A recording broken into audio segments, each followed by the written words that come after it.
Sorry about the plane noise. Planes are cool though. Enjoy the music.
Today is Friday in California. Shoot! Ah! Hi. How you doing? Oh, shit. Hey! How's things? You good? Still waiting on those lunar pictures. Take it out? No. I don't think I will. Discovery, go at throttle up. Speaking of the moon, any update? Well, the lander is upright, but we haven't got pictures. We haven't got pictures anywhere. Guys, before we get all impatient or, oh my god, something's wrong, blah, blah. Guys, we looked at the signal being transmitted from that thing last night. You have diddly squat for bandwidth. Those antennas are tiny. They're about this big. The bandwidth is poo-poo. That lander can't generate a lot of power. So, anybody that knows anything about radio, radio transmission needs a lot of power. You need power to do that. So, give it some time. It's going to take a second to download these pictures. It's going to take a second to get Eagle Cam and everything else. Oh no, the toothpick. I'm a toothpick guy now. You know, toothpick guy now. There's a tweet from Intuitive Machines like an hour ago. Well, let's rock and roll then. I've been in meetings all morning. Stuff's happening. What kind of stuff? Don't know. I have no idea what you're talking about. Lunar surface. Update. Day 1. Odysseus is alive and well. Flight controllers are communicating and commanding the vehicle to download science data. The lander has good telemetry and solar charging. We continue to learn more about the vehicle's specific information, latitude, longitude, overall health, and attitude orientation. Intuitive Machines CEO Steve Altimus will participate in a press conference later today to discuss this historic moment. Press conference information will be coordinated with NASA and published shortly. Pics or it didn't happen. No, like I said, it's going to take some time. It's going to take some time to get pictures and especially video. You're not going to get that kind of power from a small lander like this. Now, I've actually done my daily X, Twitter, social media browsing, Instagram, Facebook. I see a lot of people saying a lot of questions being asked. How are we able to get live pictures? 52 years ago, like they streamed the landing live in the 70s. How did they do that in the 70s, and why don't we get live picture now? Once again, guys, it comes down to power. The Apollo LEM had a huge antenna on it. Here, I'll show you. It's power. That antenna doesn't work on water unless you got power. Hey, McFly, you bojo? Look. The LEM has a much bigger antenna on it. So, take Nova C. How big is a Nova C compared to this? Nova C probably goes up to about here. About this much. Maybe. This, like, Nova C would be between where this arrow is and the mouse cursor. Its antenna is the size of a teacup plate. It's not big. There's 4 of them, but even then, even if you have a big antenna does nothing if you can't power it. Now, if you look here, you have an S-band antenna, so short band, and then you have very high frequency. That's a way bigger antenna. That's 4 times the size of the one that's on Intuitive, and the LEM can generate a little bit more power. How do I know that for sure? Have I read a manual about the LEM versus Nova C? Well, let's see. Life support systems need a lot of power, to keep the people on board alive. So I think it's pretty dang reasonable to think that the LEM can generate a little bit more power off of its fuel cells than Nova C can off of a solar panel that's the size of a breakfast table. Probably even smaller, right? So, long story short, it's going to take some time to get these pictures. I'm not really sure why they aren't explaining this, but whatever. Hey, I'm not them. I ain't their PR department. Ooh, Peter, there's so much data. I just can't fit any more in there. Go nuclear, RTG.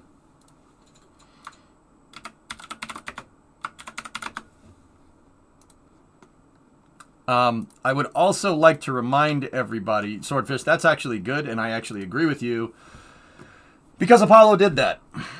Did you manage to get some sleep? I got about 6 hours. I went to bed around 3. That's when I came down from that caffeine rush. That was intense, dude. These are the toothpicks from yesterday. I did not bring... I have the toothpicks with me, but I did not... I had one this morning, and this is from yesterday, because...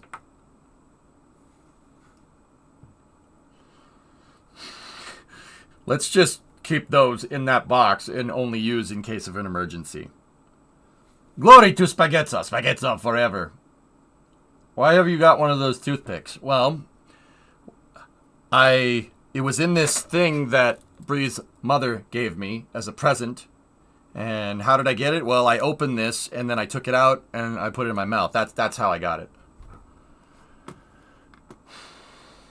Concerning the communications with IM-1. Okay, so this is from Phil Metzger. Yeah, the Apollo, just real quick, let me finish this thought. That's the Apollo Lunar Surface Experiments package. That's one of them. One of them included an RTG, and they plugged it in, and were able to generate power. Not a lot of power. This thing can't generate any more power, like on a I would say on a day-to-day basis, but the power output of this is really low, but the thing about that is that it can do it for probably a century. Yeah. Maybe maybe not a century. I don't know. I'd have to go look up what nuclear material they used in those Alceps. Hang on.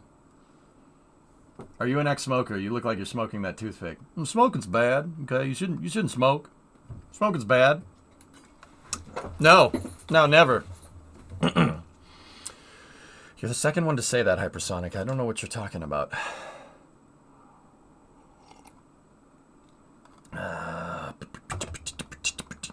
Space is a better drug anyway, just saying. Space, if you have to choose between space and nicotine, space is pretty good. Pretty good. Here, let me see this. Now that we have that, Hellfish, let me see. I'll bring up the Alcep. I'd have to go look. We'd have to see what the half-life is on the nuclear fuel that they're using. From what I gathered, they expected they might have a challenge pointing the antennas after landing, so it was not off-nominal as far as I know. And remember, there are unknowns about communication systems in the lunar South Pole region because we've never been there and it's low on the horizon. I know what Phil's going to say. This is Dr. Phil Metzger. This guy is one of the best STEM outreach guys on X. Follow him if you want to learn cool stuff about spacecraft. Dead serious. I'm gonna link him up. I'll link up this tweet if anybody wants to know. I learned about lunar regolith ejecta from him.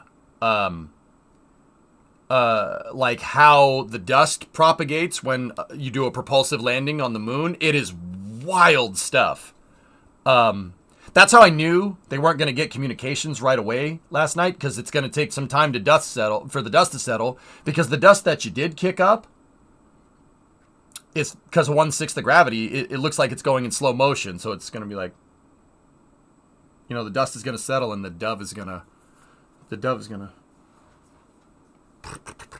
you know what I'm talking about? Anyway, the birds don't exist on the moon. Anyway.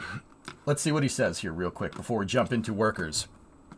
The Earth is low on the horizon. This can have unexpected consequences. Years ago, I wrote a proposal inside NASA that was not funded to do a full end-to-end robotic mission test at the Houghton Mars Research Station in the Canadian High Arctic. Part of the justification for the rest was that we do not know how end-to-end communications will perform from a geologically rough site with the antennas pointing not very high on the horizon.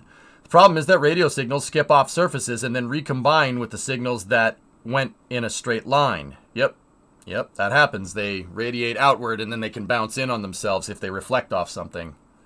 I mean, dude, intercepting signals and stuff like this is a freaking art form. Yeah.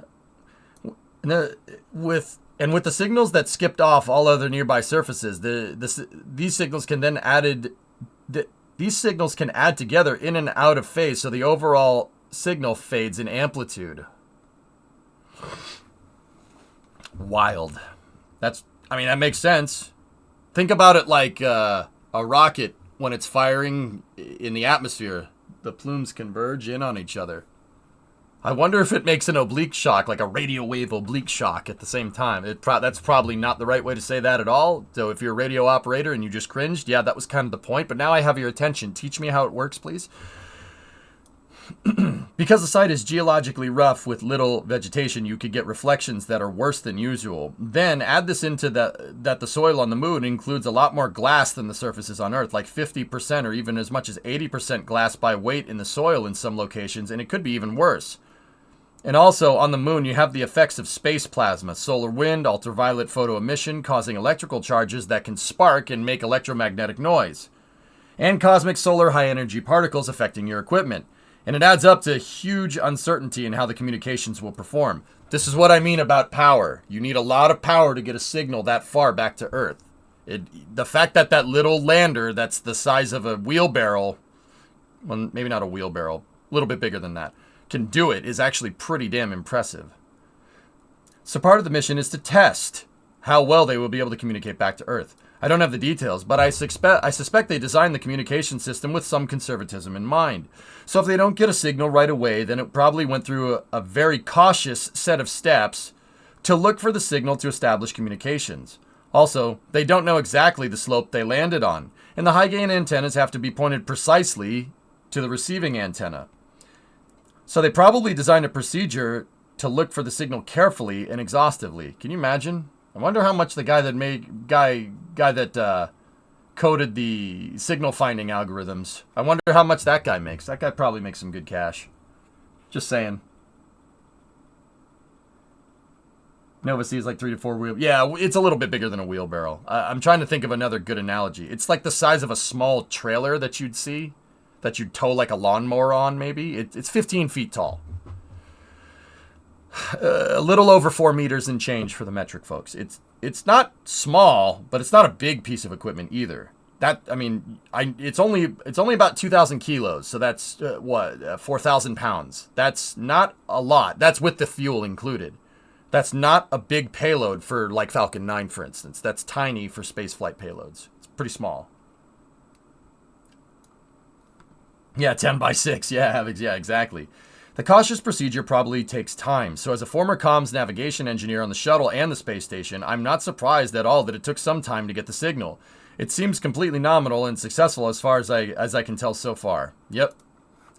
Dude, like I said, the communications and antennas on these things, that is a mastercraft in its own right. And actually, we should probably take a bigger dive into it because I don't know too much about it. I know enough to be dangerous, and I'm confident in what I tell you is right with like power generation and stuff and convergence distances based off of power, but based off of how much power you put through your antenna. But that's really where that ends. I should probably learn a little bit more. Hope you had a good sleep. Not as wired. Balfleer, I'm good. I'm good, man. I got about 6 hours of sleep, dude. We're good. I have bags under my eyes. Actually, they're not too bad today. Yeah, they're definitely there though. I'm definitely feeling it. But I'm good. Yeah, I'm good. Now, as in terms of how much steam we have, I don't know. But we do have NASA Spaceflight Live tonight at 7. So we're going to be talking more about all this stuff then. Yeah. This week was nuts, dude. New Glenn, 19 reuses on a Falcon 9. Falcon 9 launching a lunar mission. I mean, that was last week, technically. Lunar mission landing on the moon. First powered landing from the U.S. in 52 years. Dude, what a time. And you know what? This is the tip of the iceberg, baby. This is the tip of the iceberg. Dude, the next couple of years are going to be excellent. No delays. Well, delays happen in the space program. No superfluous delays. I hope the delays are from figuring out the engineering problems, not from anything else. Just kidding, but not really. How are you not a zombie today? Civics, I don't know. I woke up this morning and I was like,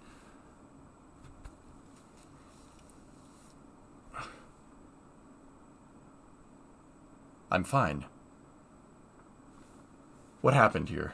I mean, don't get me wrong, I was a little groggy this morning.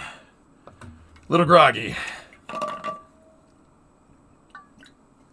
Wait, Crush, we're waiting on a signal from Odysseus. From what I can tell, hold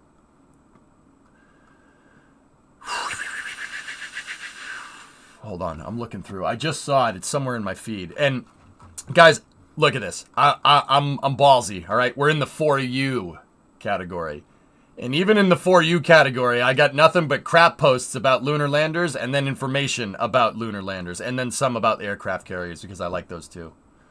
Chowder Hill's an awesome account. You guys should follow him. He's the captain of the Eisenhower, 5th Fleet, which is pretty cool. That guy crap posts daily about Navy stuff. It's pretty funny. He's the captain of the ship. It's awesome.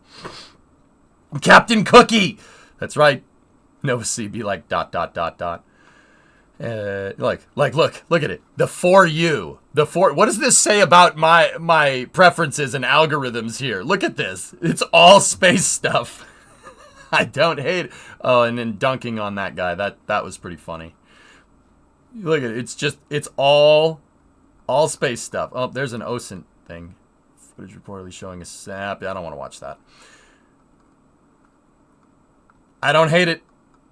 Oh God. Nope.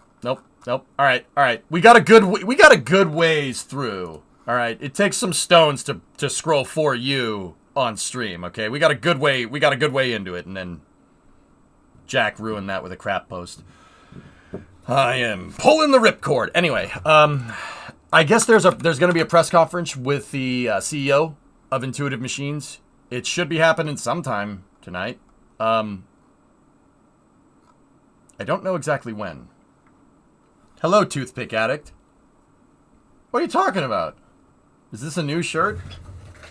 No? It's an oldie. Well, it's an oldie where I come from. That's a good shirt. Last, please. I follow that OSINT guy. Oh, yeah. No, I will say, the OSINT stuff is pretty good information, but you do get some pretty violent stuff in there from time to time. Violent stuff that I don't want to show on stream. This part is impossible to machine. What is this? Oh, satellites? Oh, that's cool. I'll check that video out later. Your body is begging to fruit snack. I have fruit snacks at home. Fruit snacks at home. You know what they say? One toothpick a day keeps the dentist away. Oh, that's how that goes. All right, cool.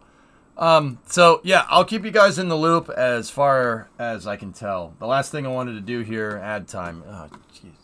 You know, it won't run, but I'll still roll. Just 19. 9 freaking... You roll the 19... All right. Enjoy your freaking ads. Enjoy it, all right? Enjoy it. You did this. This is your fault. I just want to let it know it's your fault. You're just mad because I nat 20'd you last time. All right? You're just mad. Stay mad. I'm going to read about Alsep, and people won't be able to see it because of you. Because of you. I'd like to apologize to everybody else for Midget, on Midget's behalf, for ruining, this segment of the stream and possibly the whole thing. Here we go. Apollo 14 RTG with its great cooling fins. The station and instruments had to be deployed at least 90 meters from the lunar module to minimize disturbance from the LM liftoff. ALSEP deployment, power-up, and activation was planned to take a maximum of 120 minutes. Up here. ALSEP system, first flown on the Apollo 12 mission, consisted of a central station with a communication package and with leads running out to the instrument placed around it. DC power of 70 watts at 16 volts was supplied by a Snap 27. 70 watts at 16 volts. 16 volts? That's weird. You're set to workers, by the way. So? Where did your Saturn V go in the background? The embedded GIFs that I was using, Zombie, are no longer there. I outlasted them for whatever reason. So, it's just we're waiting for a signal lock. We're waiting to establish communications with those GIFs again or something.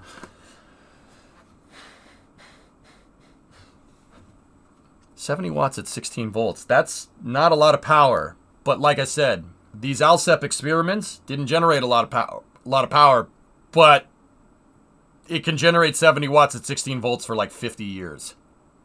Well, once again, it's not 50 years. It depends on how much nuclear fuel is in there, and it depends on what it is. But let's read. A radioactive plutonium fuel element. Nope, that's going to be, yep, that's, I wouldn't be surprised if that still generates power. At least a little bit. Yeah, 70 watts at 16 volts. Yeah, 4 amps. Yeah, it's pretty good. That's, like I said, this is part of the reason why we got live footage from Apollo, because they had that. But then again, you know what? Like, I never actually, I assume that because there's a wire coming out of it, that they probably wired it to the LEM to power it. That would only make sense. Why would you just put this thing out there and then go put a multimeter on it when you want to see if it's generating power? Plug the damn thing into the LEM. What is it going to do? Fry something? You're not frying something at 70 watts. 70 watts at 16 volts. Like, you're not going to do that. Also, the fuel mass has nothing to do with its lifetime. Yeah, well, neither. Well, yeah, that, I suppose the quantity would be the power, right? Yeah, you're right. I'm wrong. It's all about that half-life. Good game.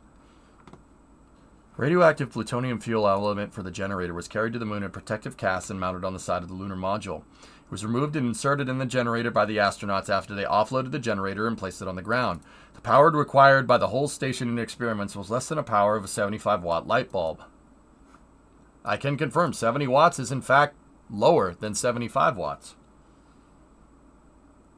NASA can afford a breaker, it'll be fine. Well, I mean, Aeronor, yeah, you're right. Every spacecraft has circuit breakers. I think the LEM had fuses, if I'm remembering right. I think it had fuses. I think it's on the back panel inside of the LEM. But I could be pulling that one completely out of my tailpipe. Yeah, see? Leads running out to the instruments placed around it. Yeah, they plugged it in. And they powered... I'm pretty sure, like, this... I'm not sure about the validity of this source, but it is off NASA.gov, so... Yeah, plug the RTG in. I'm wondering if that's how they were able to do longer duration missions towards the end of the program because of the ALSEP experiment.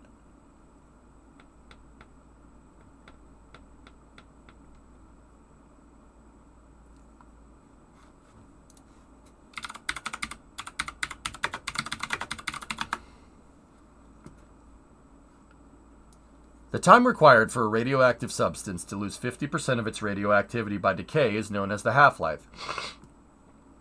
Plutonium-238, 239, and 240 are isotopes of plutonium and have the half-life of 87 years for 238, 24,665 years for 239, and 6,537 years for plutonium-240.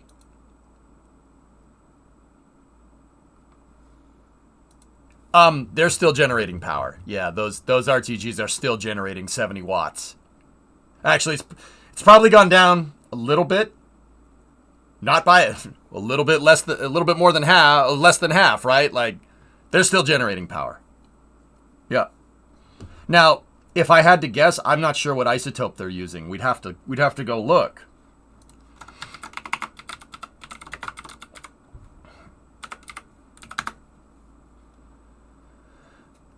It's 238.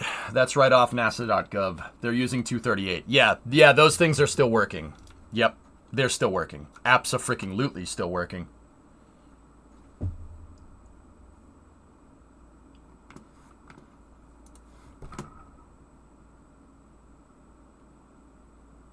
Longer half-life means lower power. Yep, that's right.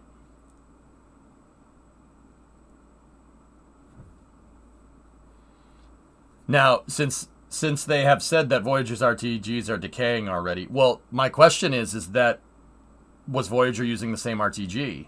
Did it have,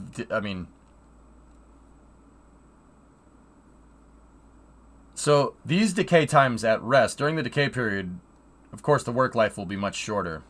Yeah.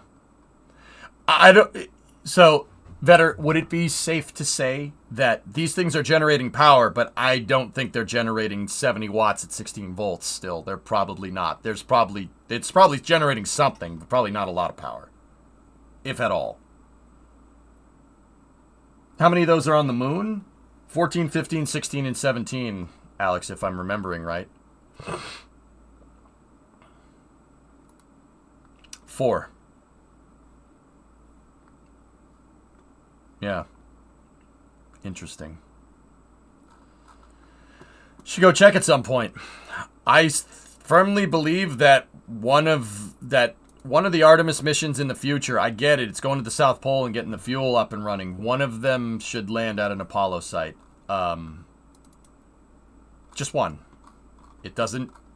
We don't need to keep going back to them. I'd say go to Taurus Littrow and go land at Apollo 17's landing site and go test to see if that RTG is still generating power. That would be a pretty damn good test. 50 years in duration. That's pretty good. All right. Anyway, workers' time. Let's go.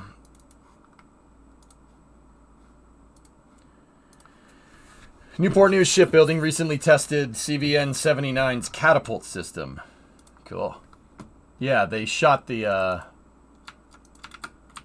cart off of the electromagnetic assisted launch system mast simulator. They launched that off of the catapult. It's probably one of the weirdest things you'll ever see. Very exciting times on John F. Kennedy CVN 79. We did the majority of the structural build in the dry dock, and as we transition down to the pier, we really get into, you know, powering stuff up. See these things? Mass simulators. And actually watch this. Seeing things move. Bye-bye.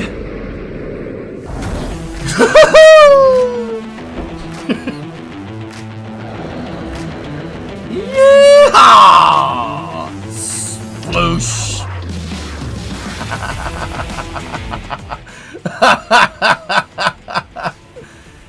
Yeet! Woohoo! E-malls, we're at the point of dead load testing, right? The big orange sled, right? There's 12 of them.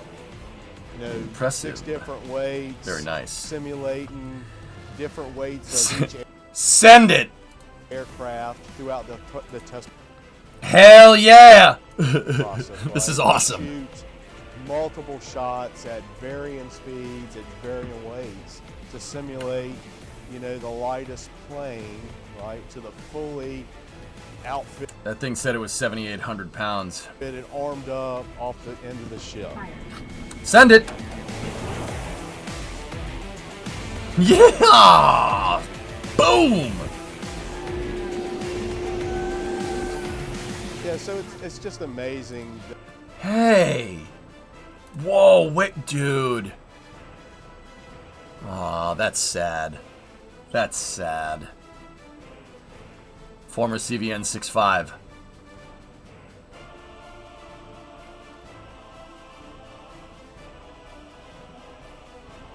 Yeah, the most awesome rock skipping competition, yep. That's the Big E. That's Enterprise, man. That aircraft carrier served in the U.S. Navy for a half century. A half century. That's crazy. That thing tried to kill Chekhov. Yeah, exactly. You want longevity. Freaking over 50 years of commissioned service. You gotta be kidding me. The teamwork. And then this is the new hotness. This is CVN 79. This is a Ford class carrier. There's some pretty big differences. But I will say, Enterprise paved the way for CVN 68.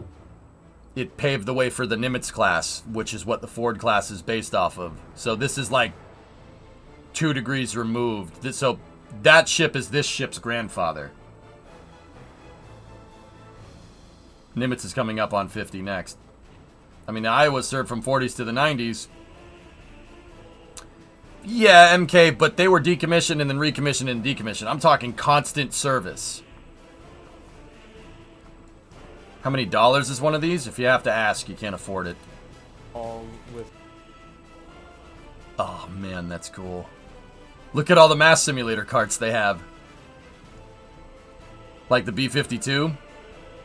Hey, man, stuff in the... Yeah, Tessa, stuff that we engineered and built in the 50s and the 60s. Just built different, dude. Just freaking built different. I always wanted to fly a bird that got the yeet, never got to. VTOL was amazing, though. Oh, I'd believe... Yeah, Nader, I'd believe that. Dude, I would give a lot to do this just once. Just once. Like, I want to be pushed back in my seat. Just once. I'd do it. I only need to do it once, then I never need to do it again. Either that or I'll get hopelessly addicted to it and be like, nope, I have to squid. How do I squid? I need to squid more. My brains are going into my feet. Yeah. Will you fit inside, though? I'd fit inside a Greyhound. No, that's a C2. What's the name of the plane? Yes, yeah, C3, C2. Yeah, the electronic warfare planes I could fit in. Not the I don't know if I could fit in the fighter jets. Probably not. Enterprise has 8 reactors. Nimitz has 2. Yep. A1W. The Enterprise CVN-65 has 8 nuclear reactors on it. 8 first generation ship nuclear reactors. Westinghouse. The Hawkeye. That's what it's called. Yeah. Yeah, dude. See these catapults?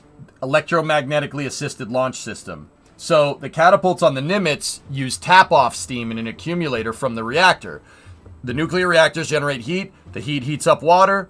The water turns to steam, drives the turbine, generates power, and also propels the ship. Some of that steam is in a tap-off system and is used to... It is flowing into a steam accumulator up in the front of the ship. And they build up pressure in the steam accumulator, and then under here there's a gigantic piston. Like a piston that you'd see on a steam engine. That makes a steam engine drive mechanism work. It goes back and forth and back and forth and back and forth. But instead of it being attached to a connecting rod, it's attached to the landing gear of an airplane and bye-bye. Yep. Freaking cool. Now, that's cool, but the Ford doesn't have that. These are railguns. Electromagnetic assist. That's a railgun. But it's a railgun that launches a plane. Yeah, pretty cool. There's magnets in this thing, and they use electromagnetism to shoot that thing down a track. And that simplifies the plumbing system on the aircraft carrier. Because the aircraft carrier already has to generate power. I mean, it has to generate steam, but now you don't need to bring the steam all the way up to the 4 catapults. That's a lot of extra plumbing. They saved a lot of mass doing this. How do they work? I don't know. Frickin' magnets. How do they work?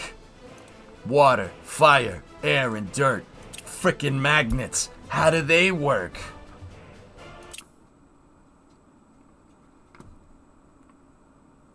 I walked past this scene on your lunch break. Well, aren't you special? Here, look at this Jugili. I wonder if they could be adapted to launch super cruise missiles. They launched the thing that launches the cruise missiles, dude.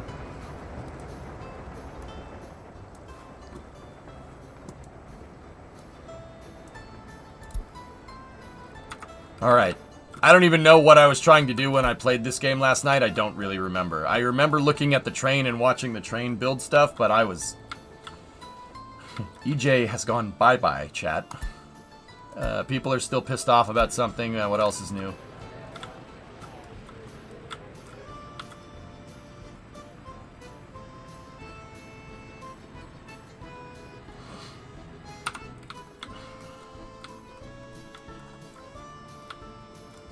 Slava Spaghettov. Yep, Spaghettov forever. Guys, I think today might be the day that we put a bow on this and, and start Gnocchi Grad, start the next city. I think I've learned sufficiently enough how to do this. With that being said, I'm going to try to get as far as I can in this. Yeah, we'll see. Are we still... Yeah, we are importing a lot. December 26, 1991 is the last day, friend.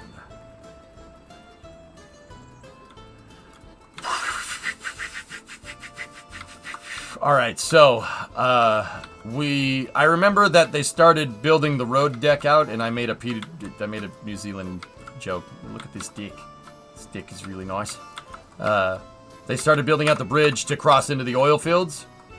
There is an oil patch over here, and we're going to try to see if we can get the infrastructure for it all built out to eliminate that debt. I highly doubt that that's going to happen, but we'll see. Are you rusty with KSP? I mean, probably to an extent, Chief, yeah. Wait, where did...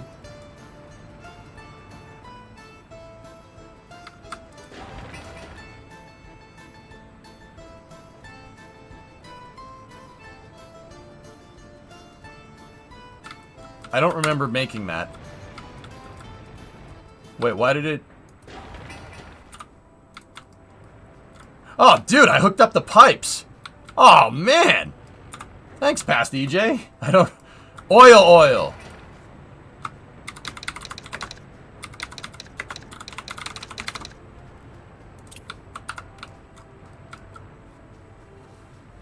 I think you mentioned to at least investigate how the refinery works. Yeah. Yeah, I guess. That sounds like something I'd say. I don't really remember doing that, though. What is this, goalie? Just want to be my apprentice better like that roach coat. Oh, that looks tasty. Not all trucks are pickup trucks.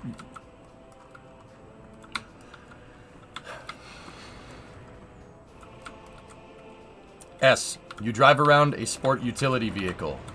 Trucks are also utility vehicle. You're getting confused. You're calling all utility vehicles trucks, when in fact they're utility vehicle. Now, don't get me wrong.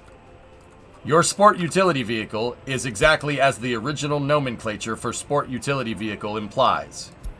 It's not some lifted sedan that's called a crossover SUV. No, crossover SUVs are not sport. They're not sporty. They're not utilitarian, and they are vehicles. They're a car, just a car with lifted suspension. That's what most automobiles are nowadays. You do not have that. You have a utility vehicle. My truck, the 97, also a utility vehicle.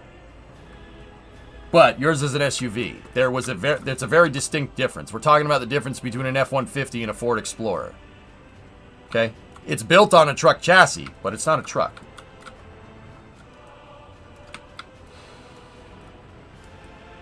You're the one that started calling my Jeep a truck and why I started calling it that. Yeah, because I didn't really think anybody would bother being incessant about the nomenclature of naming a vehicle. You can call it a truck, I guess, if you want to, but it's a sport utility vehicle, technically. I mean, you could call yours a truck. I call my truck Freb. This is Freb. Freb can deliver pizzas like nobody's business.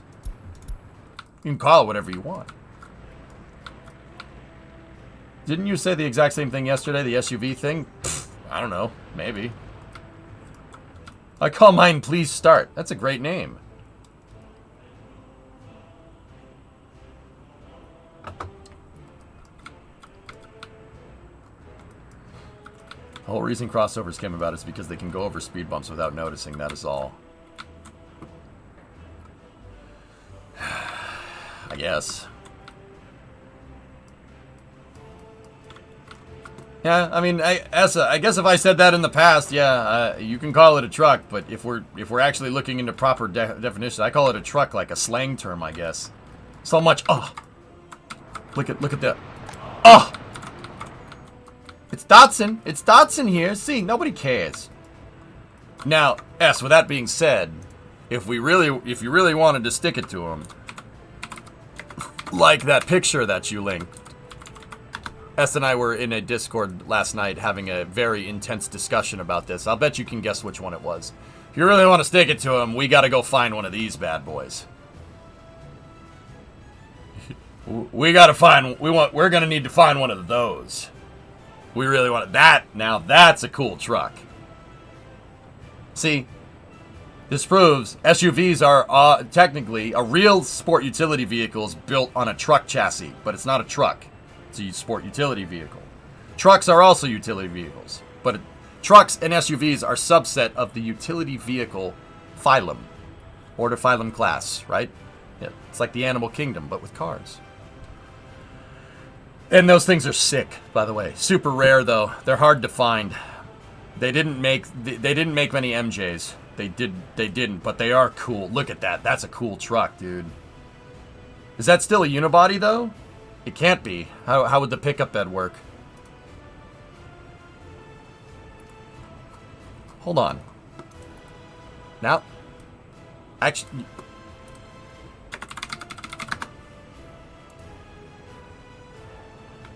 it's a sub. No way. It's a subframe.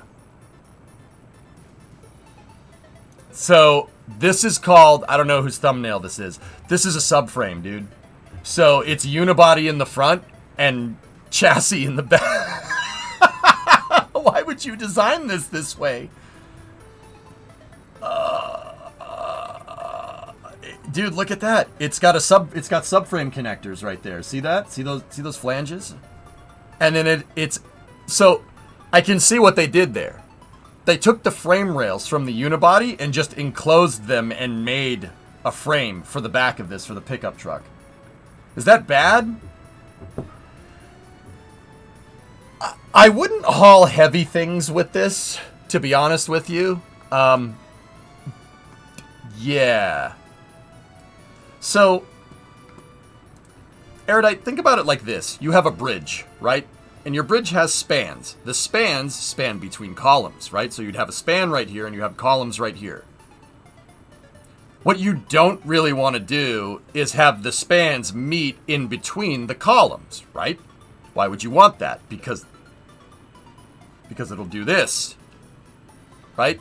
Well, you have a bolted subframe right in the center of the vehicle, halfway between the rear wheels and the front wheels. In this analogy, right? That's a column, and the front axle is a column, and this is your slab. Making this two pieces makes it not nearly as strong as it could be if it was one solid piece. Yeah. In automotive slang, this is called tacoing a frame. Yeah. Lots of them would break in half on lifts. Yeah, I retract that statement. That thing is cool and it's unique. If you try to use that thing like a pickup truck, it's not going to end well. That is a very, very, very bad way of doing that. A subframe. Subframes have been experimented with in the past. And they found that it doesn't work very well having a bolted connection between a unibody and... Yeah, here, I'll show you.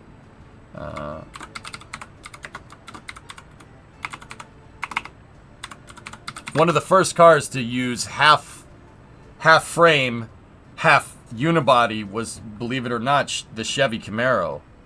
The first gen Camaro has a subframe. The entire front, you can detach, you could literally just detach the entire front of the car, wheels and everything. It's all in one subassembly. I'm trying to find a good picture of it here. There's a lot of them. Everything on the front of that car bolts to a subframe that looks like this. And the subframe has 4 bolts. 1, 2, 3, and 4.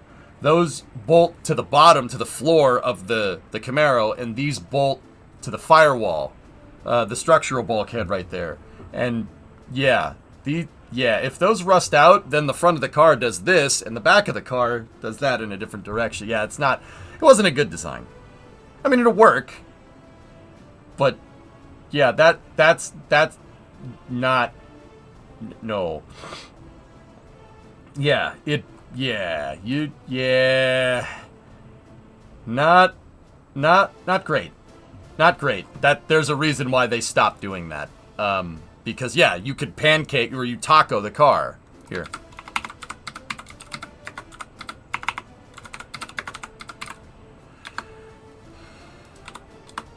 Now, Toyota Tacomas are notorious for doing something very similar to this, but for a different reason.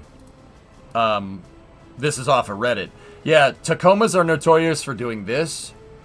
Not necessarily because the Toyota Tacomas have one frame that goes back to front. It's the chassis. You have a chassis and then you put the part where people go in the pickup bed on a frame. Tacomas are known for tacoing the frame like this because on certain models, water can just flow down here, and water collects on the frame rails on the top and rusts them out, so the thing will taco itself. Hang on. We got a phone call. Give me 1 second. Hey, you're on stream. What's up?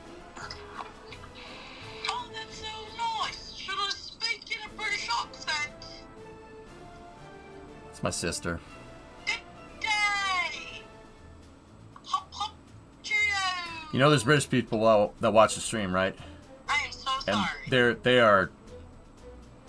they're judging you. I am so sorry. I choked.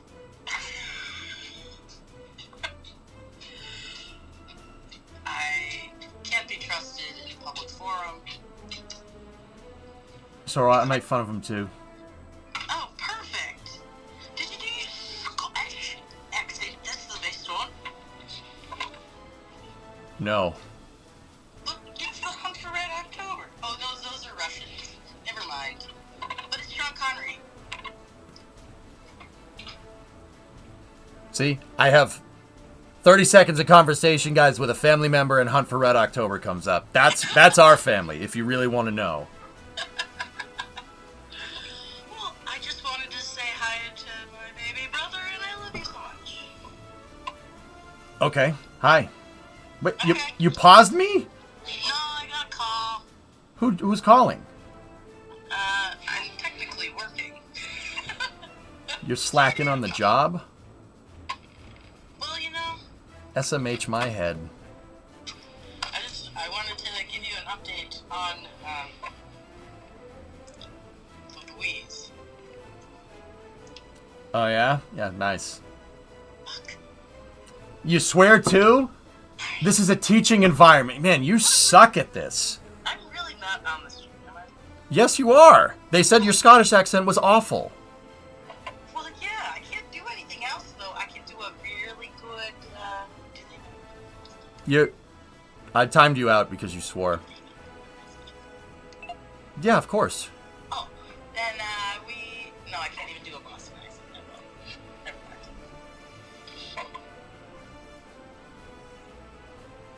Okay, this is weird. I really can't be in a public forum. This is crazy.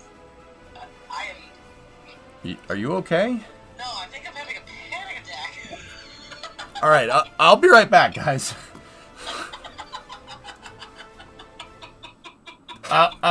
Do you smell toast?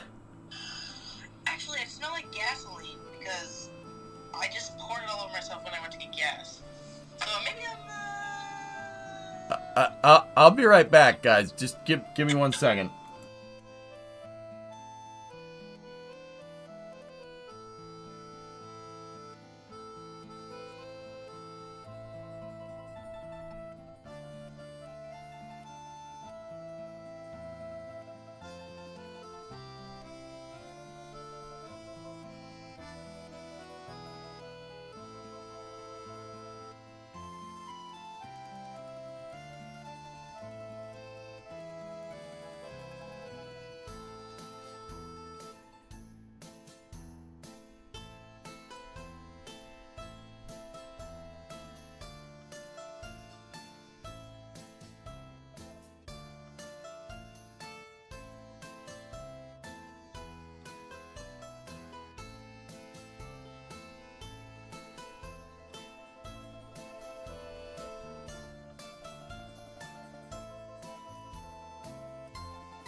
Okay.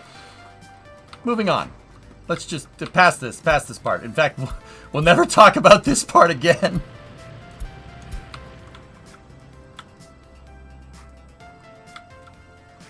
So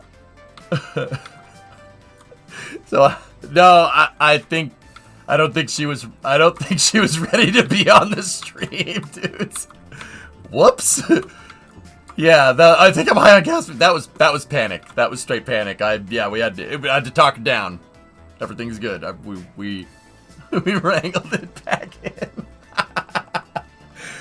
Whoops. I probably shouldn't have done that, but whew, that yep.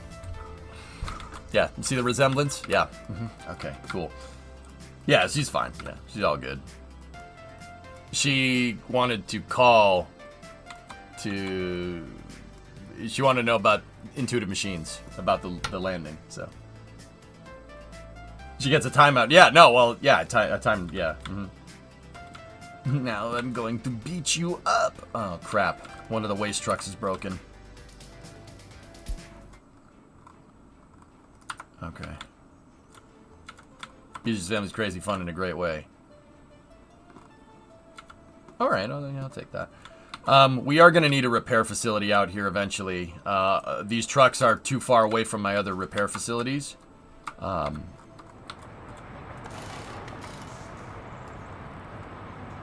alright. It's chaos for the both of you. That's my family in a nutshell, Stuart. I made a screenshot from a different game, and the rocket trails looked like a heart, so I titled it From Rocket with Love. I thought it was clever. Also, hi. Hey, Wolfie. Did you, you get that thing I sent you? You get that thing I sent you?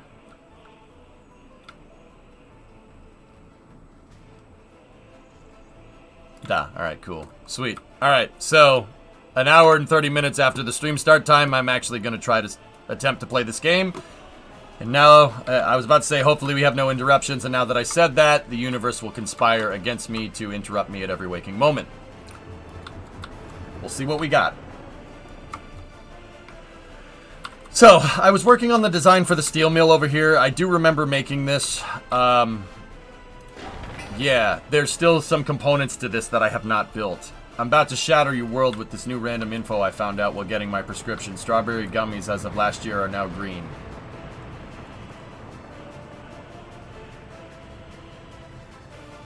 Why would someone do that? Why would we do that? Why would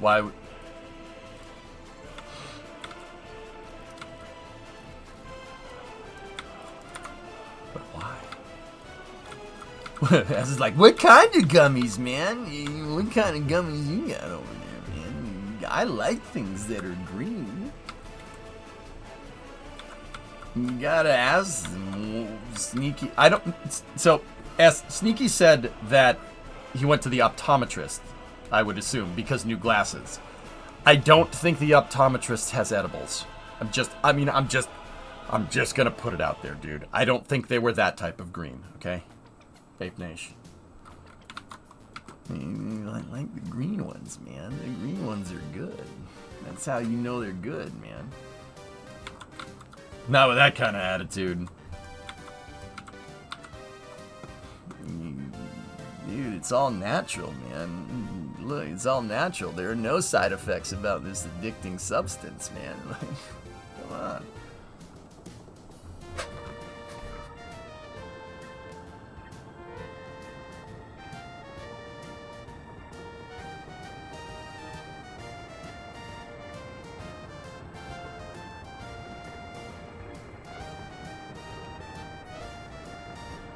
Give me 1 second.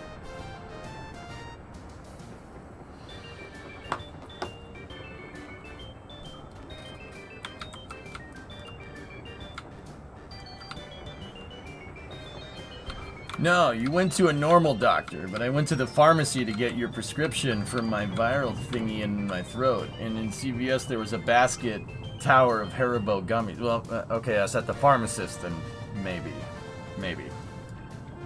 I don't know what green you're using, but it's not addictive, man. There are no side effects.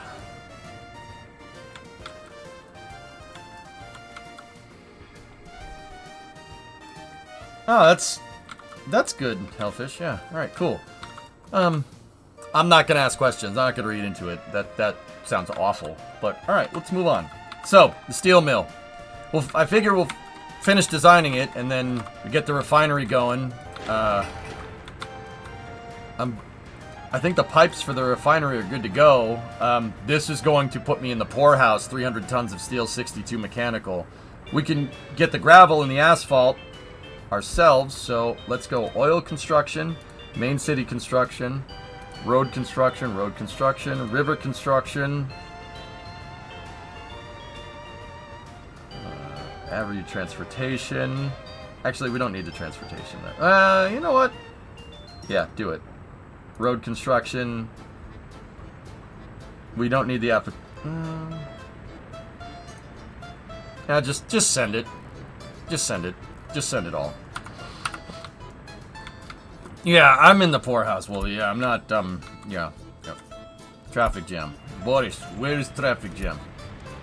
We have traffic jam here from trying to repair vehicle. Wait, is that the same toothpick? Yeah. So?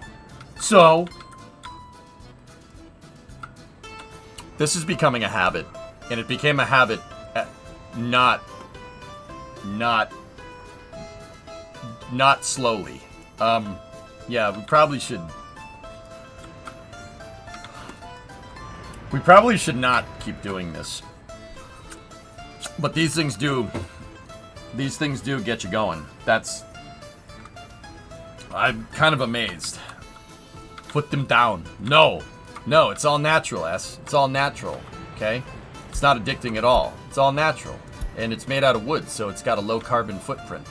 Wood absorbs carbon. Science, okay? Wood doesn't absorb carbon. Yep. Chlorophyll. More like borophyll, right? Wood is carbon. Your carbon. Yeah. Roasted and I'm right. Classic naturalist fallacy. Yes, imagine listening to people that only eat plants. SMH my head. I know those are different things, I'm just screwing with you. Okay, cool. You can eat plants, it's fine. Plants are delicious. What did we say last night, sir? I honestly don't remember. Shaw, I don't remember building this, to be honest with you. I don't remember putting the refinery down. Oh, last chance to buy? No.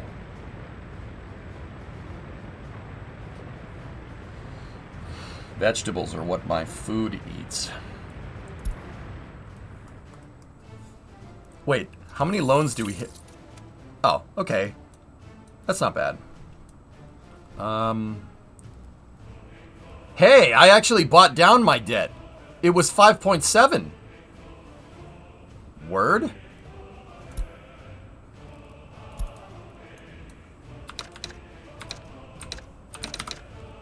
Yeah. Let's get another one. 1849727.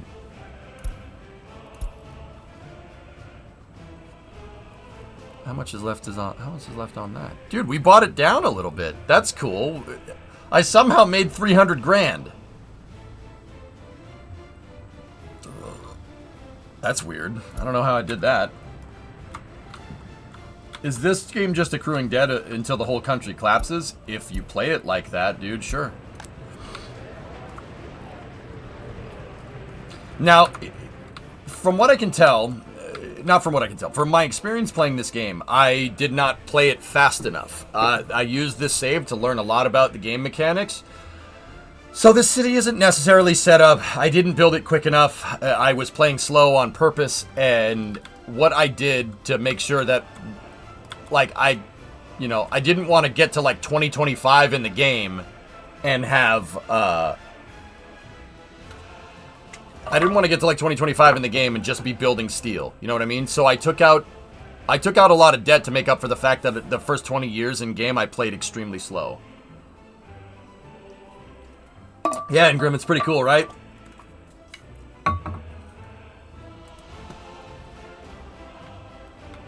There should be a cutscene showing a color revolution when you lose.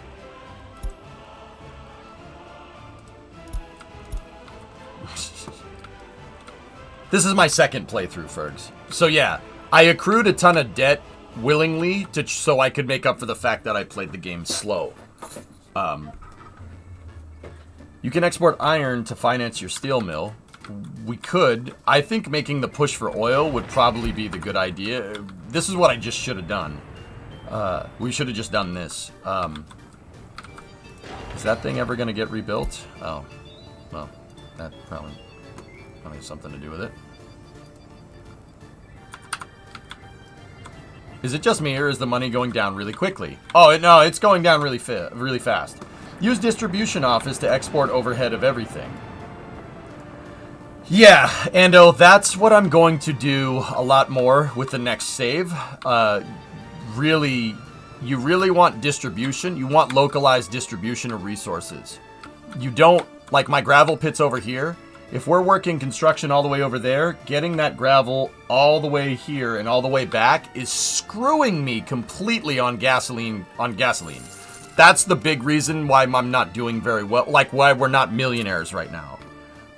If you look at just last month, we imported 150 Gs of fuel and 100,000 of steel. Now, maybe if we... here's the thing. I could probably handle importing 150 Gs of fuel all the time, but it's fuel compounded with steel. I only say fuel because it's the thing we import the most. Now, if we got rid of that and started making our own fuel, and then I kind of tried to see if we could prototype some way for like better fuel distribution with the distribution offices around the refinery, dude, even if we don't export any petroleum products, offsetting that 150 G import, yeah, we'll start making money like insane. I should be able to have those things paid off. Like, even if we don't export petroleum, this is kind of what I'm waiting to see, and why I want to get this done with Spaghetzov today. I want to see just how the refinery works and just how much of a money generator it actually is. On the other hand, I have the plans over here for a steel mill, and I haven't really gotten I've gotten most of the aggregate distribution figured out, but I was actually thinking it might be wise, and I know I got really pissed off when we did this last time, but it might be wise to go look at a steel mill. Just putting it out there. It might be wise to do that. Bitumen, yeah, tar, yeah. Like even if we didn't export petroleum products, we'd still make money. But the refinery, obviously, can make bitumen. You can make tar. You can make fuel. You can make all kinds of stuff with it. That the same is true with oil in real life. Like, oil companies don't just make money off making gasoline. The oil distillation process makes all different types of petroleum products. So, kerosene, and this is just from distillation. You can make kerosene, you can make bunker C, you can make diesel, you can make gasoline, just from crude. You can make a ton of really, really energy-rich products just from refining oil. Look at the Netherlands. The Netherlands is a refiner of like fossil fuels. There's no oil in the Netherlands. They import it and they refine it. They make money off just refining it. Like, there is lots of money in like gas and oil distillation, but they don't just make fuel. They make all kinds of stuff, all kinds of different fuels for all different types of different vehicles and stuff. Yes. So I'm going to go look at Bethlehem again, even though it gets me a little peeved. Bethlehem, Pennsylvania was one of the biggest steel mills in the U.S. at one point. Yeah.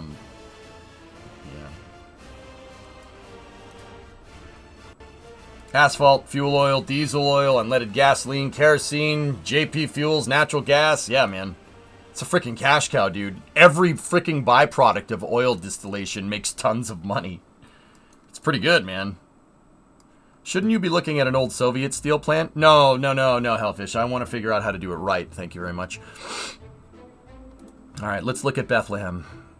This is the picture of the full steel plant when it was fully operational. So, steel refining. Steel is... Well, hold on. I'm rusty at this. Yeah, get it? Metal joke. Here.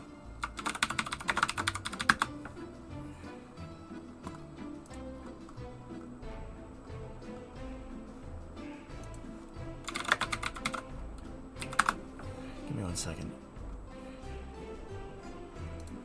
Let's start here.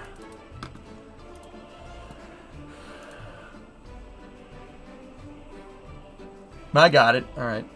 I got steel mill locations if you need one. I want Bethlehem, Geek, because I have a connection to Bethlehem, believe it or not. My dad's dad worked at Four River Shipyard, which was owned by Bethlehem Steel. So that's Lackawanna Steel in Buffalo. Okay. So, integrated mill. An integrated steel mill has all the functions for primary steel production. Iron making, conversion of iron ore into liquid iron, steel making, conversion of pig iron into liquid steel. Pig iron is crude iron. It's basically when you separate the ore, you get, iron. Want to know the basis of the Industrial Revolution? Some guy figured out how to make really pure iron and then industrialize that process. That is the backbone of the Industrial Revolution, dudes. Just figuring out a way to make pure metals. Yeah, the advances in metallurgy in the 19th century are the reason why we have the luxuries that we do today. Yeah, the metallurgic advancements. So like figuring out how to do that. Yeah, that's when we went from every town having a blacksmith with a blast furnace, right, to making aerospace grade alloys in like less than 100 years. It's the Bessemer process. Yeah, exactly. Hey, Cajun, 61 months. We have an RS-25 test in the next 20 minutes. I told you everything's going to try to distract us today. Molten steel is cast into large blocks. Let's go up here. Casting, solidification, rolling, and product rolling. Okay, the principal raw materials from an integrated mill are iron ore, limestone, and coal. Coke. Petroleum coke. Yep. These materials are charged in batches into a blast furnace where the iron compounds in the ore give up excess oxygen and become liquid iron. At intervals of a few hours, the accumulated liquid iron is tapped from the blast furnace and either cast into pig iron or directed to other vessels for further steelmaking operations. Historically, the Bessemer process was a major advancement in the production of economical steel, but it has since now been entirely replaced by other processes such as the basic oxygen furnace. Molten steel is cast into large blocks called blooms. During the casting process, various methods are used, such as an addition of aluminum so that impurities in the steel float to the surface where they can be cut off the finished bloom. Because of the energy cost and structural stress associated with heating and cooling a blast furnace, typically these primary steelmaking vessels will operate on a continuous production campaign of several years duration. Yep, yeah, stoking the blast furnace takes time. Ask any blacksmith. You have to get this really hot. I do know that. Blast furnaces need to be insanely hot. Even during periods of low steel demand, it may not be feasible to let the blast furnace get cold, though some adjustment of the process rate is possible. Integrated mills are large facilities that are typically only economical to build 2 million ton per annual capacity and up. Frick. Final products made by an integrated plant are usually large structural sections, heavy plate, strip, wire rod, railway rails, and occasionally long products such as bars and pipe. A major environmental hazard associated with integrated steel mills is the pollution produced in the manufacture of coke. Not the soft drink. Not that either. Which is an essential intermediate product in the reduction of iron ore in the blast furnace. Integrated mills may also adopt some processes used in mini mills, such as arc furnaces and direct casting, to reduce production cost.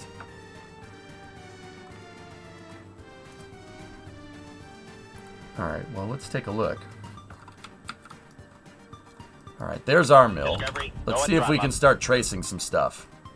Looking, this is the old Bethlehem steel plant. It's not there anymore. It should be, but whatever. Alright.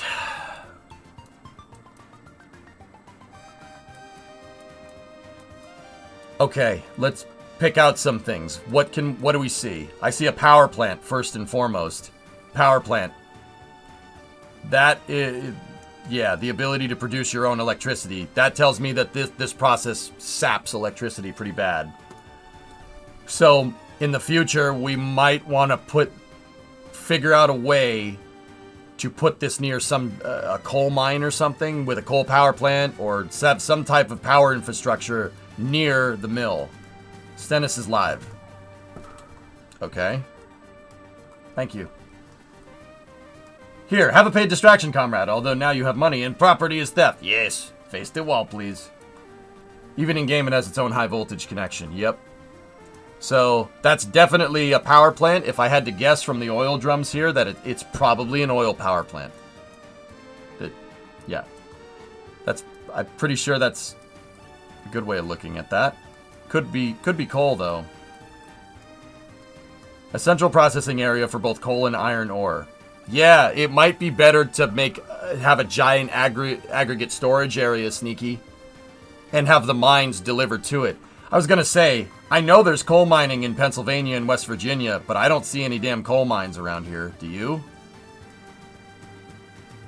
You'd know it.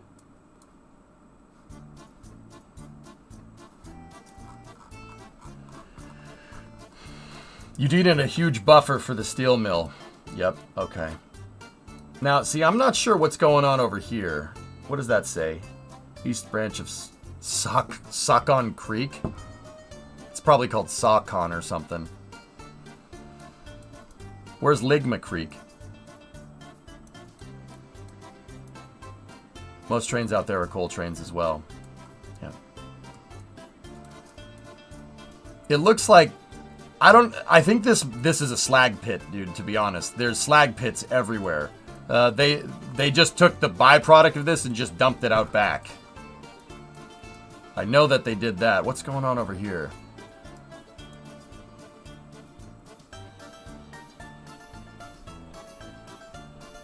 Power plant. What the hell? Looks like another power plant. It looks like it could be an oil refinery, but I'm failing to understand why there would be an oil refinery here. Or even if that is part of Bethlehem. I have no idea. Yeah, lots of steel making took place in Pennsylvania because of the large amount of coal. Yeah, so clearly there's some aggregate storage here. And it's whatever aggregate it is, it's lighter. I'm gonna guess that that's limestone. If I had to throw my hat into the ring, that's probably limestone. Because they did say, this article did say that they would use limestone and coal. So that's a giant aggregate storage right there. Is there any other aggregate storage areas? No.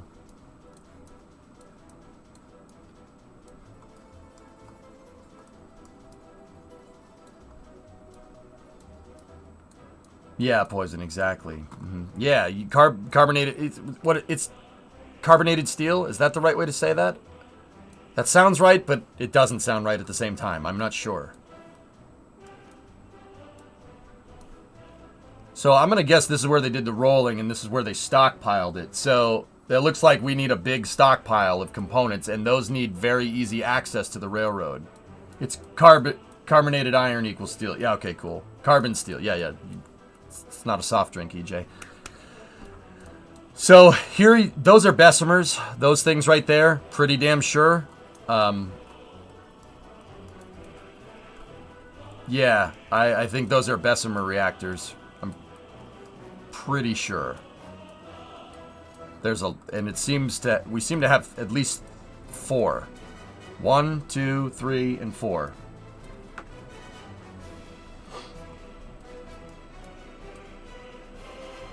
They look like industrial cathedrals. They look amazing, S.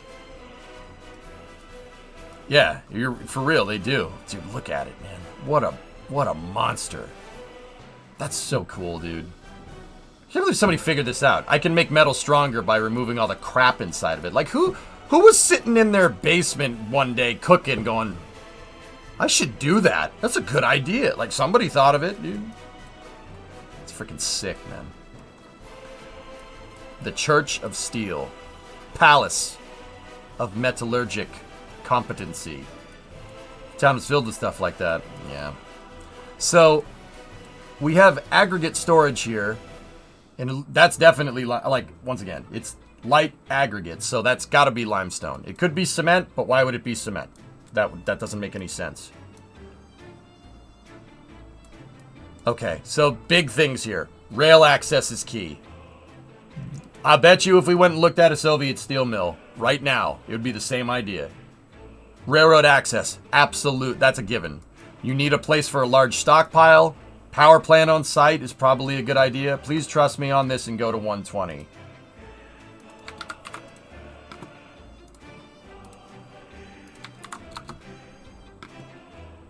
So, Chief, just for future reference, go right here, right-click, set the time, right-click, copy URL at current time.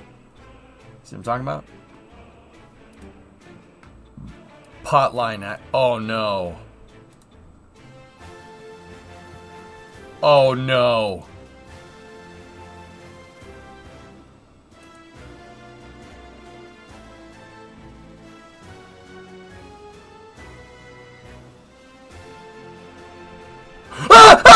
Oh, God! Oh, no!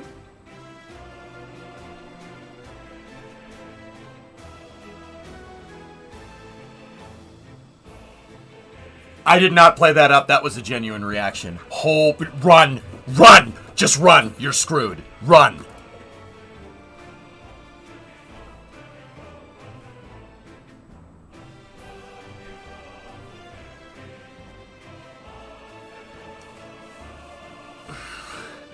Chad, I want you to remember this moment the next time you make a mistake at work.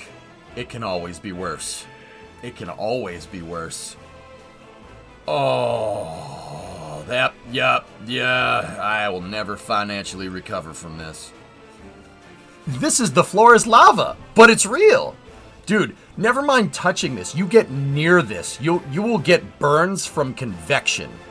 The heat would burn you. You don't even need to touch the stuff. That stuff is that hot.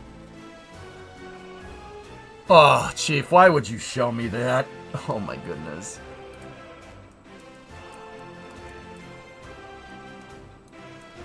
The first comment was... Now I gotta go look.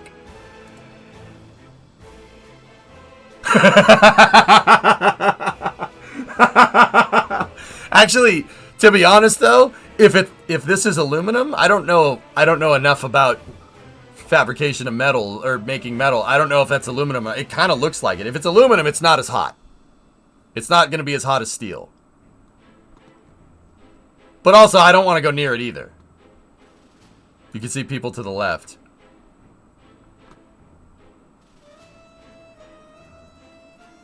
Why does this make it funny with this music?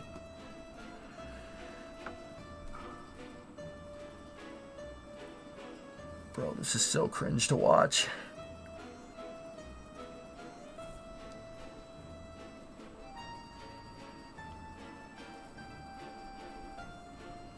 Dude. Oh no, what happens to this?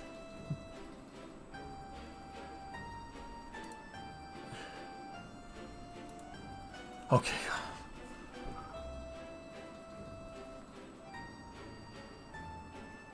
It's on par with that hellfish, yeah.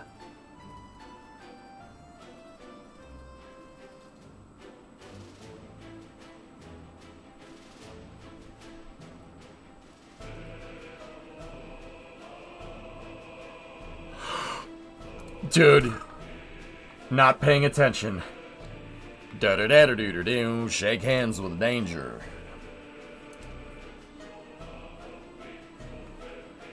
Yeah, there's people over there, but I'm pretty sure they would run. That, dude, if I saw that coming at me, I'd be sprinting as hard as I can.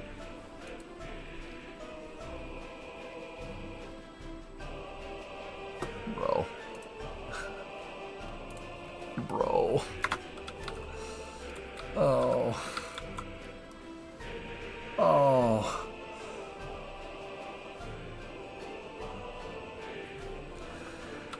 Oh. Yeah, they would have seen it. Never, dude, you would have heard that. Can you imagine what that would have sounded? A waterfall of liquefied aluminum coming at you? That must have made some interesting noises.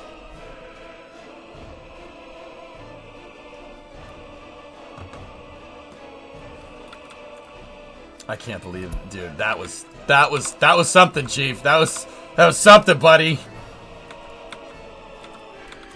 Dude, yeah, a furnace. So once again, guys, aluminum, you can buy a blast furnace off Amazon and make aluminum ingots out of like recycled soda cans and stuff. Aluminum, you don't need to get very hot for it to melt. To make steel, though, the blast furnace needs to be like center of the earth hot, not that hot. We'll say re-entry heat hot. Yeah, that kind of temperature. It's kind of temperature you'd encounter from plasma accumulating on a spacecraft, right? It's that. Like, I know you need a blast furnace to get insanely hot. That's what an induction furnace is. Like, I think the introduction of an induction furnace was kind of started that metallurgical rabbit hole that we went down in the late 1800s, right? The heck is an aluminum falcon? A blast furnace uses convection to stoke the flames constantly. Basically, you have a fire inside of a cylinder almost, right? And that cylinder has it almost looks like a rocket engine. Think like a bottle. Think of it look like a glass bottle, and it tapers up at the top, right? And there's holes at the bottom underneath the fire. So the hot air rises, the fire goes up, right? And then basically because it's rising up, it creates low pressure underneath the fire, and that pulls more oxygen in. When it pulls more oxygen in, you pull in more oxygen, well, as long as you have fuel, you're gonna make more flames, and they're gonna get hotter. Oxidizing stuff, when it comes to combustion, makes stuff hot. Very hot, very fast. And so basically you make a little, not a rocket engine, but blast furnaces create a little bit of thrust coming out the top because it accelerates that air through. Basically, it's a kind of a venturi at the top, right? And it accelerates the air out, and it pulls more air in, and it creates induction. And basically makes it so the fire inside is constantly being oxidized. And depending on how much fuel you put in, you can adjust the temperature. It doesn't sound like rocket science. I mean, it's not, right? It's pretty simple stuff, but even that, such a big deal. Such a big deal. Yeah, they use arc furnaces now. Mm-hmm. The first blast furnace is attributed to the Chinese in the 1st century AD. They were pretty far ahead. Yeah, that's cool, man. Didn't know that. That's neat. They're about to light the engine.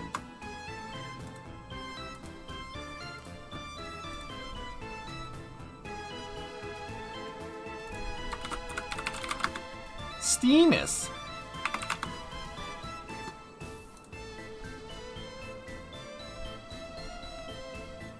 NASA's testing out one of their rocket engines for SLS here.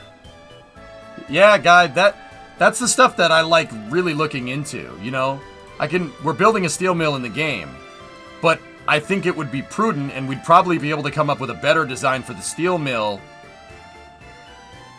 if we knew a little bit about making steel. And I learn, everybody learns, we have a good time. It's like the Discovery Channel back in the day. That's what I try to do on this stream. Now, I try to do that with rockets the most. Rockets are my number one. But steel mills are also cool. That test stand can't exist without a steel mill. We don't figure out how to make a way to make carbon steel, that thing doesn't exist.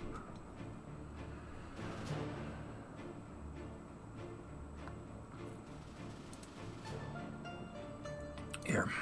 Let's just pause this for a quick second. I won't change the category, dudes. Let's I'm just going to pop in. Yep. There's the engine. The engine isn't painted white, guys. Oh, there it goes. The engine isn't painted white. That's ice from the cold propellants that they feed the motor. They run. So this is an RS-25 derived engine. It's using liquid hydrogen and liquid oxygen. In order for hydrogen, which is found as a gas mostly, same with oxygen. You think that's air you're breathing now? In order to make them liquids, you need to freeze them. So liquid hydrogen is probably about the coldest liquid that you'll find in the universe. Seriously, in the universe. Like, nothing else exists as a liquid at that cold a temperature than hydrogen or helium, basically, right? Helium is hydrogen's inert cousin, if you really want to know. Now, these propellants are extremely cold. So, if you're wondering, well, what's coming out of that rocket engine is a little, that's warm, right? Yes, warm. So how do they keep the nozzle cool? Well, they run the propellants through it. Yep. See? It's a balance of crazy thermodynamics going on here. These are the plumbing pipes. This is basically the equivalent of a charge pipe, but a charge pipe in rocket engines. RS-25 engines have 4 turbo pumps on them. They have 2 low-pressure turbo pumps, one here, and then one clocked on the other side. And then 2 high-pressure turbo pumps. 2 of them, one low and one high, are used for hydrogen. One low and one high are used for oxygen. That pipe that was really frosty that took a turn is one of the pipes that connect the low-pressure turbines, the low-pressure pump, to the high-pressure power heads. If it's hydrogen and oxygen as fuels, is the exhaust mainly water vapor. You take liquid hydrogen, liquid oxygen, you atomize it into GH2 and GO2, right? Mix that, blow it up. A combustion byproduct is basically H and O. And when you warm that up real quick and then mix it with the pad deluge system, yeah, it combines and forms a stable H2O. Yeah, water.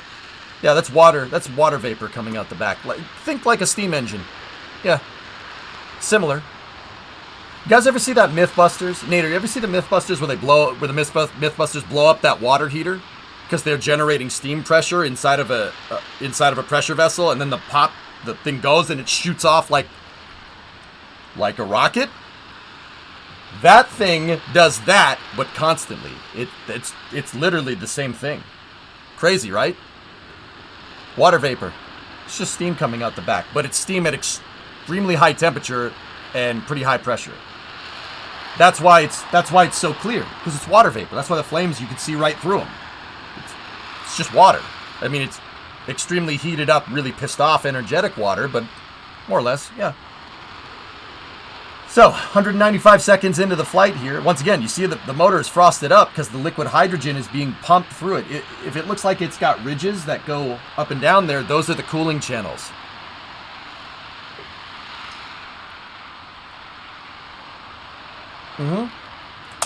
So, interesting thing. I mentioned a second ago that you have low pressure and high pressure turbo pumps.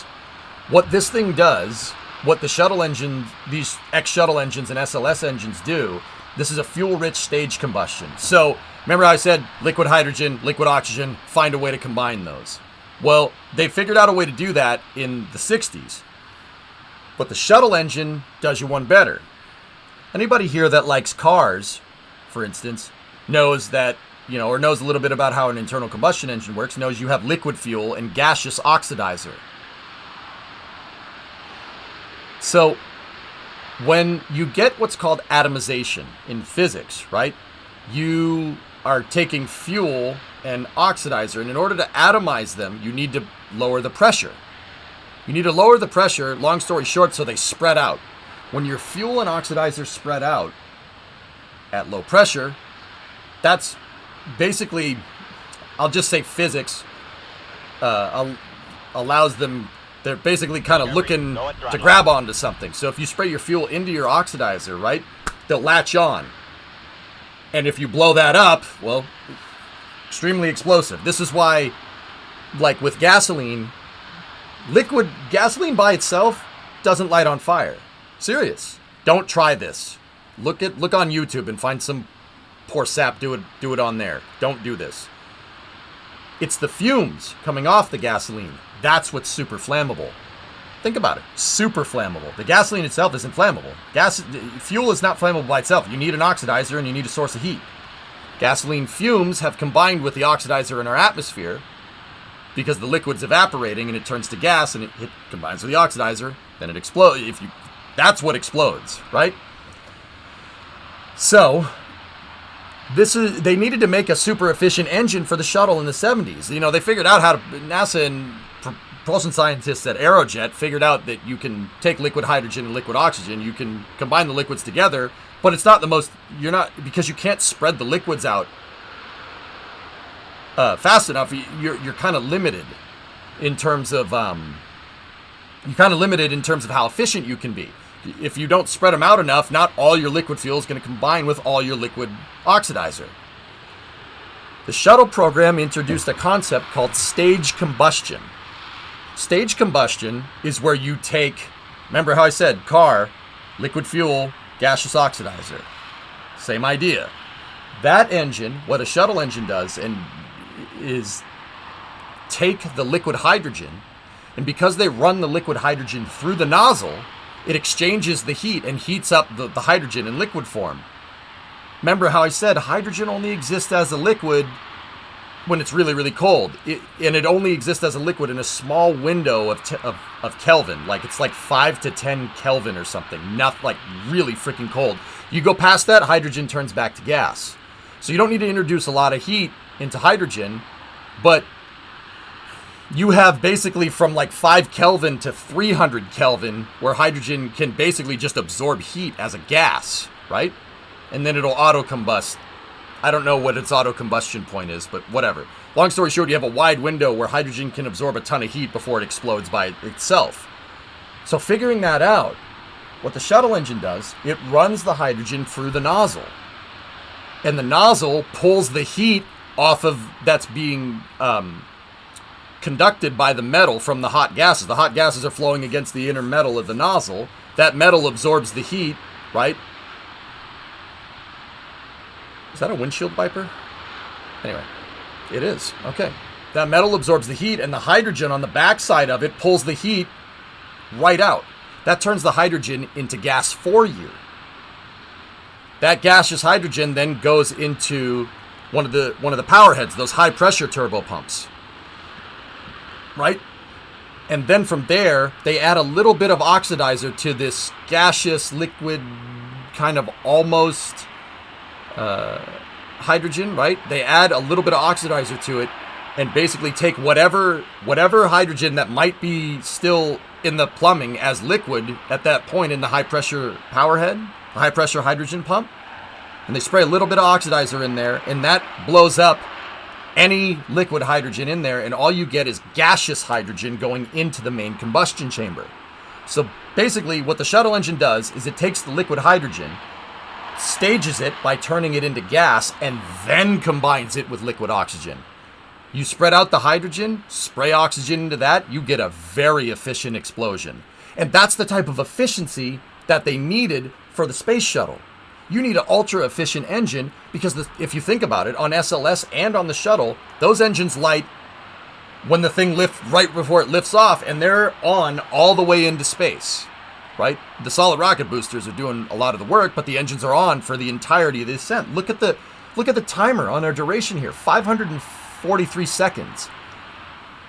That is an insane amount of time for a rocket engine to be working and not break. Oh, there's flame out, 550 seconds. Slight long duration burn there. But that's what they needed to do to make the space shuttle get into space, right? Stage combustion cycle. There's flame out, and this is a purge system. They're running gaseous helium through the engine to get all that hydrogen and oxygen that might be stuck in the plumbing out. That's why you see these purge lines here. Now you can see the motor was freezing, and now it's adjusting back to ambient temperature because the ice is melting off of it. Pretty cool, huh? This concludes the yeah. See?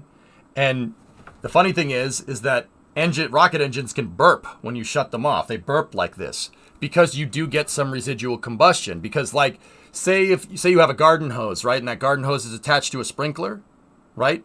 You shut off the hose. That doesn't mean there's not water in the line. You know, you try to reel up the hose, you just get water all over yourself, right? What NASA and what most rocket scientists, they're rocket engineers, what they do is, like I said, they run helium through it. But so right here is these orange flames are getting hydrogen-rich residual combustion. How do I know it's hydrogen-rich? It's orange. Hydrogen burns orange when it's fuel-rich. See? Orange flames. As opposed to the clear flames that we saw before. See? That's how you could tell the mixture's off. The crazy thing is like, it's like looking at a car engine. If you look at a spark plug, you look at the node on a spark plug, you can tell how an engine is performing. Because the spark plug basically has a front row seat to the combustion chamber on a car. Well, we have a front row seat to the combustion chamber because we basically have an open gap to it. So you can usually tell how a rocket engine is performing just by the color of the flames. With this, if the flames are anything but clear, something is going very wrong. Or it's flaming out, right? And you get some residual hydrogen-rich burps. Because what they're doing is they're purging all the hydrogen out of this thing. Why does it go hydrogen-rich? Well, the plumbing for the hydrogen is a lot more complicated than for the oxygen. Oxygen just needs to go through low pressure into high pressure, and then there's a tap-off to the hydrogen power head. That's it. The oxidizer isn't going all the way down here like the hydrogen is. So when you shut the taps off on the engine, because the plumbing for the hydrogen is actually longer, you're going to get a hydrogen-rich residual combustion. Pretty crazy, right? See? Flame it out. Orange flames. Because there's the hydrogen. Physically, the hydrogen plumbing is longer than the oxidizer. Yeah, and then they snuff it out with hydrogen. That was a 550-second test. Great test. Everything looked real good there. And if it's green, then the guts are coming out. If you're using copper channels and you don't get your fuel mixture right, the nozzle gets too hot and starts using copper as fuel. Yeah, then you get green flames. Pretty cool, huh? Yeah, bet you didn't think you were going to learn that today. Sorry, I know I'm in the Workers and Resources tab. We will go right back to it. But, yeah, a little bit of science for the day.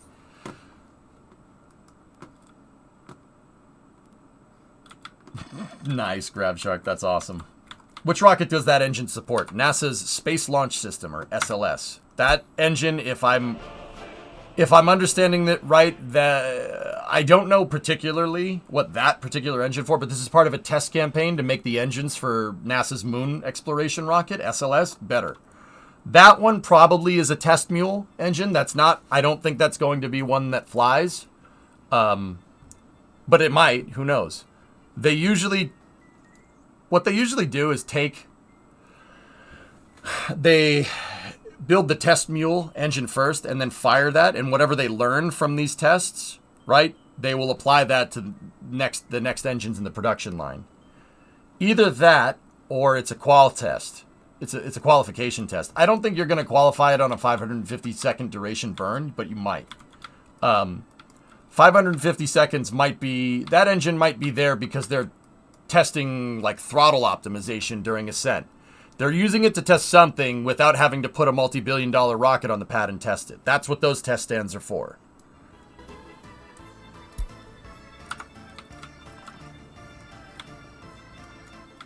Yeah, Nader, I can't believe that in this timeline, somehow, SLS is not the bottleneck for the Artemis program. I don't know how that happened, but you know what? I'm here for it. Okay, so what I'm working on in Workers and Resources is I'm just kind of toying with the design of the steel mills. I'm looking at Bethlehem Steel, former Bethlehem Steel in Bethlehem, Pennsylvania here, to try and understand just what type of footprint a steel mill needs. Chad suggested that we should look at, probably because it's Workers and Resources, probably look at a steel mill in Russia or something. Probably is a good idea, but I made a joke. I want to see how it's done right. But Yeah, because these pictures are old and in black and white, it's going to be harder to tell what's what. I can't believe somebody allowed this to happen. Do you think the SpaceX EVA suit will be used on the moon? Probably. I can't.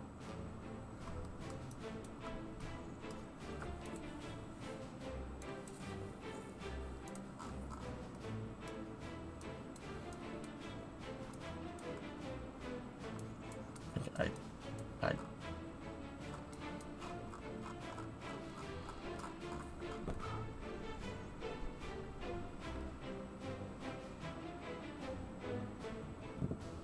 Technically, it's the Orion that's the bottleneck right now. It is. I don't think HLS is going to be the bottleneck, Havocs. I'm honest, to be honest with you, I don't think so. I think that the EVA suits are going to be the bottleneck here. And that's why when S just asked, do you think SpaceX is going to use their own EVA suits for HLS, for SpaceX's human landing system? Yes, I do. I think the timelines for development of the spacesuit that Axiom is working, this isn't a slight against Axiom, they're doing awesome stuff. Spacesuits that are designed to EVA on another celestial body are a lot more complicated than we think they are. Did you see this about Eagle Cam? Also, yeah, we demolished a steel mill that produces things to put a bunch of distribution centers. One of them is for Walmart. Because, you know, why make stuff ourselves? You know, other people make it for us. You know. L take plus ratio. What's this tweet here? Due to complications with Odysseus' internal navigation system, the decision was made to power down EagleCam during landing and not deploy the device during Odysseus' final descent, but it could be deployed while on the surface later in the mission.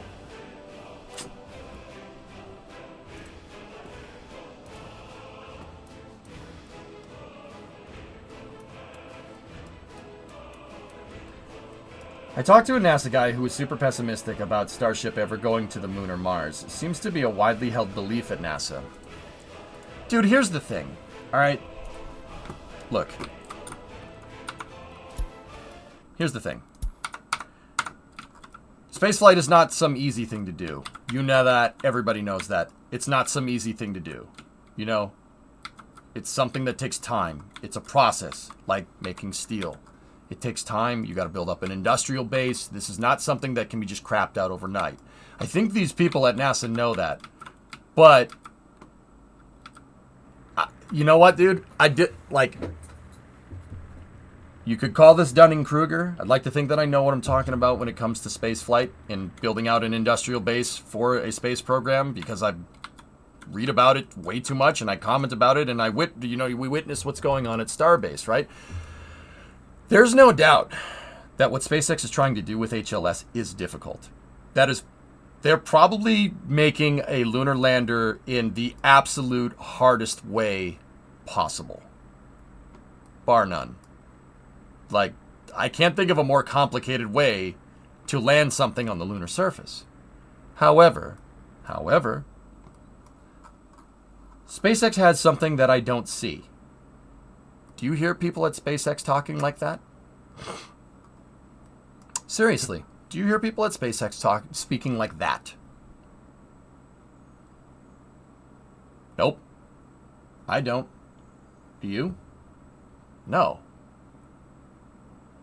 I think it's, and I'm not trying to say I know more than people that work at NASA. What I do know is that if you absolutely think with certainty that they're never getting near the moon, if you think like that when it comes to space flight, if you think SpaceX will never get it to the moon, well, dude, I'm really glad you're not in charge of the Starship program, because if you were, Starship never would have been made in the first place.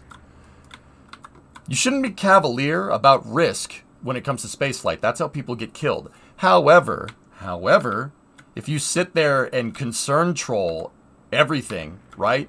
And say, well, they're never going to do it. That's way too complicated architecture. This was way too complicated architecture. Way too complicated architecture. Well, if you think it's way too complicated architecture, yeah, if you're going to sit there and doubt it the entire time, well, of course, yeah, I mean, of course it's not going to work.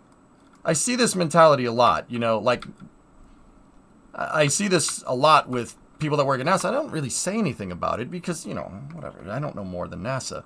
But, you know, if you're going to sit there and doubt a vital component to our industrial base towards getting people back to the surface, if you're going to sit there and say, that'll never work, bro, do you work for NASA or not? Do you think in the 60s that we had people like that for the Apollo program? Those people would have been out.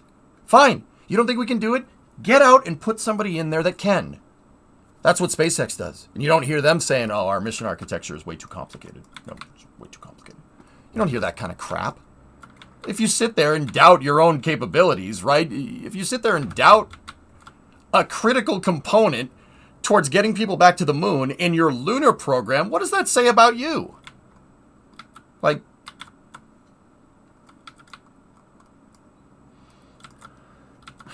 yeah, Nader, higher risk, higher reward. Yeah, I mean, yeah, exactly. It's the same. Think you can or think you can't. Either way, you're right. Yeah. Like, it's amazing to me. You didn't hear any Apollo engineers saying, oh, Grumman's making the LEM. That thing's never going to work.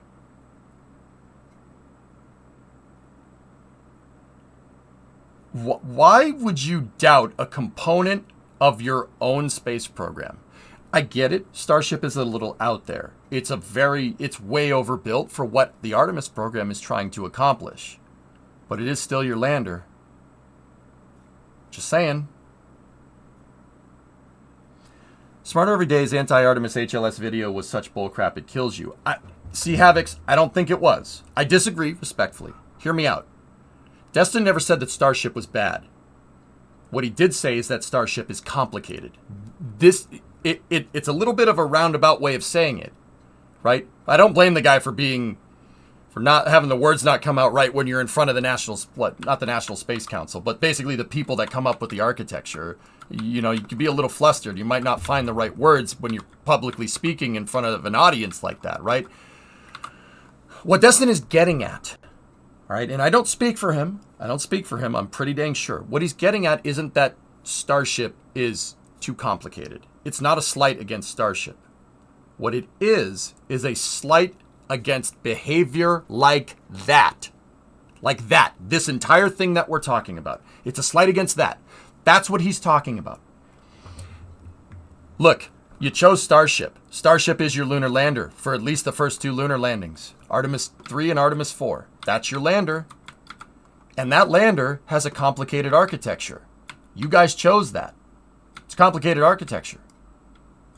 What you can't do is sit here and not speak up when this super complicated lander might have something wrong. You can't sit there and you can't doubt it. You have to talk. You have to be open. You have to get it done because that's your lander. That's the one you chose, right?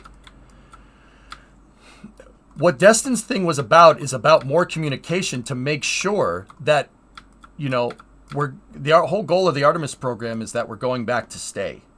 We're not just doing Apollo again, right? So when some company comes up with a solution that's way more sustainable potentially in the future and has a good roadmap towards rapid reuse and being able to basically land on the moon whenever you frickin' want to, right? You can't be hesitant with something like that. Like, why would you doubt that? That's the whole purpose of your space program, for sustainable exploration of the moon. I can't think of a better way to make lunar exploration more sustainable than having the ability to be able to put 100 tons on the lunar surface every week. Once again, you go back to the 60s, you don't see Apollo engineers doubting the LEM. Absolutely not. They were open, and if there was a concern, they talked about it and they got it done. That's how we landed people on the moon the first time. And the second time. And the third time. Well, we don't talk about the third time. Third attempt didn't go so well. Fourth, fifth, sixth, seventh attempts, those all went really well. That's how we did it. Open avenues of communication and not just sitting there telling people, oh, I don't think this is going to work. You don't think something's going to work? Go to SpaceX and say something. But you won't. But they don't. They're too worried about, rocking the boat too much. That's the problem. And that's why you get behavior like that. I don't like behavior like that. That's not conductive to running a space program correctly. If people are going to undermine the effort here, they can piss off. Leave. If you don't, Starship's never going to work. All right, cool. You can take that take and go post it on Twitter. All right? Just go somewhere else. Like doing something like that is a really bad idea. That's a great way to undermine an already complicated mission architecture with sustainability in mind. That's not smart. I don't think that's right. What does that solve? What does that solve? Saying that Starship is super complicated and saying it'll never get there. What does that solve? That just makes you look like an idiot. He was arguing that Starship is just mass for low Earth orbit and that it would carry more dedicated landers.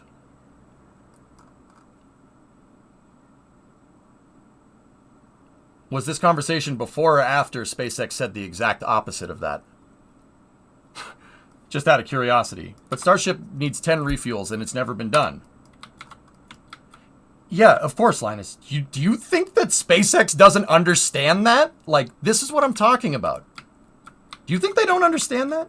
This is the only company that's ever been able to land a booster vertically. Now, don't get me wrong. That's not a one-for-one facsimile, right? Landing a booster in terms of difficulty, that seems easy nowadays. SpaceX is just doing it almost every day.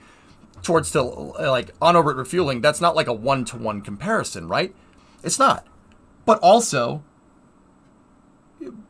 do you not think SpaceX understands the risk here? Of course they do. That's like peak Dunning-Kruger thinking, even insinuating that they might not. They understand the risk. Pretty sure they realize how complicated this architecture is. You know? It was like 2 weeks ago, a guy from Houston.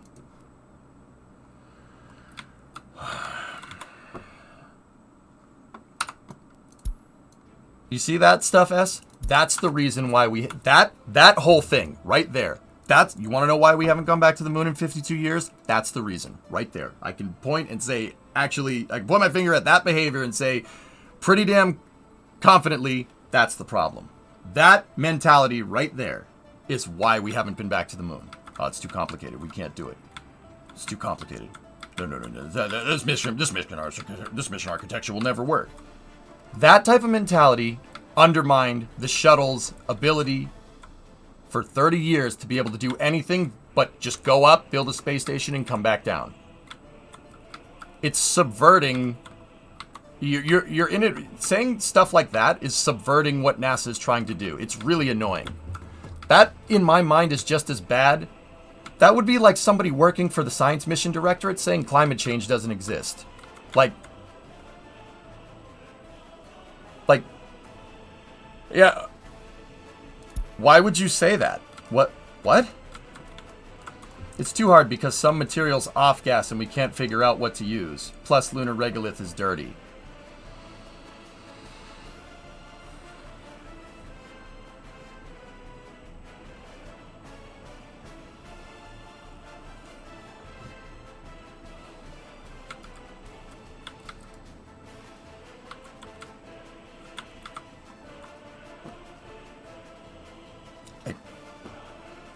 I got nothing to say, dude. Arguing with some friends lately about the same topic, some who say it's impossible. McPastor, why do people... Dude, maybe you can shine some light on it. Why do people think that refueling on orbit is difficult because we've never done it? Flying an airplane was difficult until the Wright brothers and Santos Dumont in Brazil came up with ways to do it. That's the mentality that we've been in. That's a terrible way to think about this. And we lock ourselves into it, man. We stack the risk against, I don't know, like anybody that has any new idea when it comes to anything in the aerospace industry, like, nope, that's too risky. Nope, that's never going to work. Nope. They said this about Falcon 9 landing. I mean, Havix, you said that already. They said that about Falcon 9. Falcon, you'll never be able to propulsively land a booster. Reusability doesn't financially make sense. And it's hilarious because people still hold on to that argument, despite a SpaceX booster landing almost 3 times a week. How can you sit here and say that that is not a profitable venture? Well, I know what they're going to say. Well, you don't make money on the launches. Yeah, they don't make money on the launches.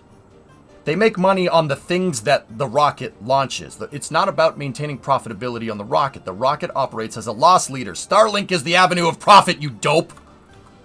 How do these people don't, how do you not understand this? I don't understand.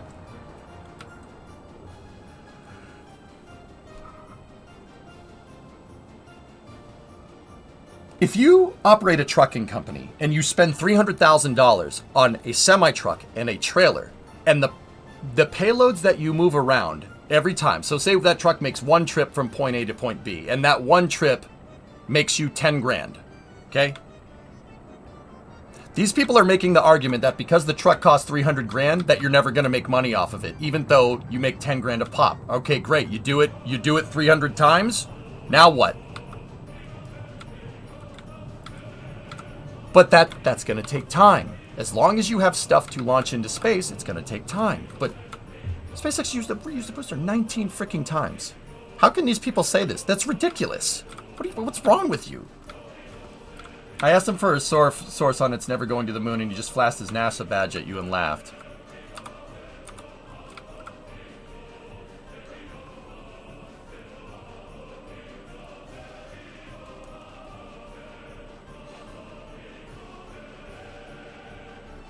Look, all right. Everybody knows John F. Kennedy's moon speech. We choose to go to the moon in this decade. But they always glaze over a part. Okay? There's a part of that speech, and I'm paraphrasing here. There's a part of that speech where Kennedy says, look, I mean, he said it not because it's easy, but because it's difficult. But, and he cited the Pilgrims. William Bradford, speaking in 1630 on the founding of the Plymouth Bay Colony, said all difficult actions need to be overcome with amperable courage. Yeah, I know. I'm from that neck. I'm from the same place as he is. So. Anyway, look, anything that's difficult to do is going to be difficult, especially in this day and age where we have a lot of stuff figured out. But getting to a point where we shun any new ideas because, well, that's too risky. That's too risky. That's too risky. That's too risky. You know what? You know what? Just because you tried it and you sucked at it for trying to go back to the moon for 30 years doesn't mean that SpaceX is, all right? And I'm not like a crazy SpaceX fanatic by any means. I like every rocket. I want NASA to go to the moon, and I want SpaceX to go to the moon too. And if they do it together, well, everybody wins, right? But the point is that, look, man, we have an established way of how we go about exploring the moon, right? Or we don't because we stopped doing it, right? You're never going to advance if you don't have some risk. And if people are showing this kind of if people are talking about this kind of mentality before we even get back to the moon, what are they going to say about a Mars mission? Do people working at NASA saying something is too complicated for NASA to do or SpaceX to do when it comes to aerospace is the cringiest behavior I've ever heard. That's ridiculous. What's wrong with you? I probably would have called that guy out right away. That would have pissed me off. Or either that or it just would have been like, I'm done.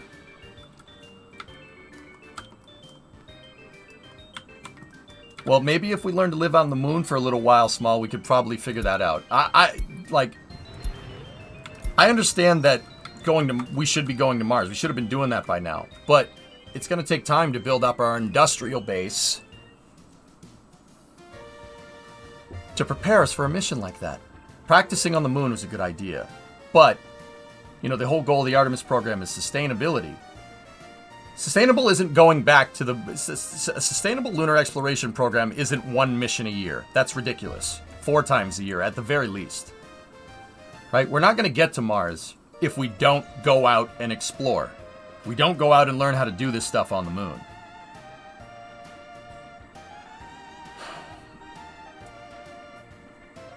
I did? Good. Good for you. Same happened with the ISRO. People criticize too much. Dude, it's ridiculous. And to have people in NASA saying something like that is so, like, bro, what the hell's the matter with you? You're NASA. You are part of an organization, the only organization ever to put someone on another celestial body. Once again, I'll call back to it. Do you think the Apollo engineers would have said something like this? Hell no. Not even close. And you know what? You know what they probably would have said? If somebody said, like, the Grumman's lander will never work. It'll never work. Look at Apollo 1. Apollo 1 killed people. The CSM and the Helium are a terrible way to go to the moon. Go to the moon. You know what they would have said? Fine. Get the frick out. We'll get somebody that wants to do this. Leave. I don't have time for this crap. Right? Like, oh, dude, that type of stuff gets me so annoyed, man. I understand wanting a careful and considered approach. But, you know, that's such an L take, dude, to speak like the kids nowadays. It's such an L take, dude. That's cringe. Bro, you don't think they can do it? Leave. Where's your lunar lander? Oh, wait, you don't have one. It's a God-given ability. Yeah, Navek, exactly. Repost. I think that risk aversion is a huge issue in the country these days. Yeah, Nader, we shy away from anything if it has anything above, like even if there's any semblance of anything that hasn't been tried before. Nope, can't do that. It's disgusting behavior. We didn't send people to the moon thinking like that. We didn't build the space shuttle. Even we didn't build the space shuttle thinking like that. Can you imagine, like Charles Lindbergh, you know, flying across the Atlantic in the spirit of St. Louis, right? Can you imagine if this kind of behavior was? I mean, it probably was in some way, shape, or form, but. Can you imagine this kind of behavior? Like, if you went up to Charles Lindbergh and said, you'll never be able to do that. That plane will never be able to make it. It's too far. It's too complicated. You know what he would have told you? He would have told you to piss off. Piss off. Get out of my face. You don't think it can be done? Go sit in the peanut gallery, pal. I'm so sick of it. I'm so sick of people using risk aversion as a guise because they're scared of trying to do new things. It's really annoying. Like, you know... Look at what Intuitive Machines did yesterday. We can do this. We can. We've done this before. We can do it. I think we need to relearn how to do it. I think that's an important component to this. But you get a guy that works, some guy that you were talking to that works at Johnson Space Center, the home of NASA astronaut training, saying that kind of stuff is, dude, it's cringe. It's cringy freaking behavior, man. No pictures yet, Bandit. Yeah, it's disgusting, Jack. Yeah, it's gross.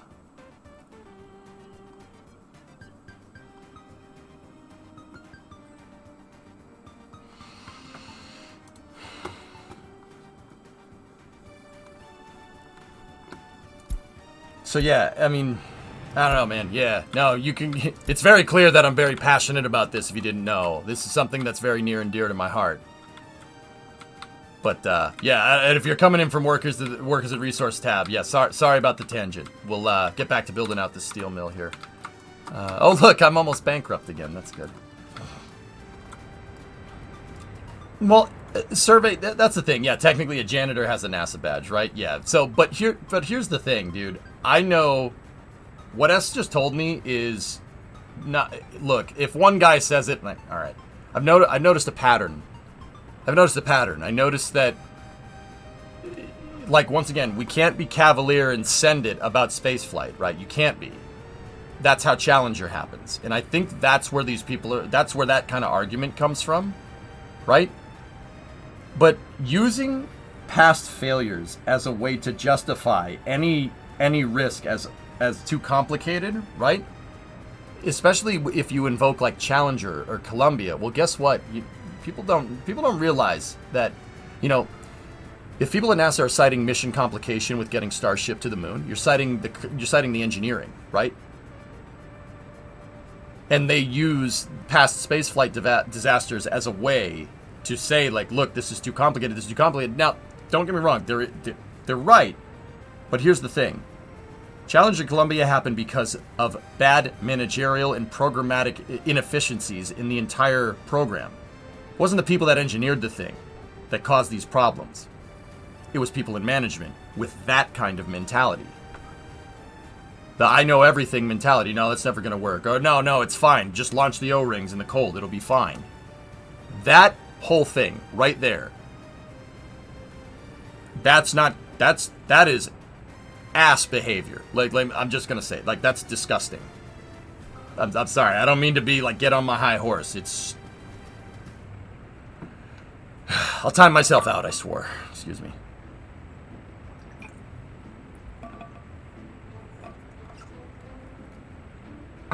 There are engineering challenges. When is there not engineering challenges? Everything you're doing here is complicated. And you have a company that comes along that's gung-ho about tackling these problems head on, and you say stuff like that? Dude, once again, it's like programmatic behavior. I've seen it all the way at the top. Do you guys remember the Artemis press conference that I covered about a month ago? Where NASA had to go up in a press conference and say that, you know, we can't go to the moon next year because we're not ready, because the next flight's supposed to have people on it and we don't know how the life support systems work? And then when they were fielding when they were talking, they had representatives from all during the Artemis program, right? And when the press asked people from Lockheed that work on the Orion capsule about complexities, they dodged the question a couple times. And then when somebody asked the question to Jen Jensen, the SpaceX representative, she said, "Oh, I'm not sure." And NASA Bill Nelson himself called her out on it and said, "Well, what do you mean you don't know? What do you mean you're not sure? What do you mean? How many flights do you think it's going to take to refuel Starship?" He held her feet to the fire. He didn't hold anybody else's feet to the fire and allowed other representatives from other contractors in the Artemis program to shade questions. But when the SpaceX lady gets asked a good question, he presses for the answer. That's disgusting behavior. I lost a lot of respect for him during that interview. During that press conference, I lost a lot of respect. What are you doing? What's wrong with you? It's disgusting behavior. You can go look at this press conference. He let everybody else shade these hardball questions. Then when the SpaceX rep gets asked a hardball question, he makes her answer it. That's disgusting behavior. Disgusting. Oh, and see what I mean? All this, you know, no, it's too risk aversion. Any hard problem to solve, we can't do that. Now, don't get me wrong. I understand that this is difficult. I'm not trying to say I know more. But guess what? You guys were the one that chose your lunar lander. Not me. Just saying.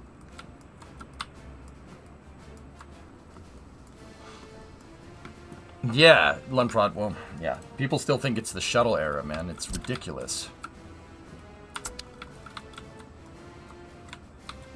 Yeah, Yama, it really pissed me off. I lost a lot of respect for Bill. And dude, like, I don't mean to be a jerk, all right? I don't mean to be a jerk. I'm just calling out this behavior because I don't like it. I don't like it. The U.S. did the first soft landing on the moon yesterday in 52 years. And all Bill had was a pre-recorded message saying, "Well, we're back on the moon." Bro. A contractor for your organization is doing something that we haven't done in 52 years, arguably opening up the door to a new era of lunar exploration, and all you have is a pre-recorded video.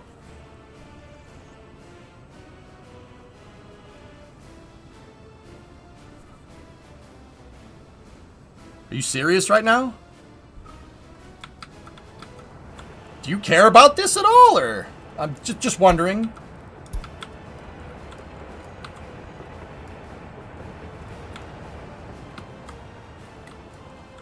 Like, I'm sorry, man. Like, actions speak louder than words to me, dude. A lot of people blow hard. Like me, I get paid to talk. Probably myself included. I'm not insusceptible to this. I'm not trying to be holier than thou. Like, I'm not perfect. But actions speak louder than words. A pre-recorded message for a first soft landing on the moon, arguably opening up a new chapter in NASA's spaceflight history for the Artemis program. Like, pre-recorded message. That's it. Bro, what are you doing? Yeah, Thorn, bingo, he would. Something that S-Master was telling me about what somebody at NASA said. It's gross, dude. Gross behavior. I don't like that, dude. Look, you guys are the one that chose the lander. NASA's the one that chose the lander. You should be all in on it. If you're not all in on it, get the frick out. Just get the frick out. You know, why...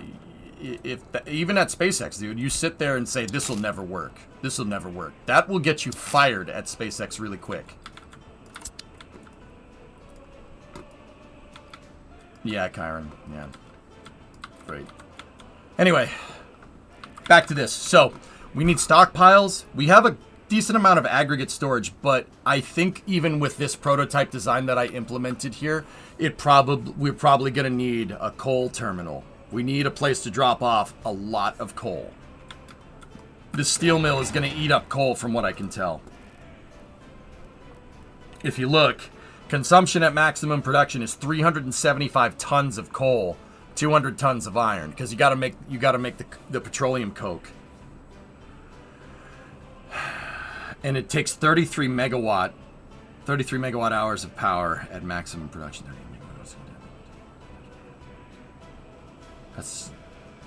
That's 33 megawatt. Okay.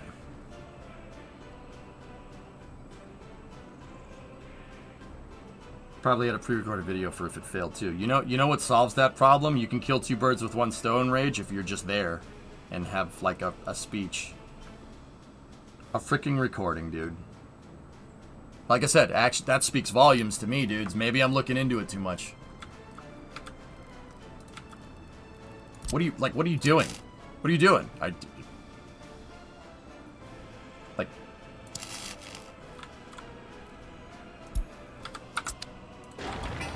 I'm sorry, man. Like, I see that, and I'm just like...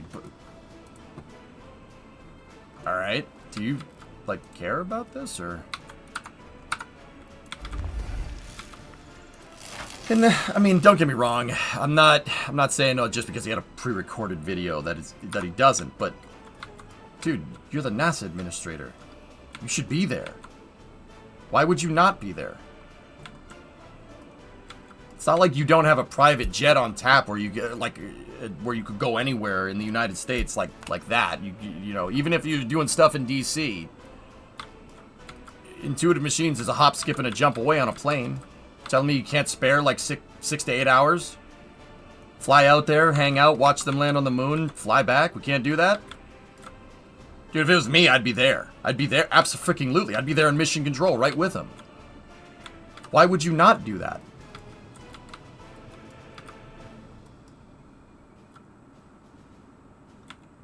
Yeah. Eclipse isn't NASA proper, so you can't toot that horn too hard without pissing off your homegrown NASA projects. And Havoc's, that right there is what Destin is talking about. That's what he meant in his speech. He clarified it on Twitter, actually, when someone asked him about it. Do you hate Starship? No. Okay. Steel mill. Sorry, dudes. It's just, yeah, that stuff bothers me. How come every time I end up looking at this steel mill, something like this happens? What's going on here? What is it about steel that sets me off? I don't get it. I don't understand.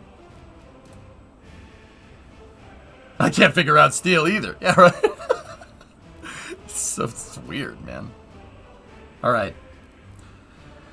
So, we need aggregate storage. We need big aggregate storage for an input. Where are our belt inputs? Our belt inputs are right there. So, how about we put... It would be probably a good idea to put the input for coal right next... Like, have the inputs going in the right spot. Like, right next to each other, right? I don't want to put them here. I put a road in the way. Now, keep in mind, there is some flexibility with this, but... So, let's see. What is a train? That's train aggregate loading. Harbor for aggregate. Train aggregate loading. Train aggregate loading. Unload. Train aggregate unloading. Do these things have any storage capability? No, just an unloading thing. I guess, Poison, right? You could say these other matters are stealing our attention. Don't do that, please. Don't do that. Don't do that again.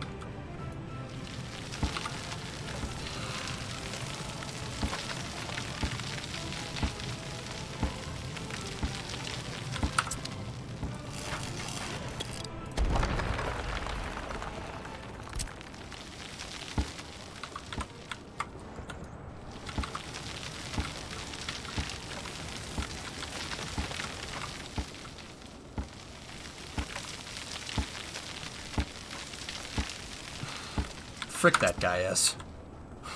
Frick that guy. Ugh. Frick that guy, man. The hell? Alright, so we need coal aggregate storage, and we're going to need a bigger aggregate storage. Ah! EJ shuttle. No, I'm good. I'm good. But also, man.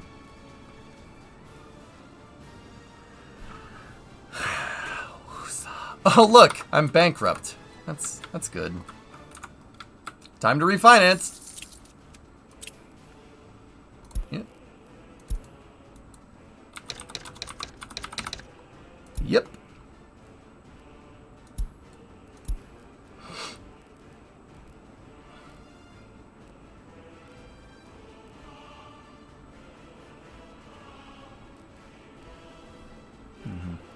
Yeah, okay. Need a cableway to get workers to the steel mill? A cableway, Willie? I've been setting up the roads in a way that we could have a centrally located hub here. And, because those two need workers, that needs workers, and that needs workers. If I put like a bus depot right here, it should be pretty centrally located, because I think the steel mill has a footpath right there. There's a footpath connection there. And then if I had a footpath connection that goes this way and out here, we'd be good to go. Do they have any plans in the near future to set up a facility on the moon? NASA has plans to do that in the late 2020s, Sensuck. Yeah. Bringing the workers by train? Could.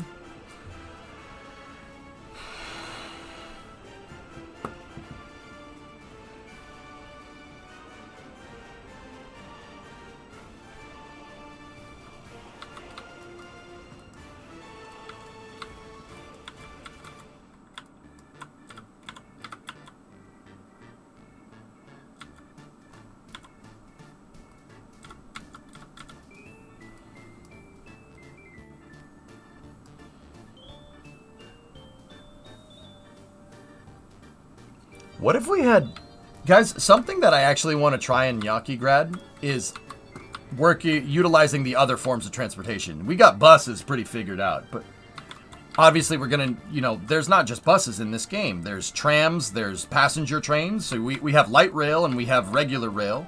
And then on top of that, we got ships, airplanes, helicopters. There are other avenues of transportation, but what I think would be cool... What I think would be really interesting... Cars. Think about it. What if we tried to give everybody a car?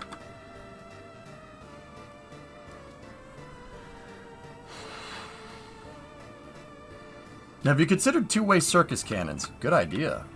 Just one more lane, bro. Exactly. Creatine, that's exactly what I'm saying.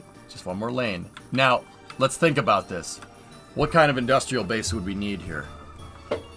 Well, we need to find a way to generate some revenue, right? We need to find a way to generate revenue. And we would need to find... Let me think. We need to find a way to generate enough revenue to be able to import a ton of cars. So we could probably do that with farming and crop exports, right? And then finance a gigantic project like that with the seed money that we have, get our return on investment and then some, and while the farm is doing its thing, have a town that's basically just for scientific research. Like, we'll have a small town with the party headquarters and the tech university, and just finance research and development. Like, that should be like one of the first things that we do. And then obviously all the like small infrastructure to do that. What if we give everybody a car? Was so US of you.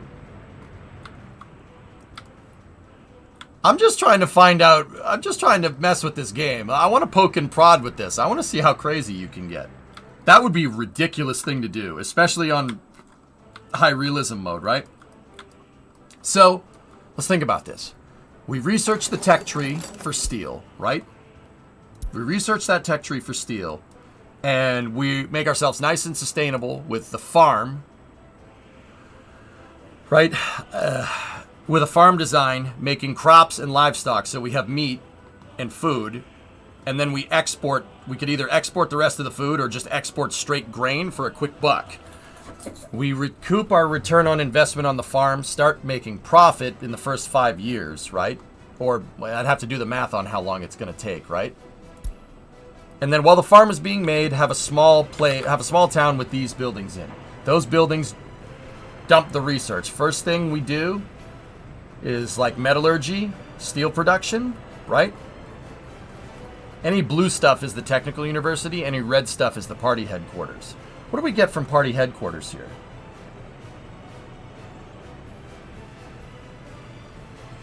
The hard part with cars is that you can only build so many parking lots in range for the houses for residents' cars. Are there any buildings here that have parking on premises?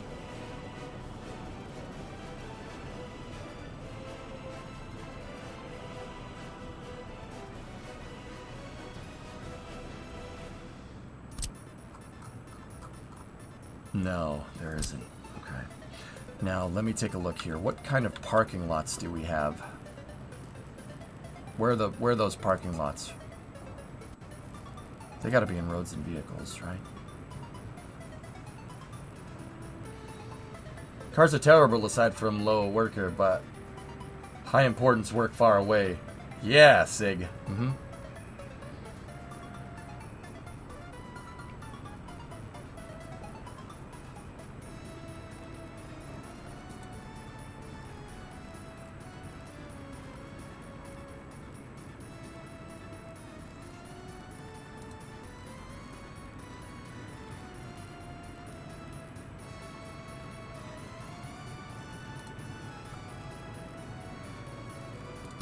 What kind of parking lots do we have here? What's the capacity on that thing?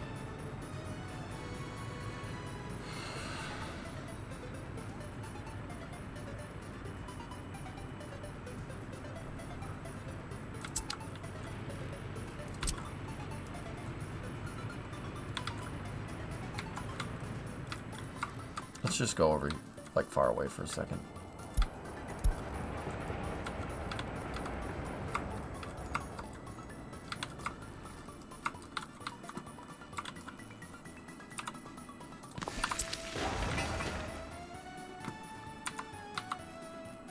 That holds 10 cars.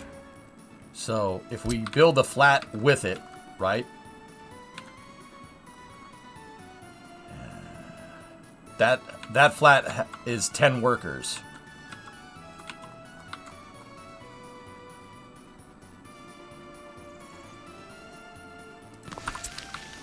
We'd have to research the refinery.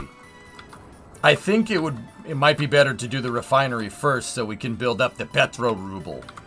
So let's go in here and just look at the research tree real quick. Metallurgy would be very high on the short list there. But 1300, 1900, 1300. The refinery needs tons of workers, like 500 something. Okay.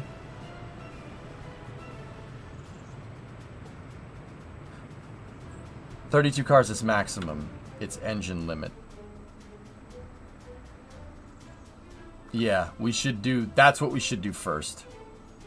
We should rush to the technical facility, build out the infrastructure needed to support those two buildings. Just a simple, like, basically build out this area right here. Something like this.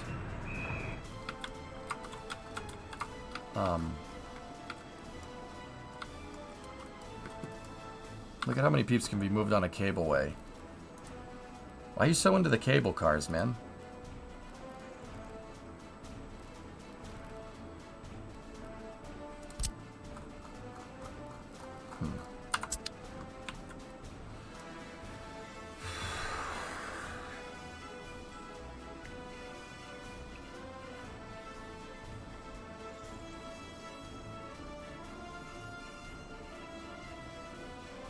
Last chance to buy. What's that?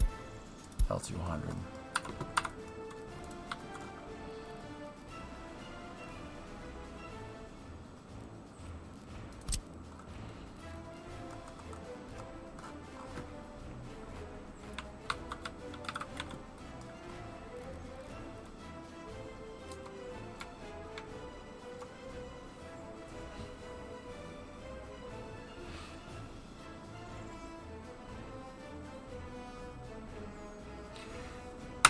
Happy Socks. Is there any street parking in this game? Can you park on the street? Just curious. Just wondering. If people own their personal vehicles, will they park them on the street? With mods. Okay.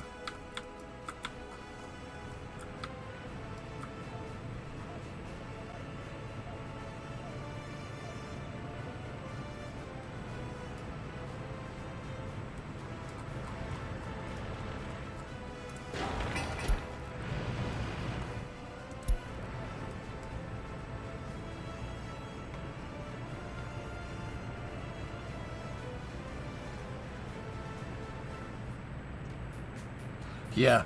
Refinery first, right? Even building the refinery first, even if I did the exact same thing that I'm doing here, honestly, here, just look at 1990.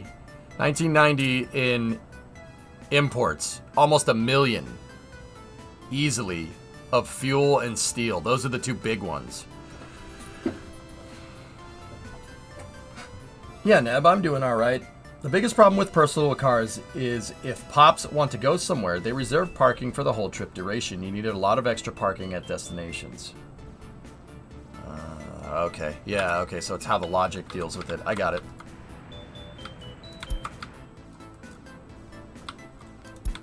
So, do you think it would be wise math if, say, we put down that refinery, right? How many people does the refinery, like, what's the refinery, maximum number of workers, 500.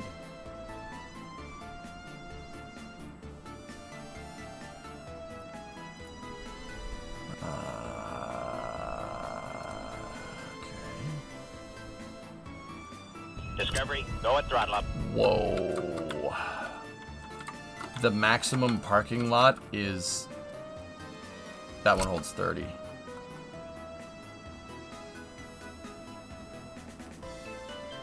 Are you telling me we need 1,500 parking spaces if we're going to conform to how the logic works in the game? 1,500 parking spaces? That one can hold 30?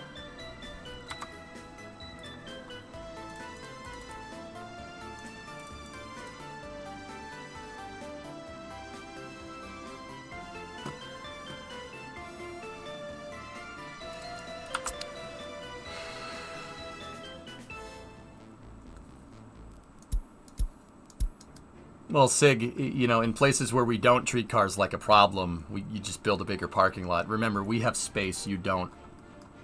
Important thing to understand that juxtaposition. Now you understand the problem with personal cars. Bruh. That's a space problem. That's not an efficiency problem. Nice blue shirt. Thank you. I made it myself.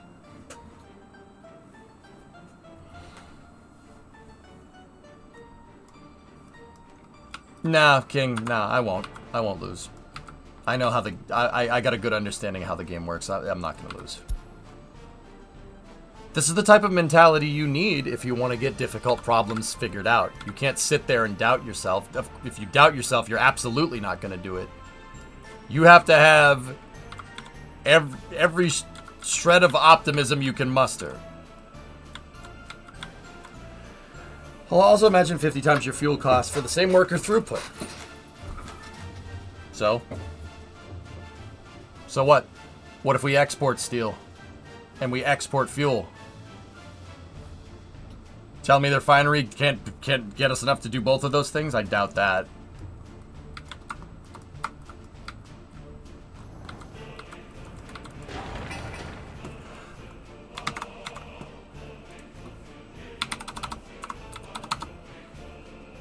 Parking lots.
I'm sure this is doing some real fun stuff with the encoder.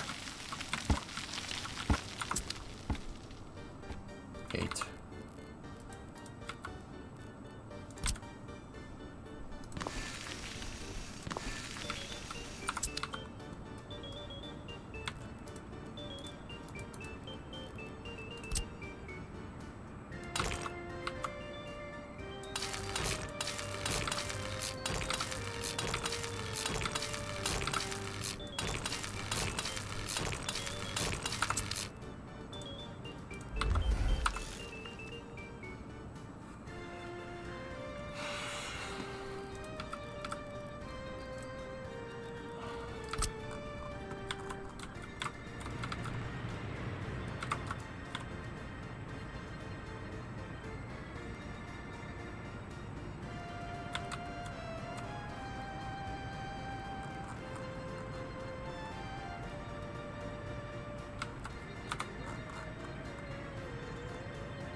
They're not crooked.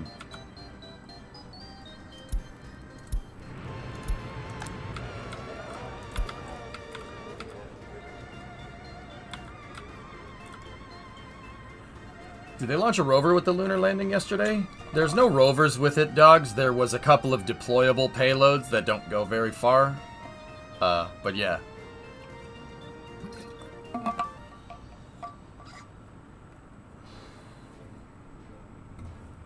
Drummer, I'm doing what's called a feasibility study into making Nyakigrad a decentralized transportation city. I'm trying to see if, everybody can get a car. Now, I know there's people like, man, you just covers how bad cars are. Yeah, thanks for that L take. Here, take this L, chat. No, the reason why I'm doing this isn't necessarily because I'm trying to prove that car decentralization works. What I'm trying to figure out here, and the point of this feasibility study, is to figure out if the citizens have a car and they have the train, which one are they going to take? Are they going to take a car because they have a car? Or if the train is faster, will they take that? What preference do they have? Have you seen the videos yet? I'm not sure there is any videos, dogs.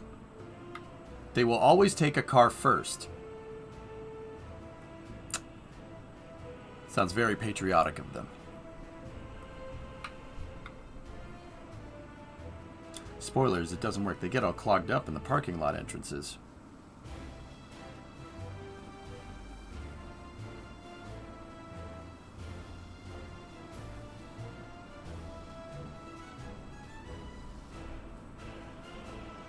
Think airport shuttle to move people from the parking lot to the front door for work. That's what actual steel plants do, Gaw, right? Disney World does that.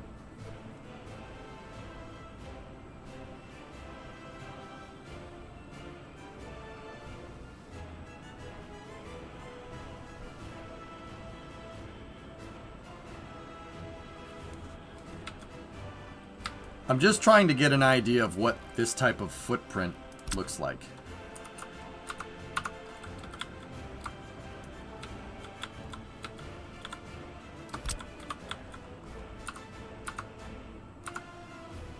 I can't snap that to grid. Oh boy.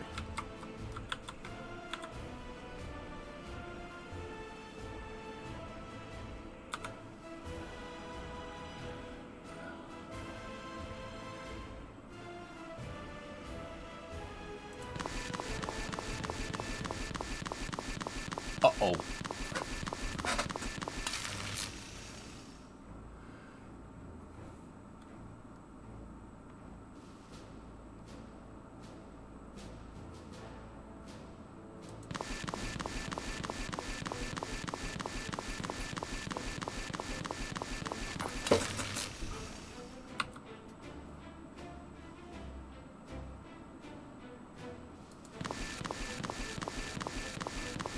It's getting slower.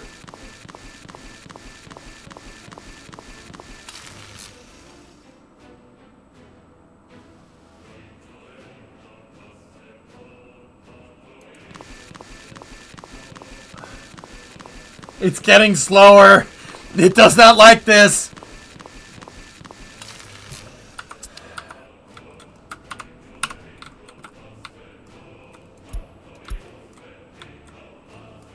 That's what 1,500 parking spaces look like, guaranteed minimum. Okay.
Nice.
Those roads that I just measured, guys, are trolleys. They're trolleyways. No joke.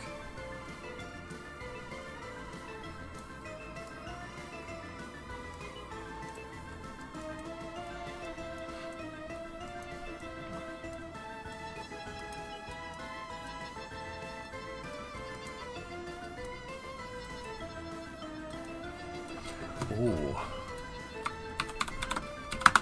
Got a better idea than the Mall of America.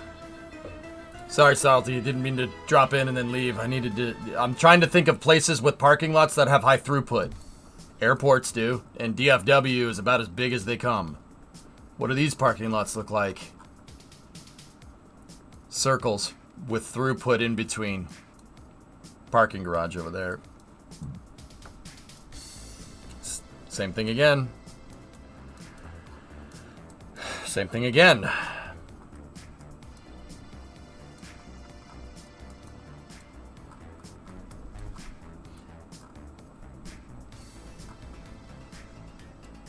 It's a giant roundabout. Yeah.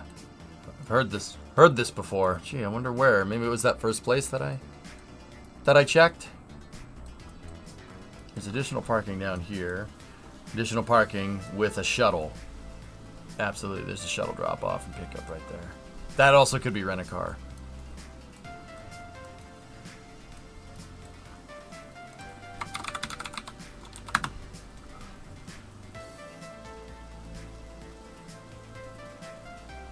Look at Hartsfield Jackson, yeah. Well, yeah, see, Orlando has parking garages. Hold on.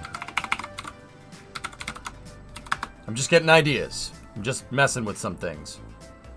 Check the DSN.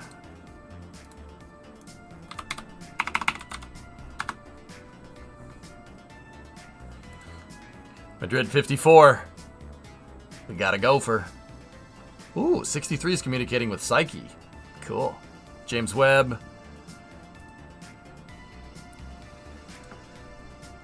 MMS 2. Lucy. Mars. Voyager 1 from Canberra.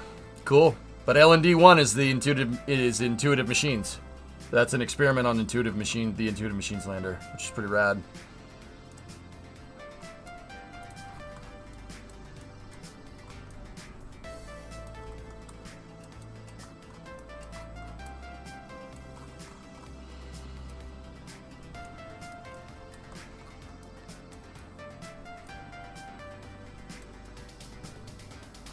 Thorin, is it hard finding parking at this airport? I can already tell parking is a pain in the butt here, isn't it? Real big pain in the butt.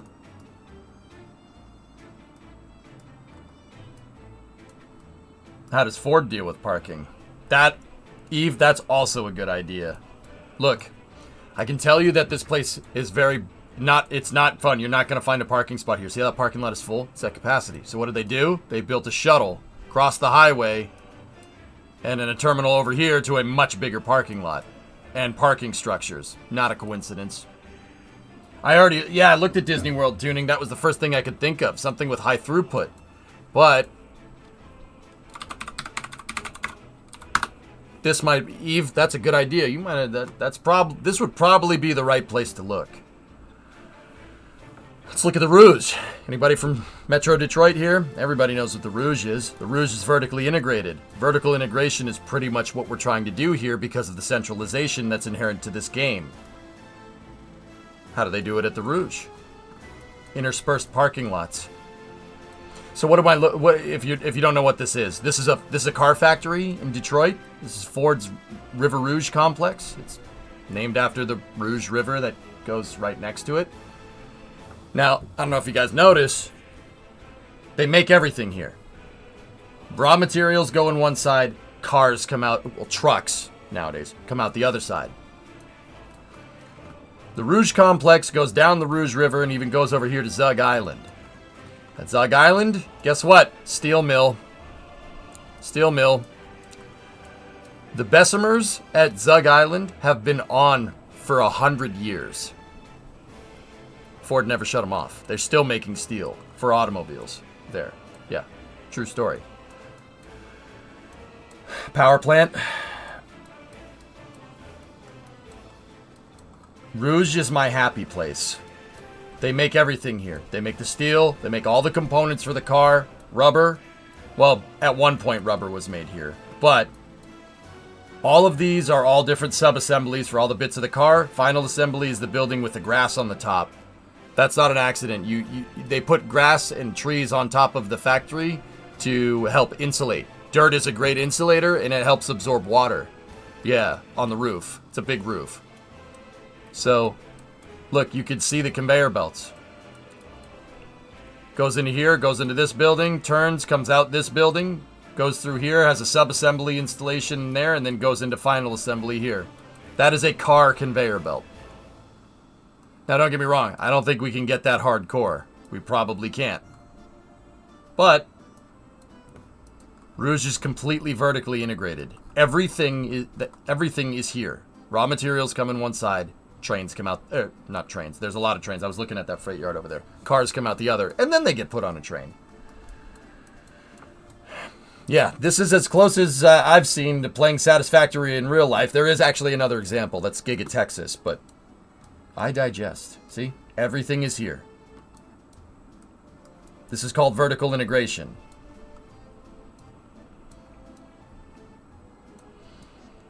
Yep. Does that train cut through the building? It looks like some of the tracks do at some point. This is a car staging area. And over here is a truck staging area. Yep, this is where they pop out. Right there. Iron ore and rubber and plastic. Oil go in one side and trucks come out the other. That's pretty freaking cool. Now I'm seeing one unifying thing here. With big factories, doesn't matter if it's Bethlehem Steel, River Rouge, I'm sure if we looked at the Soviet stuff, there would probably be even more emphasis on this. Train access is key. You need train access, and the reason why Ford built the plant on the Rouge River is ship access, which people have been saying that is a really, really smart thing to do in workers and resources. Also, power plant at close range.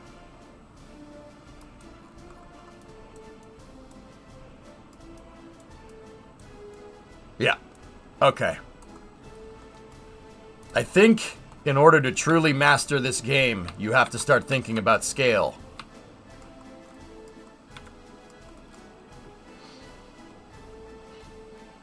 That's why I did this. I want to see what does 50 parking lots look like. That's 1,500 cars. It's 400 by about 600 meter.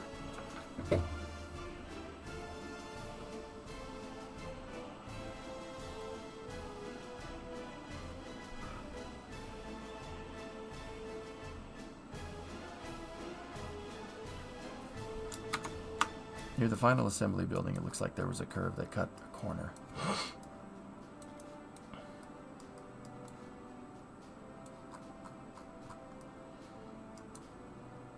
I don't know what these things are, Aqualex. I see there's an offloading terminal here, but I have no idea what it does. Look at this, dude. It's Factorio in real life. See the conveyor belts? Actually, that might be a gas line now that I'm looking at it. I don't think that's a belt. The belt's over here. That's the conveyor belt. It's a covered conveyor. Where do you think... You guys ever watch my Satisfactory builds? You ever watch the Satisfactory factory that we built? Where do you think I got that idea from? Those are my conveyor belts in Satisfactory. That's what I make my belts look like. Yeah. There you go.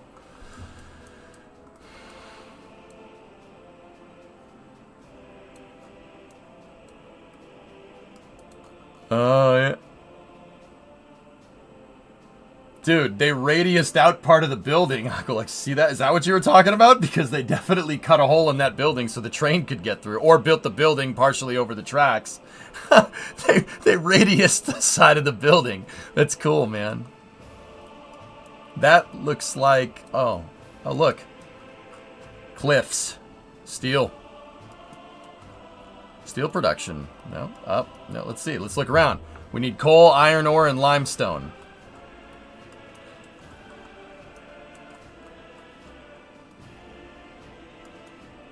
I'm not sure if that's steel. It might be. This could be a stamping plant. Certainly looks like one. Do they have tours? They do have River Rouge tours, Salty, out of the Henry Ford. Don't show up at the factory. If you go down the street. Okay, so see like all of this?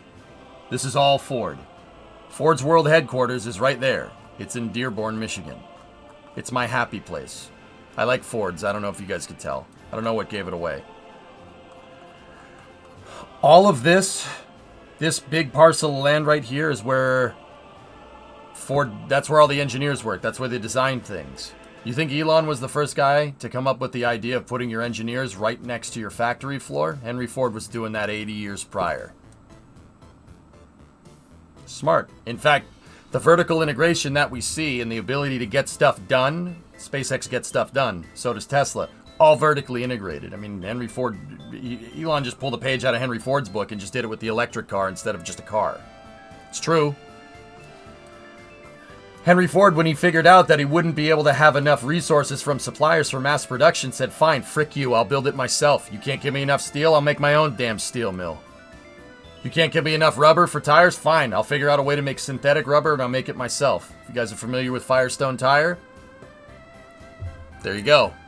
That's Firestone Tire was started by Ford.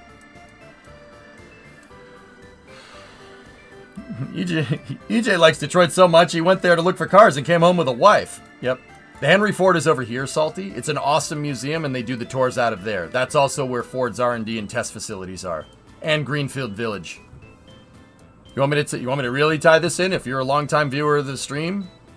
Disney World, Main Street, USA is based off of Greenfield Village. Walt Disney got his ideas for theme parks from Henry Ford.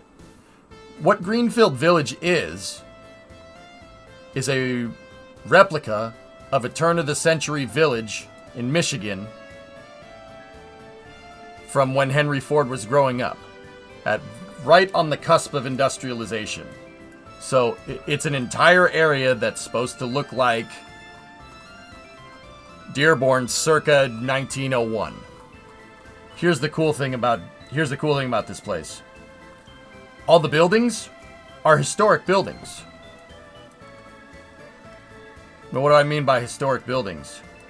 Well, let's take a look right here. This building, I don't know, you might recognize it if you're a plane nut. That's Wilbur and Orville Wright's house. Henry Ford, after he made a lot of money off the automobile, realized the need for STEM outreach and realized the need to pay it forward. So he built all this to teach people about engineering. Don't get me wrong, he was a prick, I get it. We don't need to hear that. We know. I get it. But he believed in paying it forward. He lifted the Wright brothers' house when it was up for sale and put it in Greenfield Village. Edison's laboratory is here. The Wright brothers' house is here. A lot of historical colonial buildings are here. There's a blacksmith. It's a fully functioning town, just circa 1901. That's not a replica. That is the Wright brothers' house in Ohio. Or was in Ohio. He brought it here. There's like a lighthouse from Cape Cod. If you like trains, there's a full steam locomotive maintenance facility here, and they drive trains around Greenfield Village. This was the inspiration for Disney World. They farm crops here too. There's an actual farm, and they make the food for all the restaurants. Does this sound familiar? That sounds like Disney. That sounds like the land at Disney World. That's where he got the idea. Pretty funny, huh? All this stuff is all tied together, dudes. Pretty cool, huh? First they stole Toledo, then they took the Wright brothers' house. Go away. You're from Ohio. Get out of here. So that's Edison's laboratory there.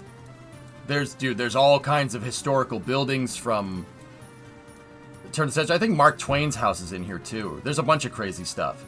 You have to go there. But yeah, Salty, go here, check out the Henry Ford, check out Greenfield Village, and then take a tour of the Rouge. Shameless plug for that. Oh yeah, and Henry Ford's house is over here. It's on the Rouge River. He lived upstream from the factory. Yeah. Ford built out this entire complex in the 20s. The 20s.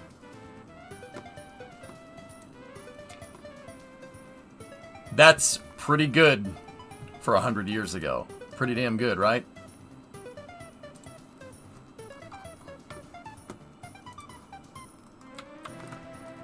Anyway, is the refinery done? Yeah! Alright, cool. I was just burning some time there.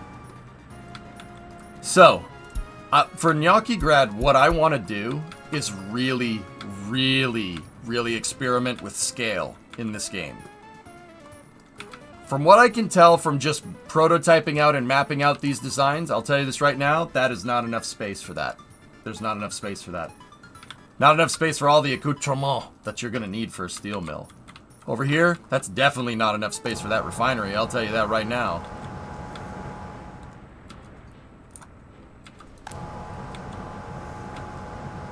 Money, nopers, money, nopers.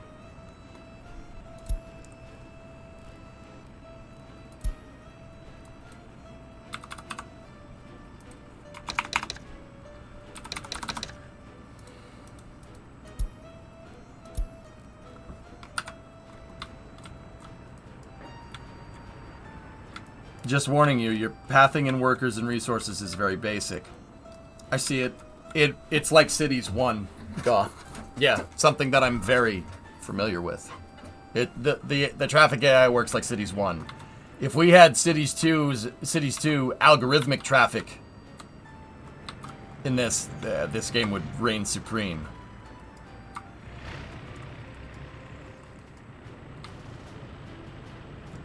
That's cool, Sig. I want to find out for myself, though.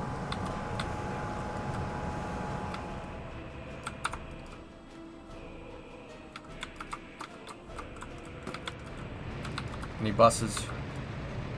I have no buses free over here. Okay. What about brick production? Brick production is doing its thing. All right, cool. Also...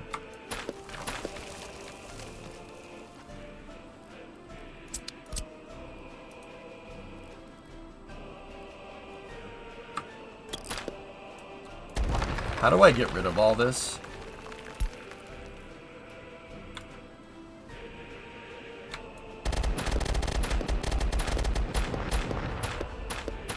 Get some! Get some! Get some! Get some! Get some! Get some! Get some! Get some! Get some! Remember to fire in 3 to 5 round bursts, or else your gun is very susceptible to overheating.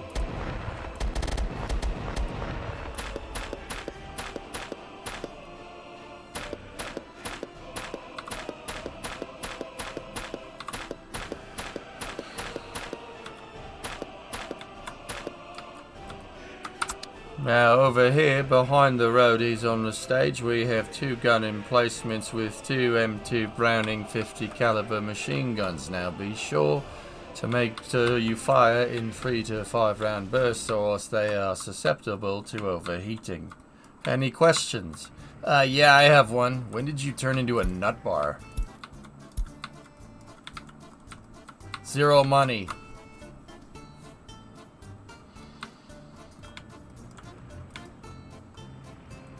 You never fight her going up in the air and going, ah.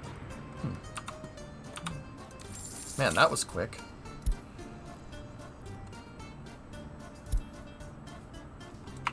Three. Okay, man, these guys are swindlers.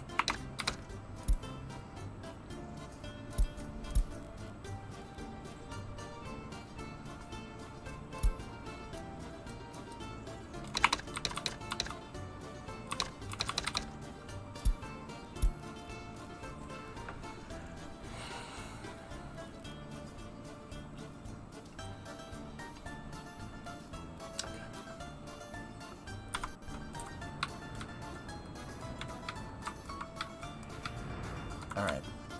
Yeah, scale. We gotta think about scale. I can do that. We can do that. That's not a big problem. The 3 to 5 round bursts is not from Full Metal Jacket. That's from Wayne's World. Wayne's World 2. Alright, let's go in here. 1, 2, 3. Hey. Hey! Hey! I.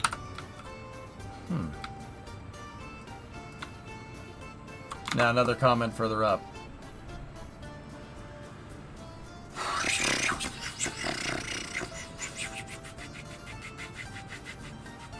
Get some, baby. I don't have it. Yeah. Let's torture this game. I'm gonna try to make this. Not exactly that, but something similar.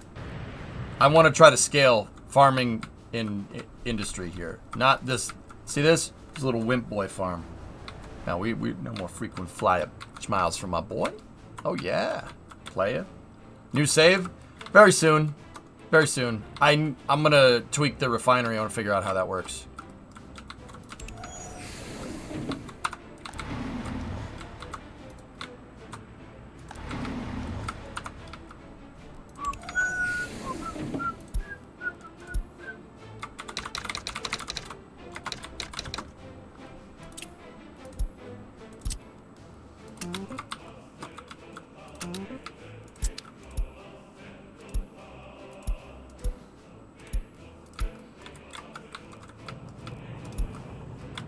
Where are my buses?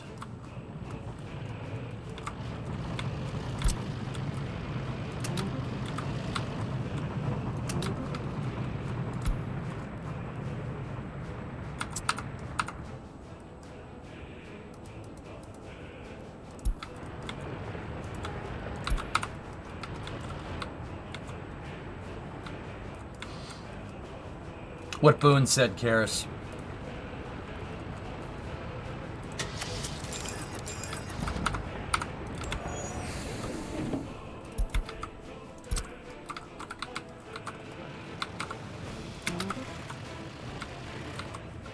Oh crap. Oh, that's NATO. That's NATO labor import. That's the wrong bus. Hold on.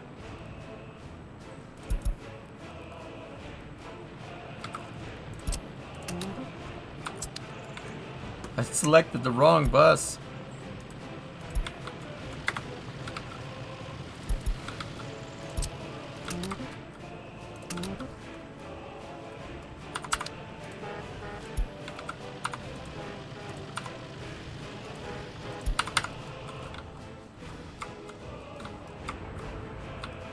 All right, Pace. See you, buddy.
They're doing something with DSN 54. Yeah, we saw it already.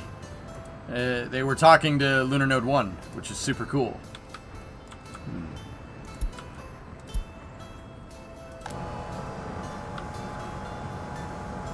Does that not work? That doesn't work like that, huh? Haven't seen much, Weather Guy.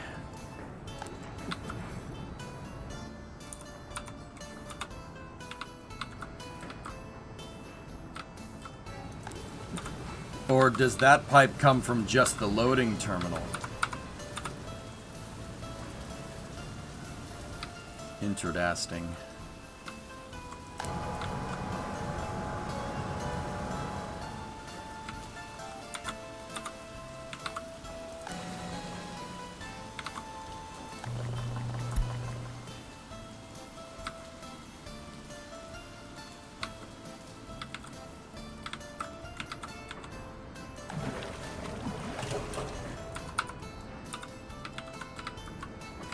That doesn't... Yeah, it doesn't bring oil in. Okay.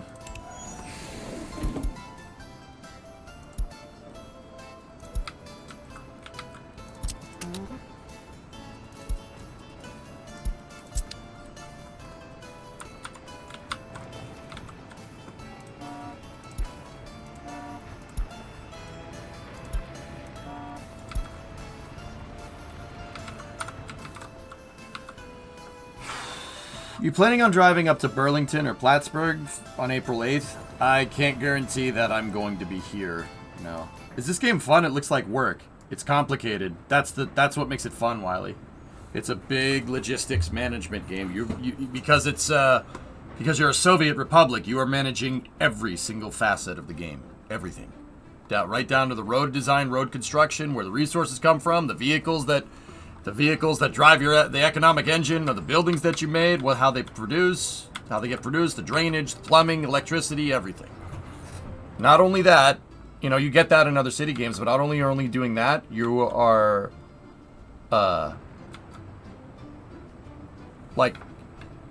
you're managing the resources for how this stuff gets built too. Good. You want to build a power line. Where are you going to get the steel from? You want trucks driving around everywhere? But I hope you have a way to make oil. You know what I'm saying?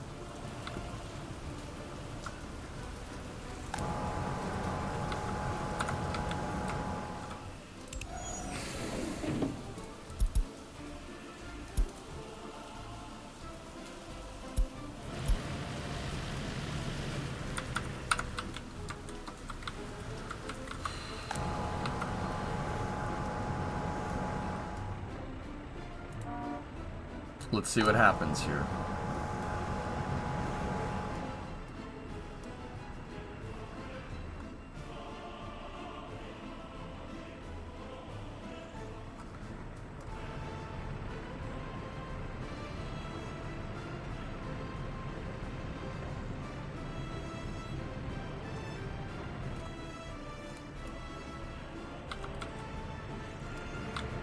Start loading her down, dogs. Do oil wells dry up in this game? No. Nah, I don't think so. I haven't experienced that.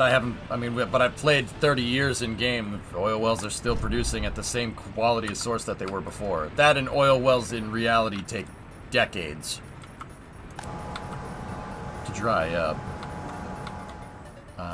First batch of fuel, baby. Very nice. Very nice. Here we go.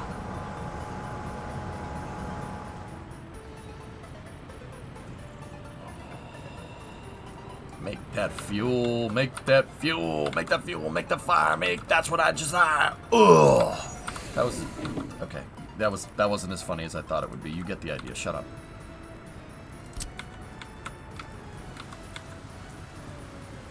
A lot of outputs here, huh? Is there a byproduct? It's making bitumen too. Hell yeah. Hell yeah. What's a ton of fuel worth compared to a ton of oil? Check this out, Noctis. Fuel, 829 rubles a pot. Oil, 316. Almost 3 times the amount. That's why I built this, and that's why I went looking at steel mills and stuff while this was getting made, because I wanted to basically fast forward to the part where I start making insane amounts of cash. Bitumen is even more. 1,300. Oh, look, it just makes that too. That's weird.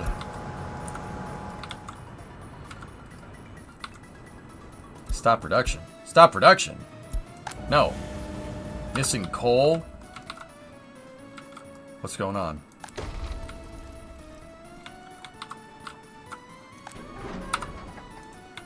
Hold on a second.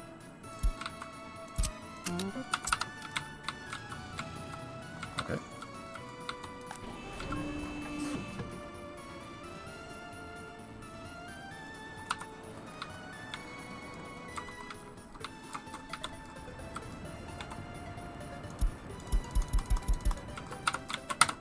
Crap.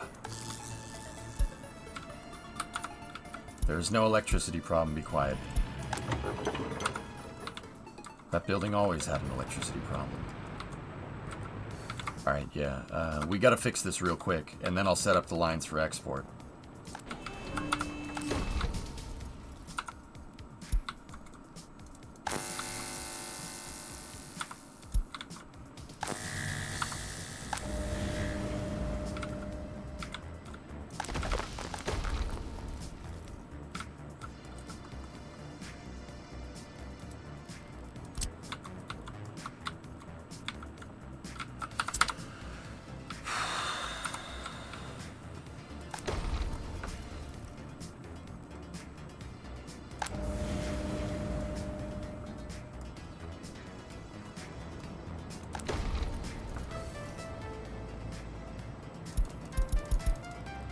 No, stop talking, pal. Jeez. Stop it.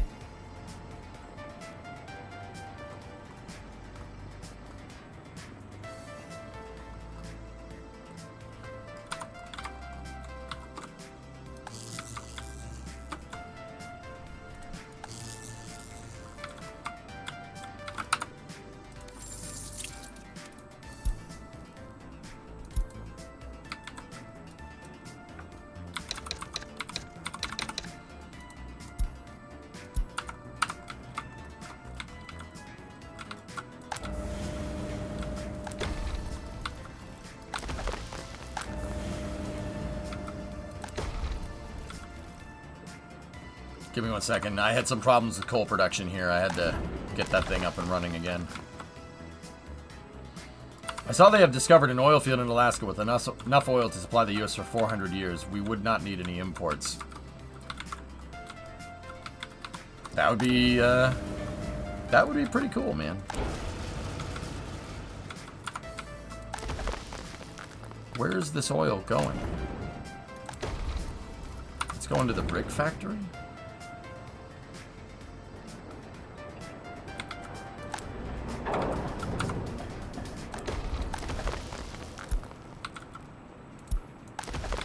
Why are we not filling up aggregate storage? Stop filling up the brick factory first, damn it!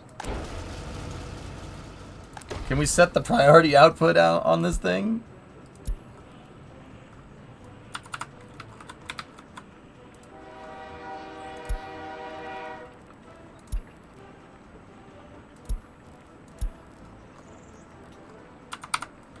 Dang it, Glender!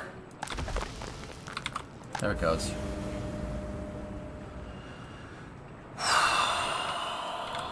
Yeah, we would need a conveyor splitter output. I got it. Or else it's just gonna...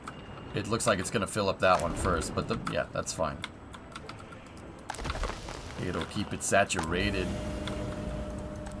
Alright, we needed to fix that problem first. Yeah, we're up to capacity production. So take that, switch that back to export. Citizen's happiness is too low. Citizen's happiness. No sinking this boat, Glender.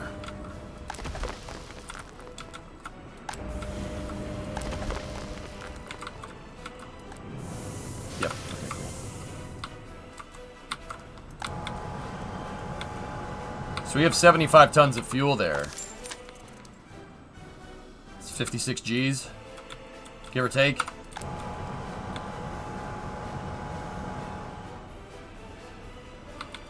Yeah, that's about right. Cool. Excellent. That's wonderful.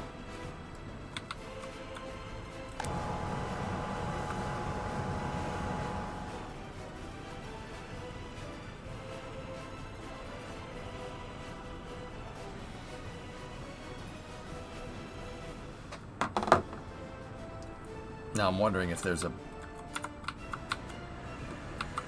We don't want to disrupt the throughput here.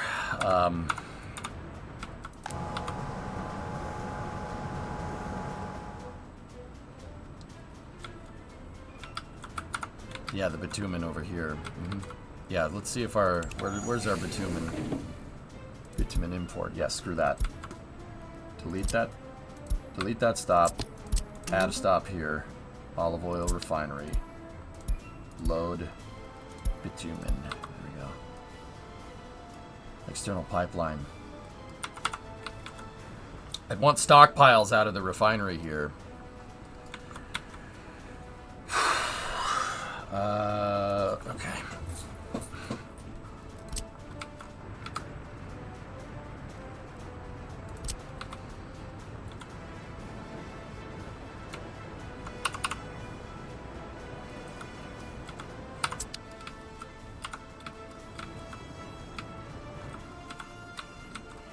What Jack Tank said. Also, you can make a direct pipeline from the refinery to the border with the technology. I recommend this for fuel. I don't think I have it researched, pal.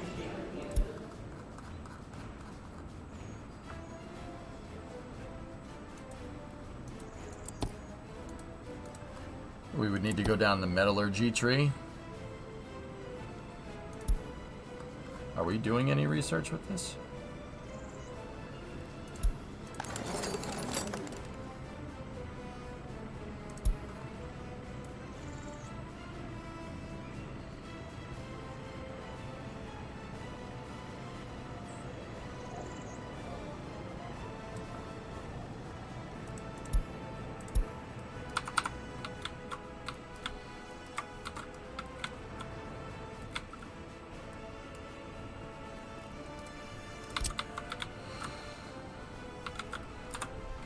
Yeah, make the pipeline. Yeah, I set it up as import just for now, but...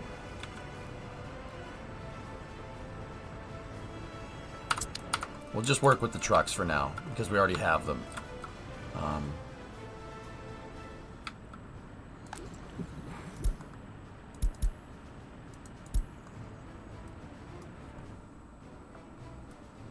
Need a pump on that uphill pipeline. Yeah.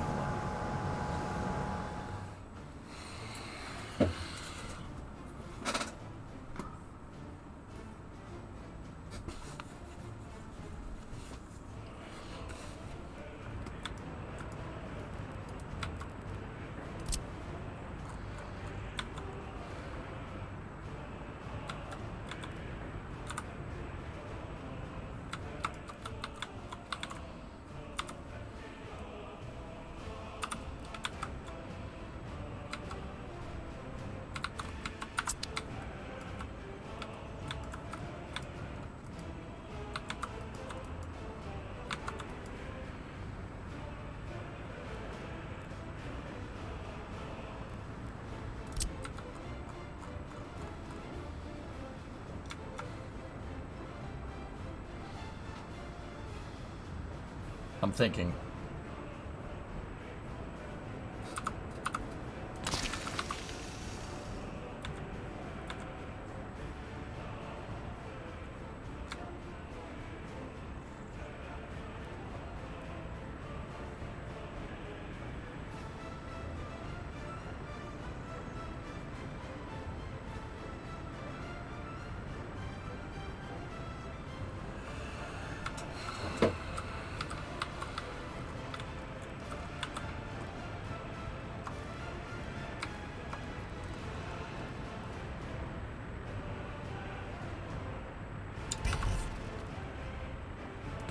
Fuel.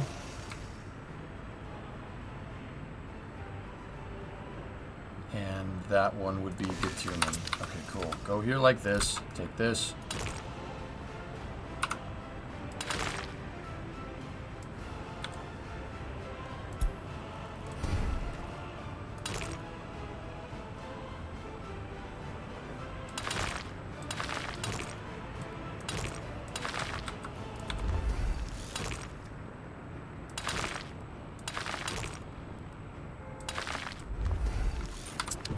I'm just trying to figure out a quick way to get this stuff all exported out.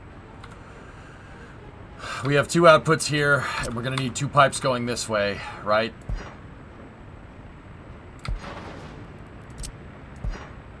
Underground to connection.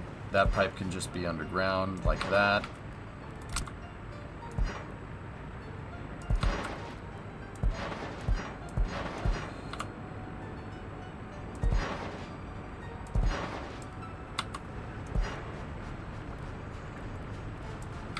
Hang on.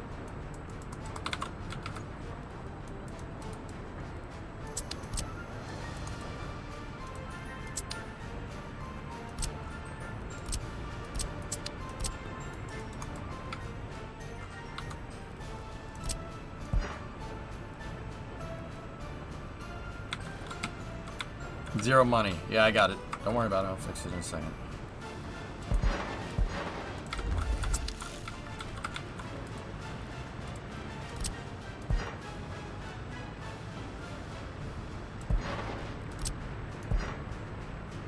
We will fix, comrade. This time it will be different. Okay. No, this is fine. It'll work just fine. I don't need that one there. Get rid of it.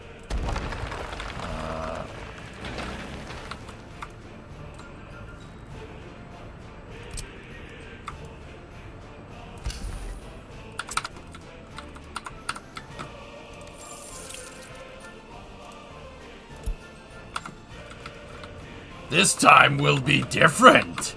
Observe as I turn up the heat.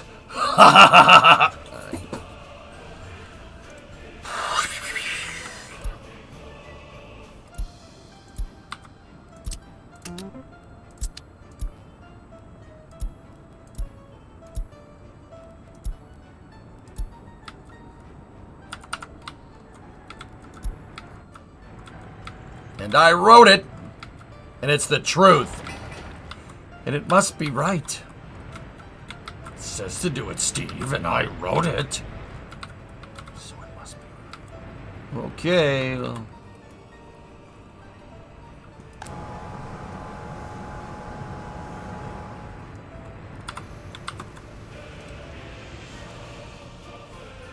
You.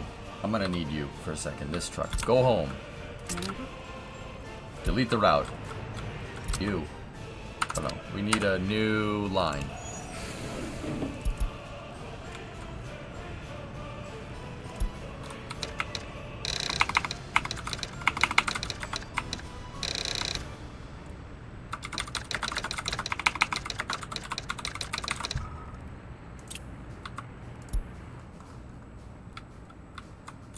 You saw Starship Troopers? Dang, it was a great movie. It's Afraid! Fantastic.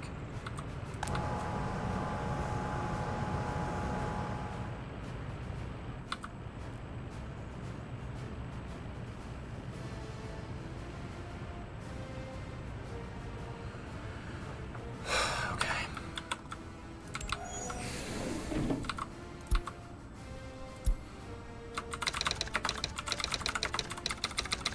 Fuel export, boy! For now, load up, wait until unloaded, go over here, unload, wait until unloaded, save, add that truck that we just plucked on there. Where are you? Where's that old boy?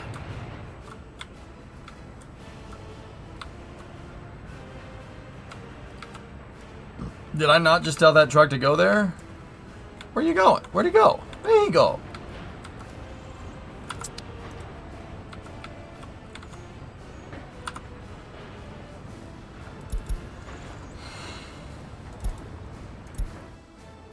The hell is that guy doing all the way over there? Ah, screw it. We'll use those.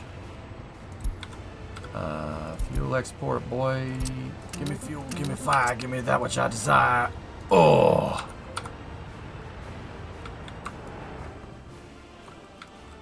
There's a lot, yeah, dude. There's a lot of big names in that movie, Sneaky.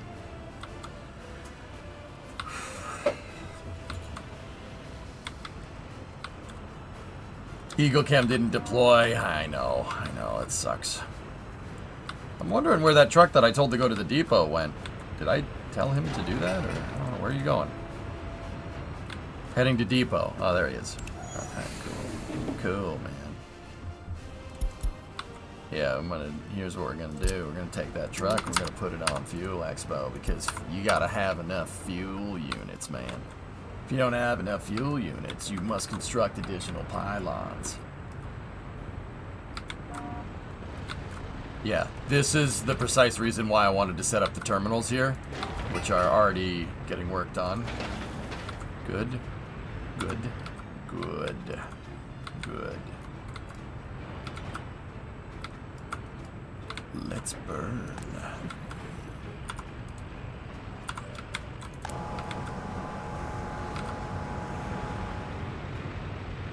Yeah, throughput is huge with the oil refinery. You probably almost never want a vehicle going directly to it, but feeding mechanisms for it, which I'm pretty sure is what they do in real life. Yeah, 900, yeah, they're gonna launch Eagle Cam a little bit later, but yeah, because they patched the software so they could use NASA's relative navigation to land, which is still a feat of engineering in its own right. That's the part that's gonna go into the history books, dudes. They rewrote the code on the fly to use navigation equipment that was designed for NASA as a test. And the test equipment landed the damn thing. That's impressive, dude. But yeah, I think it broke Eagle Cam. So it was either have Eagle Cam that works and risk it crashing, or land it and just deploy Eagle Cam later. Hey GTP, how is things? It's been a year since I last dropped by. Things are good and stuff.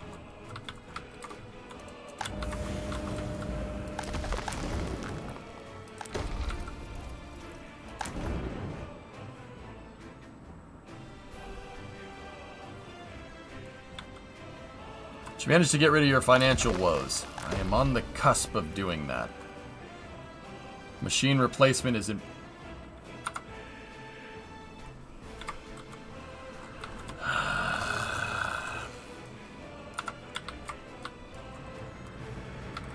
Of course, power plant needs maintenance. Right when I'm trying to get self-sufficient, you know. Just add another expense. That's fine. It's fine. It's fine. Yeah, we're gonna shelve that project over there. Train get this figured out? How far did they get? Oh, dude, he got the bridge up. Oh, that's awesome. Yeah, and they got the bridge done over here.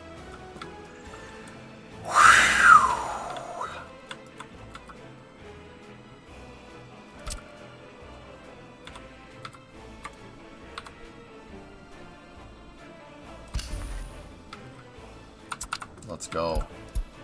Yeah, see, you don't need to be as careful building in this as other games. Like, I started out playing way too slow because I was trying to learn, but you don't need to... Yeah, you can... Yeah, you can do this. You can scale a little bit faster because, like I said, planning everything out will get you to that point better. Is this guy working on the bridge, or is he working on that segment of track? Oh, he's finishing that segment. Happiness is at 67. What do people need? A little bit of people starving. Yeah, it's okay. That should be going up. Yeah, it's going up.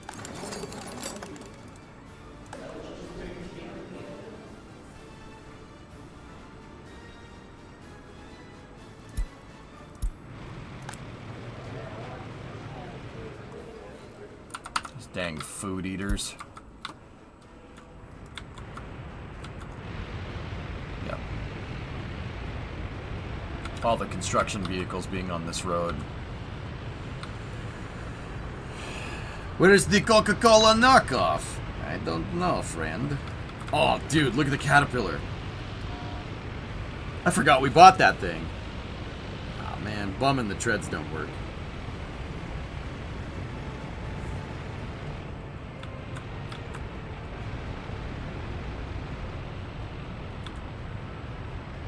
Guys, God, this is fine.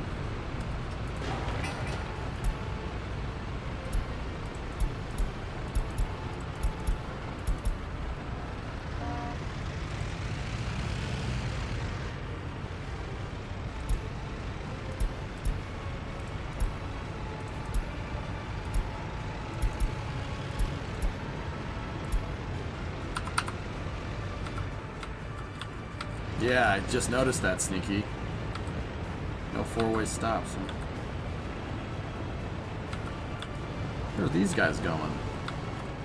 Oh, the oil pipeline.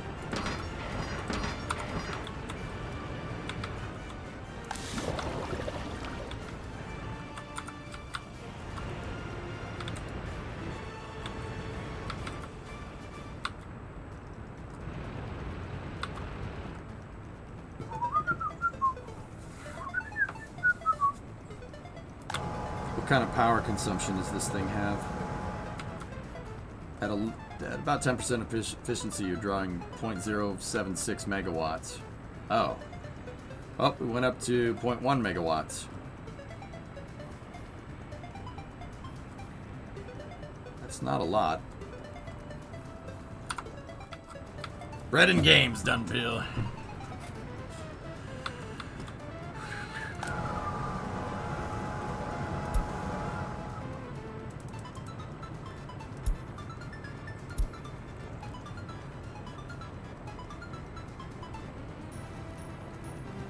Cha-ching.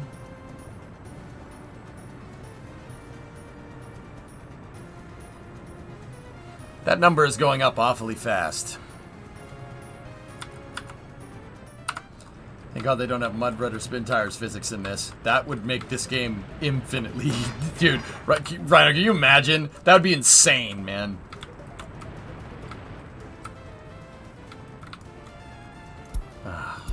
What's spoiling my little porty?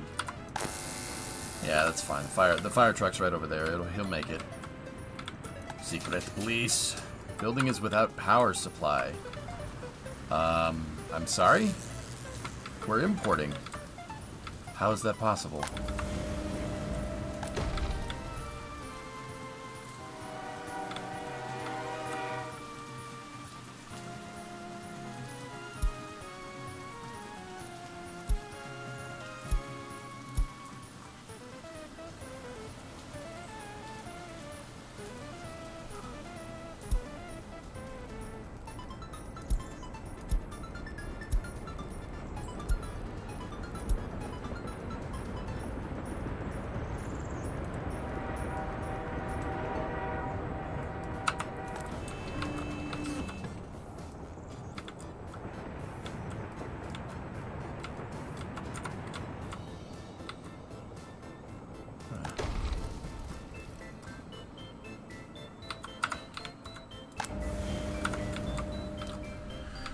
Can't mix the waste, Sneaky, even though you're picking up mixed waste. If it's separated already, you can't recombine it, which is a little bit... That's very surprising.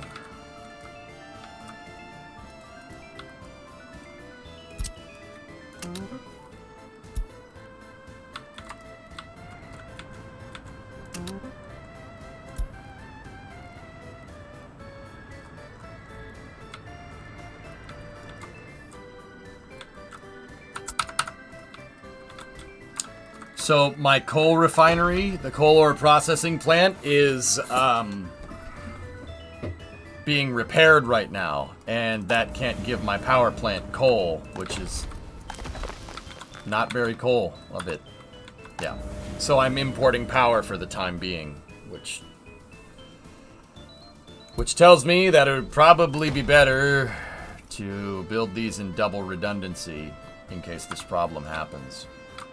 Similar to what I did over here. I have double processing plants here.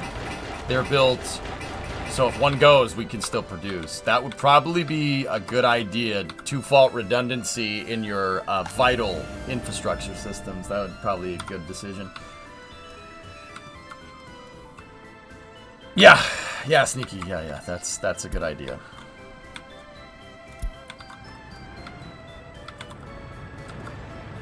Laughing pipes. They say you can hear laughing pipes.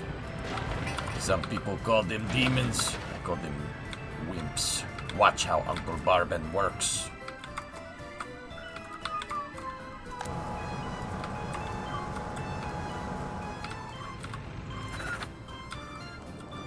And now, just so we're not wasting fuel, dump that as an import destination, and for now, grab the freaking fuel, load fuel, unload nothing. Cool. Traffic jam. How much you want to bet it's like right here?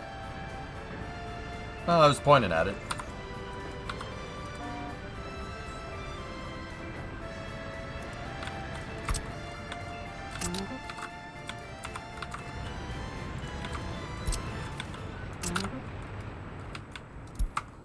For the other distro, other fuel distribution over here.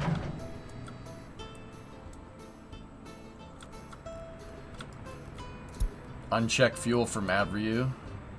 And then we need to add this for now. And olive oil, load, fuel.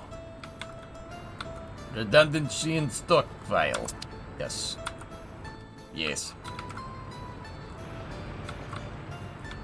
I did 3 processing on the coal for that reason. I'm running 4 coal power plants too. Same reasoning. By the way, 4 coal plants make a lot of money. Oh, I believe that.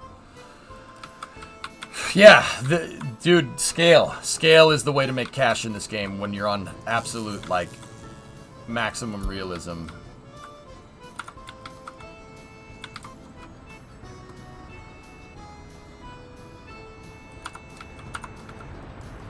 Alright, how about the other oil area over here? How we doing? Excuse me.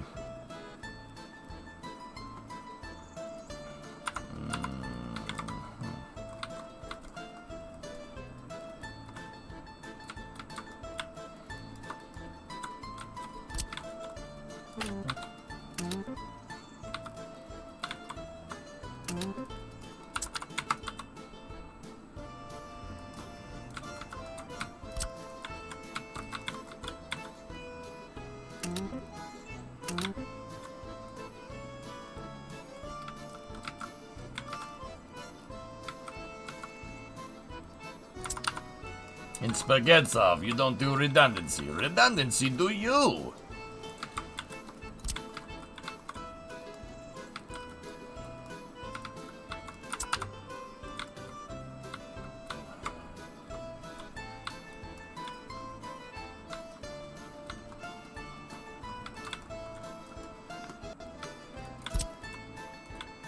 Ah, yeah, well, I see it.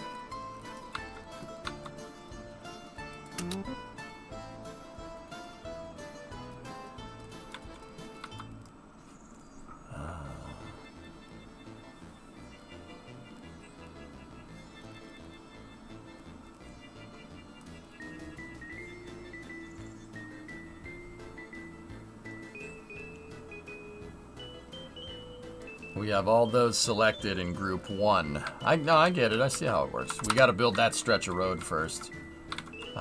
Let's go here and bingo. Yeah, cool. You can assign groups. Yeah, I see it. You got to group them. And that's what that first checkbox did. You had me do that a little while ago. I remember now. I really don't like how building reconstruction doesn't get set to high priority by default. Make a construction office that's just for rebuilding.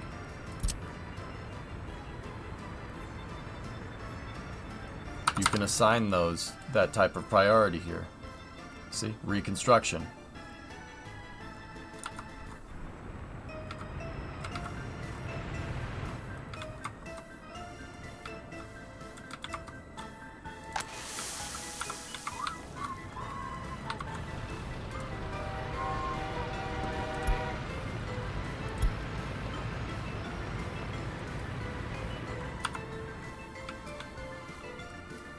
Guys, I took that last loan out, and we've been staying around 1.8 million.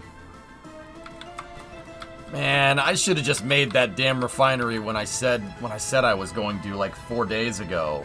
We would have that much money with no debt right now. Oh well. What are you gonna do? What are you gonna do? What are you gonna do? Oh well. 3 guys made this game, Pigeon, and it's been in early access for about 5 years, from what I understand. What are you gonna do?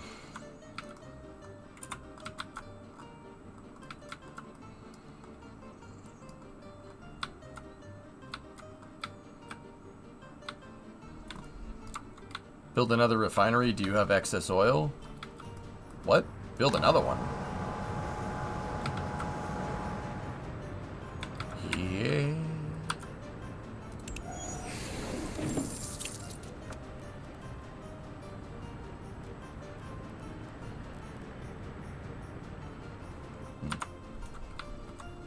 I am exporting fuel, Drummer. I took my oil export terminals and I told them instead of go to their respective borders, just go here.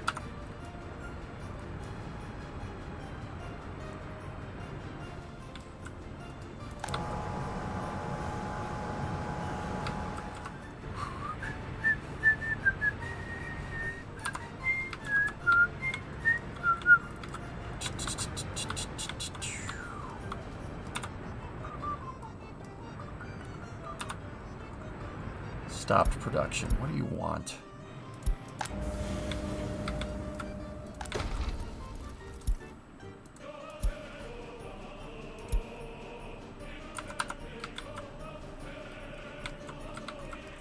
How many oil units you need per fuel?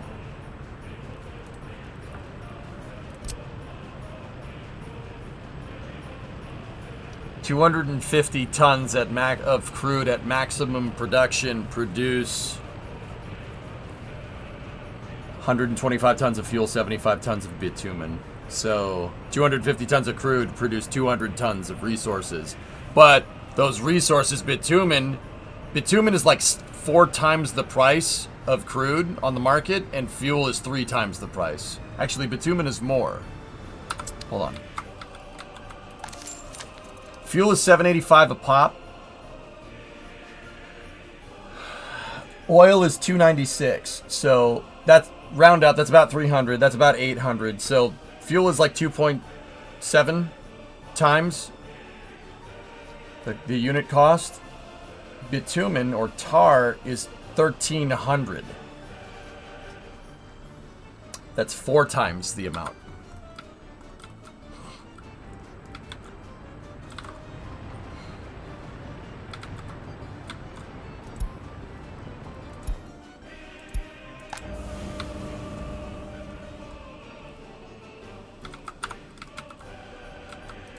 Yeah, coal and redundancy, coal processing and redundancy for building maintenance.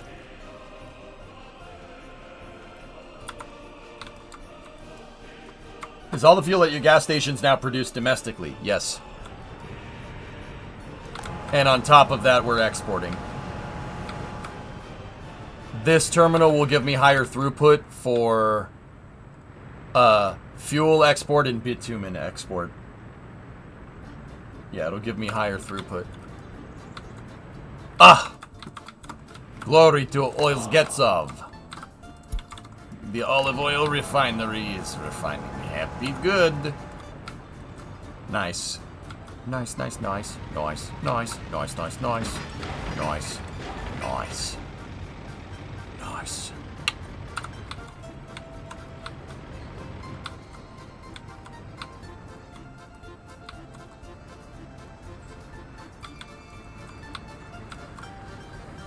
The previous game from the same developer is called Air Missions Hind. Interesting. The citizens' happiness is too low. The citizens' happiness is too low. Well, they're about to all be rich in resources.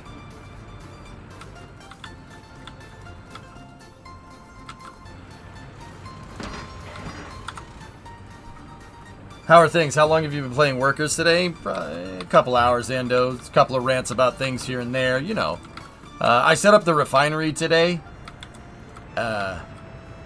And yeah, this... We should have just done this when I had the chance the other day. This would have been... yeah...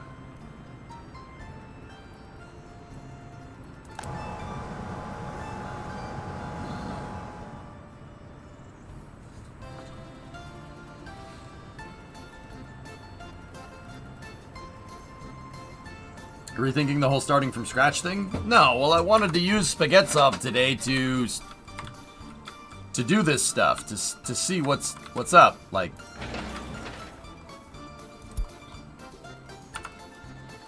any picks from IM1 yet? No, Taro.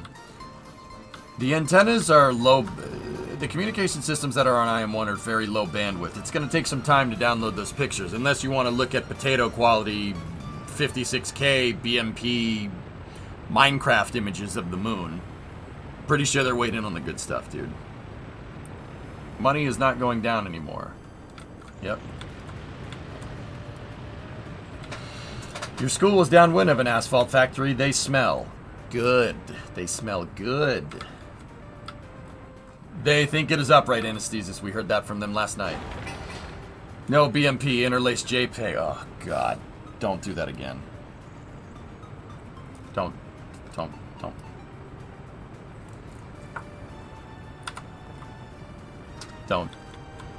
Don't do that, Taro. Don't. We don't talk about those, okay?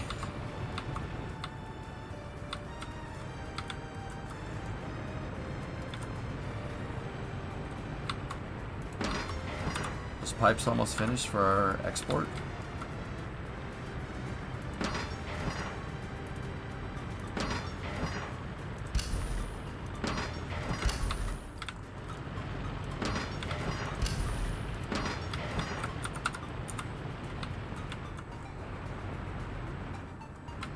Lived in a city with a margarine factory. What an interesting smell. Tars, once upon a time when I was growing up in Framingham, there, well, actually Natick, there was the Wonder Bread factory. It smelled amazing. Yeah, they demolished it and it's a mall. Actually, if anybody's here an early fan of Family Guy, remember when they go to that Twinkie factory? Oh, we gotta go to the Twinkie factory in Natick. Yeah, it's not a Twinkie factory. It was a Wonder Bread factory.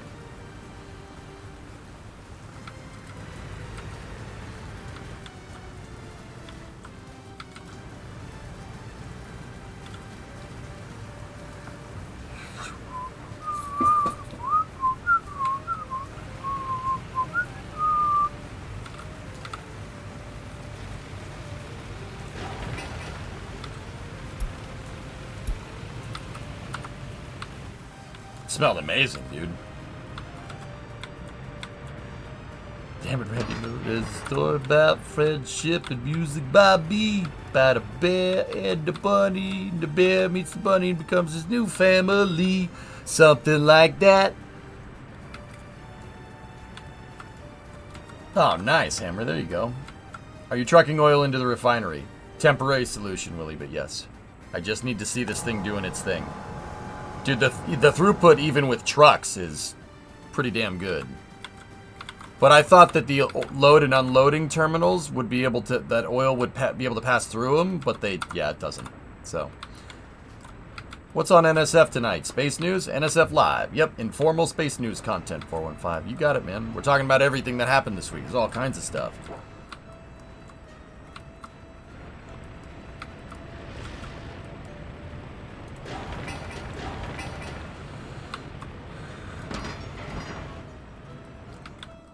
It's now a self-storage building. Guess it was part of the distribution network.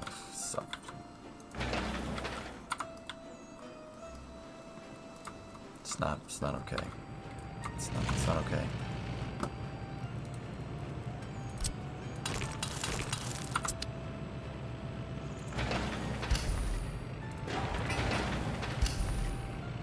It's wrong. It's wrong!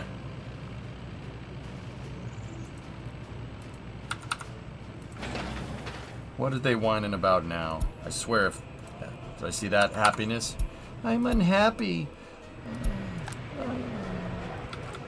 I can't work in a place where I get everything for free and I don't necessarily have to. I'm so unhappy. Shut up! You remember Nissen bread? Vaguely, Hammer Nails, yeah. I would recommend a tank between the refinery and loaders in the next one for future rail distro. We have extra outputs here. Glory to Spaghettov. Stop and Shop used to have it. We like to eat spaghetti.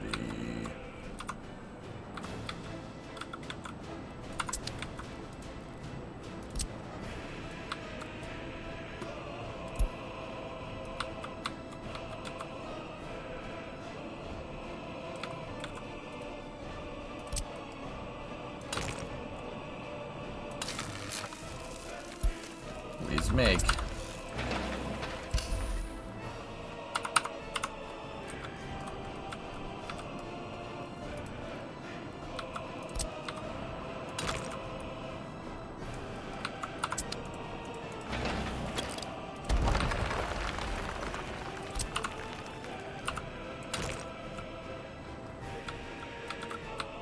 Now.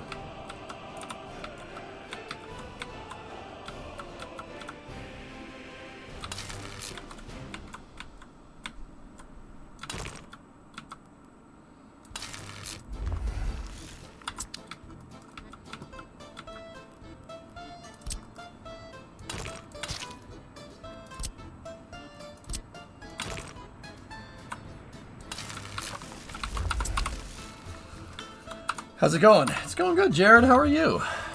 Yeah, dude, we are actually starting to pay down the debt. Yeah, look, we're paid down $1 million already?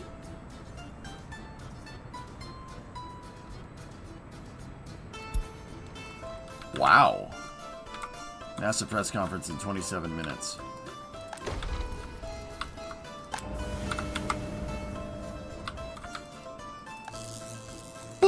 Now watch the money go up like crazy. Watch.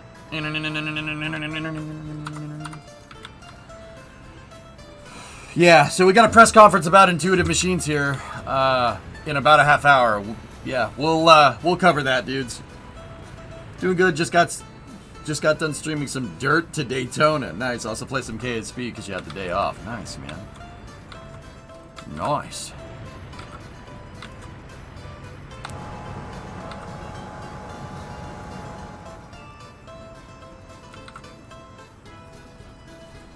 Nice. That's a knife, mate.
I see Spaghettov is rising like AN-225 from the ashes.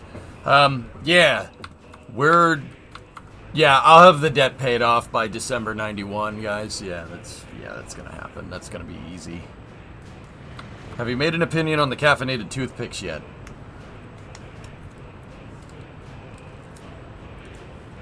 What, this thing? They're good. They're awesome. Super useful. Shouldn't become reliant on them. These are cool, but this is a use in an emergency scenario. Except for right now. What happens in 1991? Well, I kind of made a rule. Cientic, you know how I come up with mission road rules? I made a rule in this game to see if you're profitable, like not in debt, and see if you're good to go by a certain date. And the date that I chose was December of 91. Because December 26, 1991 is when the Soviet Union collapsed. What's your favorite former Soviet republic?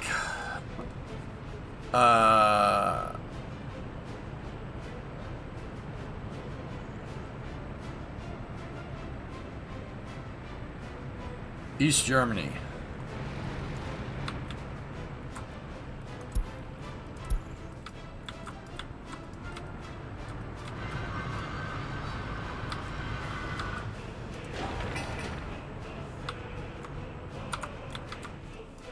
Estonia? There you go.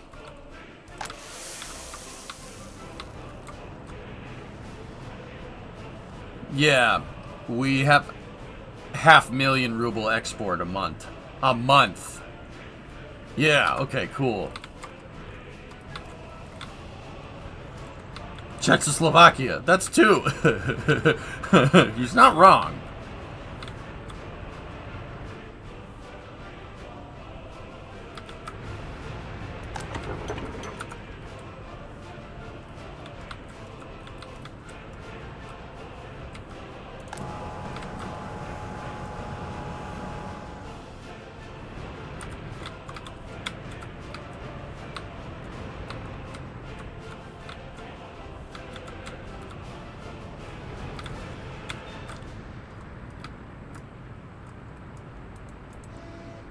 How's my fleet of T-138s? Yeah, they could be better. Do I have other fuel trucks lying around? Nope. Nope. Nope. Nope. Nope. Starlink. What's that, geek? Targeting Saturday, February 24th for Falcon 9 launch of 24 Starlink satellites to Leo. Yeah, it's tomorrow night.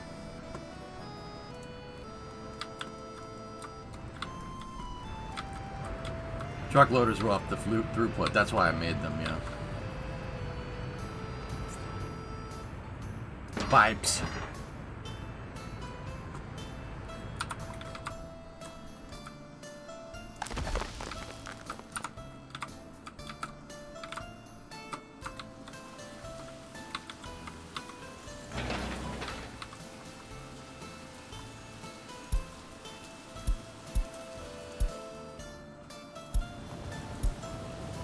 Damn, that truck's a long way away.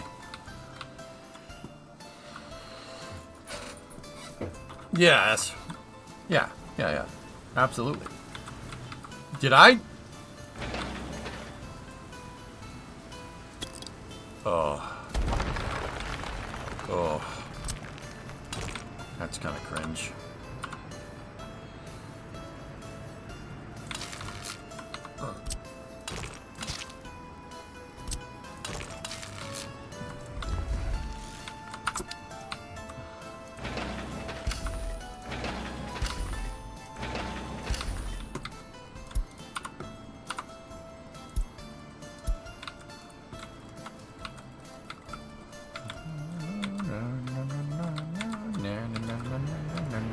Oh, dude, Beast Mode 1 and 2 doing their thing.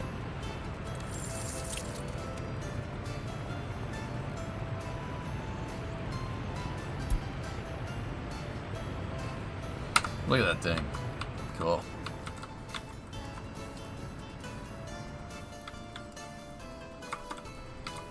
That's wicked, dude. Seeing the refinery go, that's really cool. Yeah. With a proper design, dude, we could make some serious coinage for our people. Serious coinage for our people. Yes. I'm not making it for personal gain, I swear.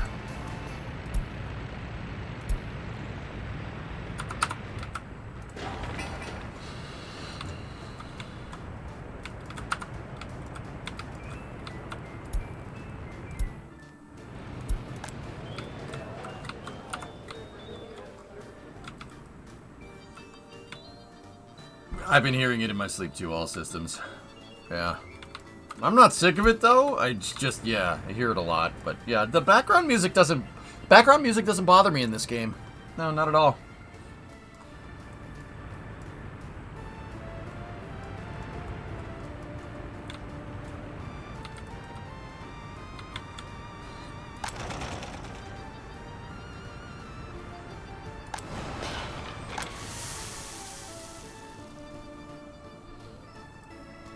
Yeah, also since I find myself whistling it. Dude, I was walking back from last night, and I was like,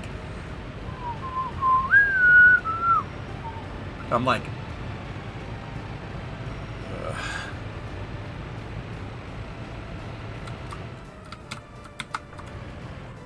It looks like he would slow down in the entry road to the refinery. I'm wondering how well the game handles operating one-ways. Make a loop instead of a T-junction. Loops. Poison, if this is using a traffic architecture similar to Cities 1, manifolds. Go and throttle up. And guess what, dude? Manifolds. In fact, I should have done that with these roads. I wanted to get them done quick. That's why I made them out of gravel. 95, 95, 95, 95, bruh! This song is from an old Soviet TV show. No, for real? That's awesome. What the EJ doing? The EJ making fat stacks for the workers, obviously. We make fat stacks for workers.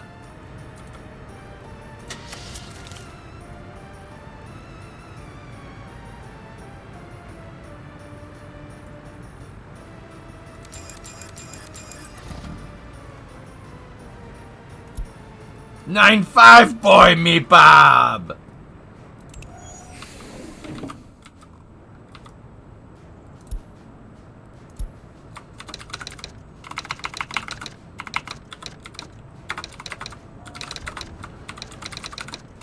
It doesn't need to be all caps.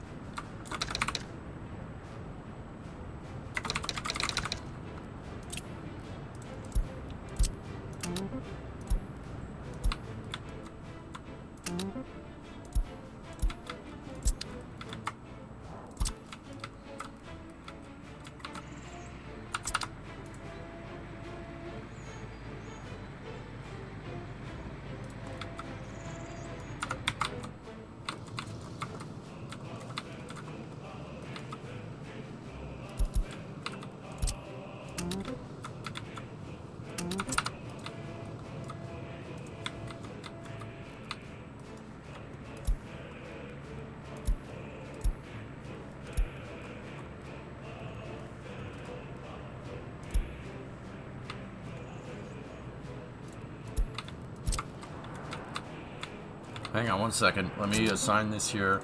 Delete that.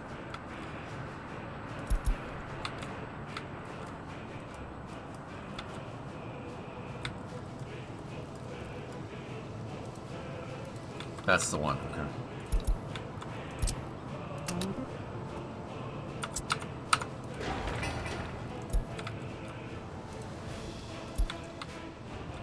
That's good. Those two are going to export bitumen. And then, where's the other one? Okay. This, let's make another line. This is NATO at.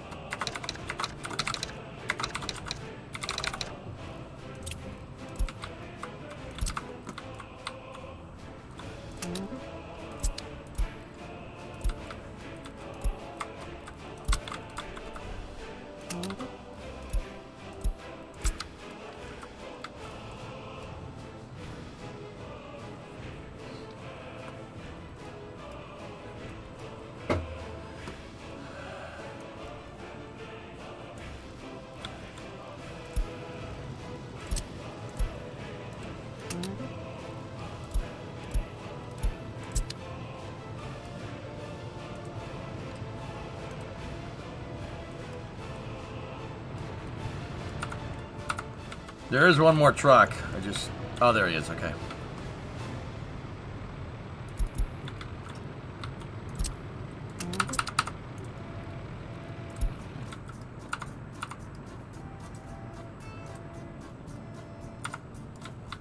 My refinery design with trams and train transport. Oh.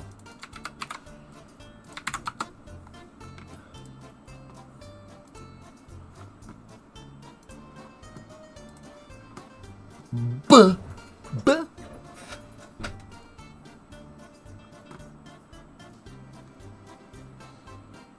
Nice. Nice. Nice.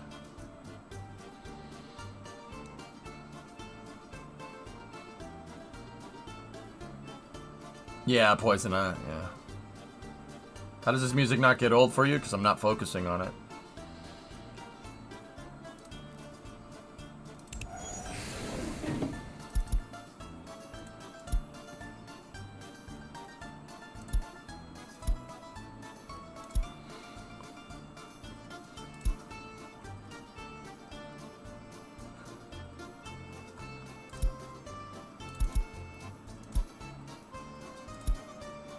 Thank you.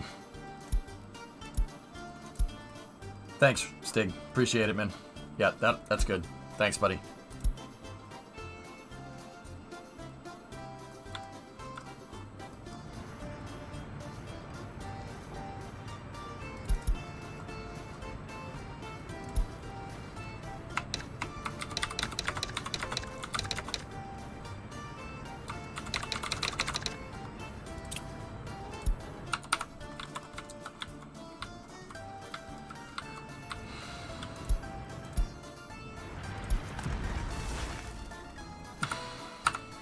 How much food do we have?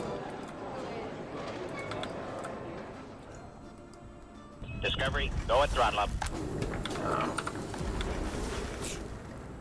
Hey, Poison, give the sub to Robert. Thank you. Okay, that could potentially be bad. Like, yeah, that needs to get done, like, now. Like, now. We're running out of food.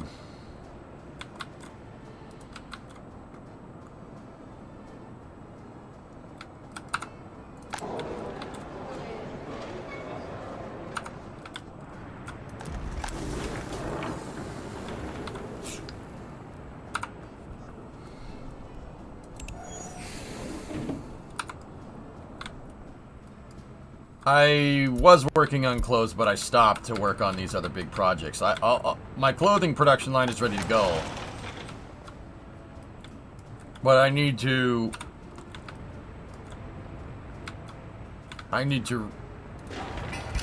tell it to do that, first of all. And then we need chemicals there, and a bunch of other things.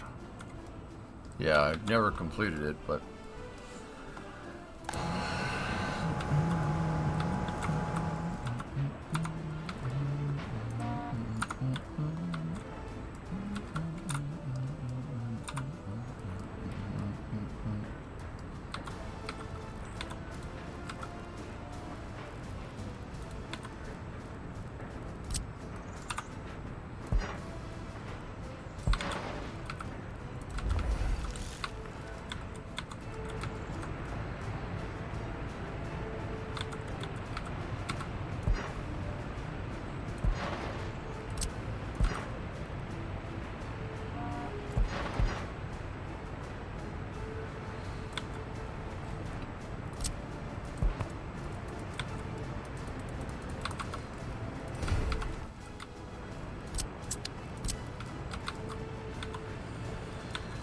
That was weird.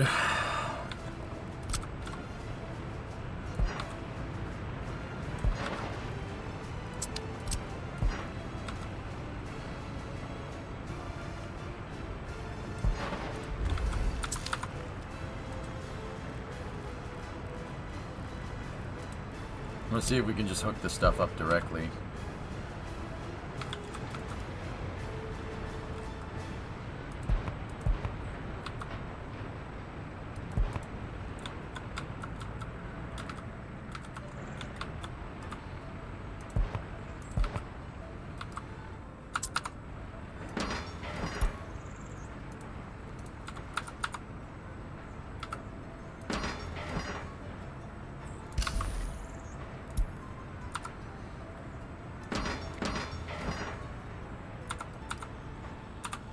Can you delete pipes overground if you're an under...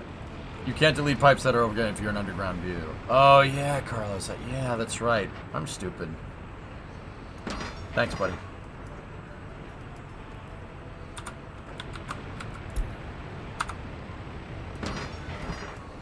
Nothing is in range. Okay.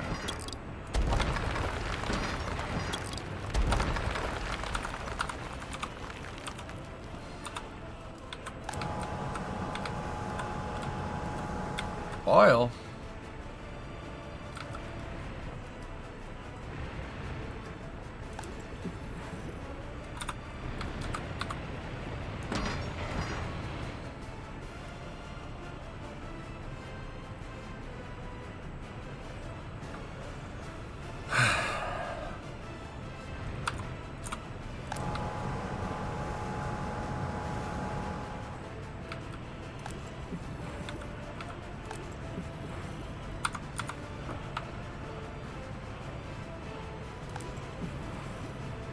Just one for the day, but don't worry. Yeah, just one for the day, dude. Just chill. What's NSF doing at 7? Kill, we're doing NASA Spaceflight Live. NASA Spaceflight Live is basically space news, the space news format that I do here, but over on NSF's YouTube channel, and I host it with Jack and Sawyer. I think Sawyer's out for the night, but I'm not sure. So we might have me, Jack, and somebody else. Gonna have to wait and see. Alright.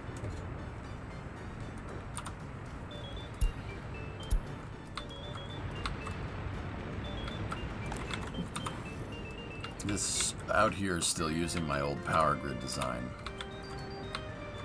The Olive Oil Republic.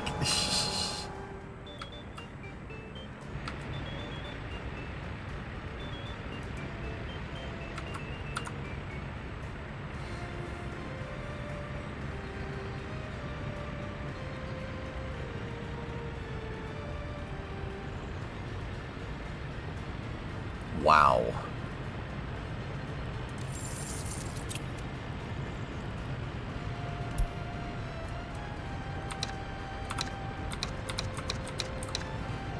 Bye-bye.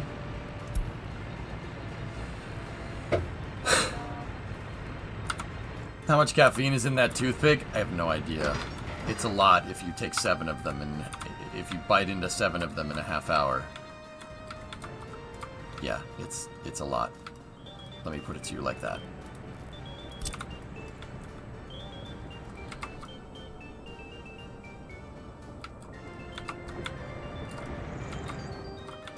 That's what I did yesterday.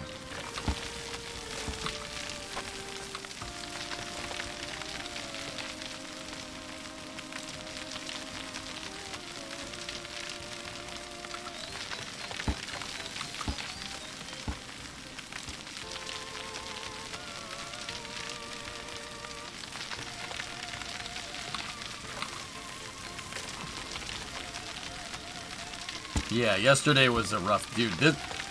I've streamed a lot. I've streamed a lot this week, a little bit above what I usually stream.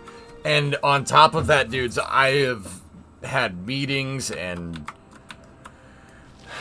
I've been doing meetings for some other projects that might come to fruition in the future. And dude, like on top of all that, what else am I working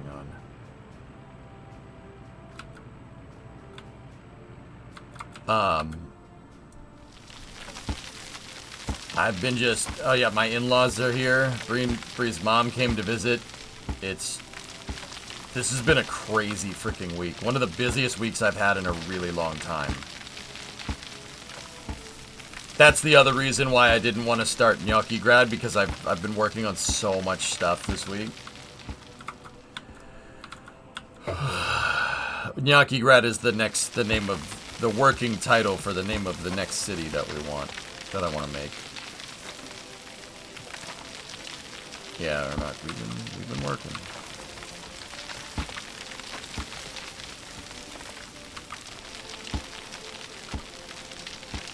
Sure, not Pasta Grad.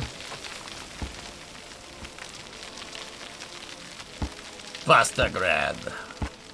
Pastafarian.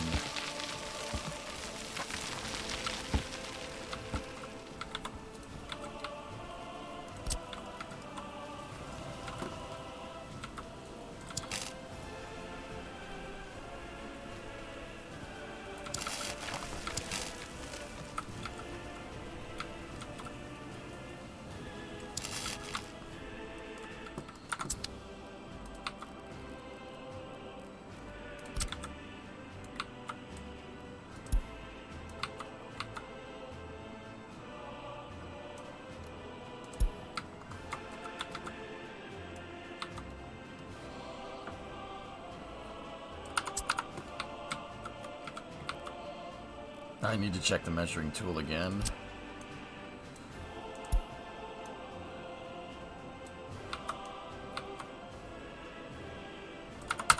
Okay.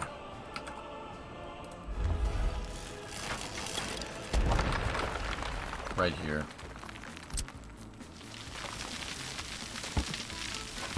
Right there. Basically right here.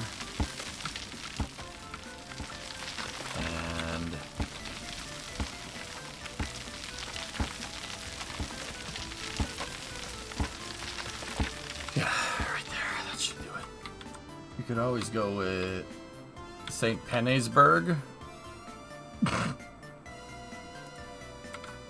That's kind of funny, actually.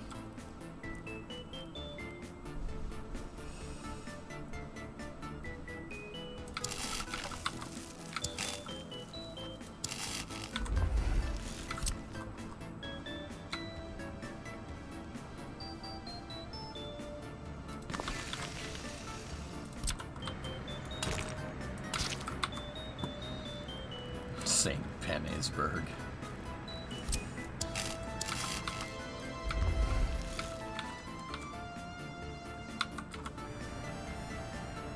Actually, no.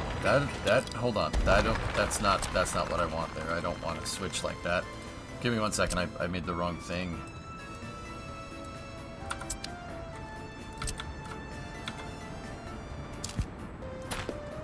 Okay. NASA is online. Damn it, I want to play this freaking game. Hey, Hypersonic just logged on. Did you do some landscaping by hand? I thought workers needed to do it. You need to have bulldozers, and the bulldozers needed to have fuel. Need to have fuel in range. That's how it gets done.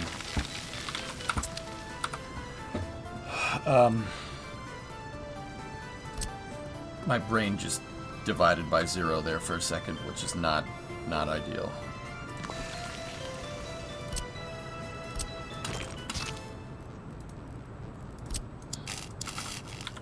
Then we need a power transformer, like that.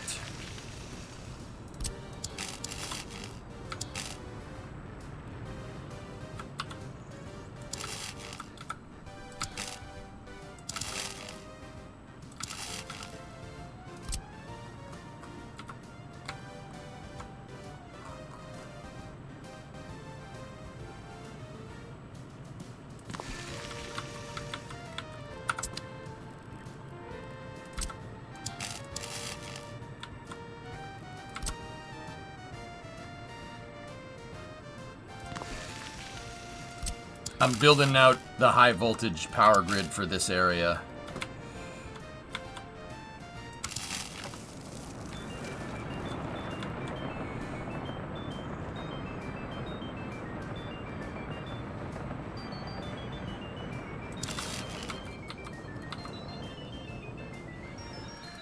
I sent you a DM on what's parked behind you. Oh.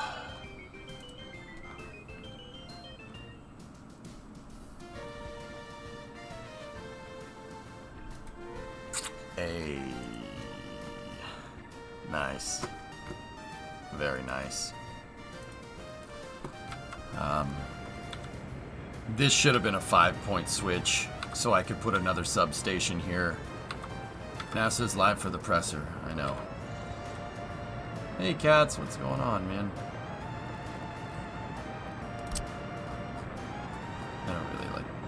I don't think this is the right way to do this necessarily. Last time I did something like this, the game hated me for it. Let me just finish this, and then we'll check out the update from Intuitive Machines, and yeah, we'll go from there.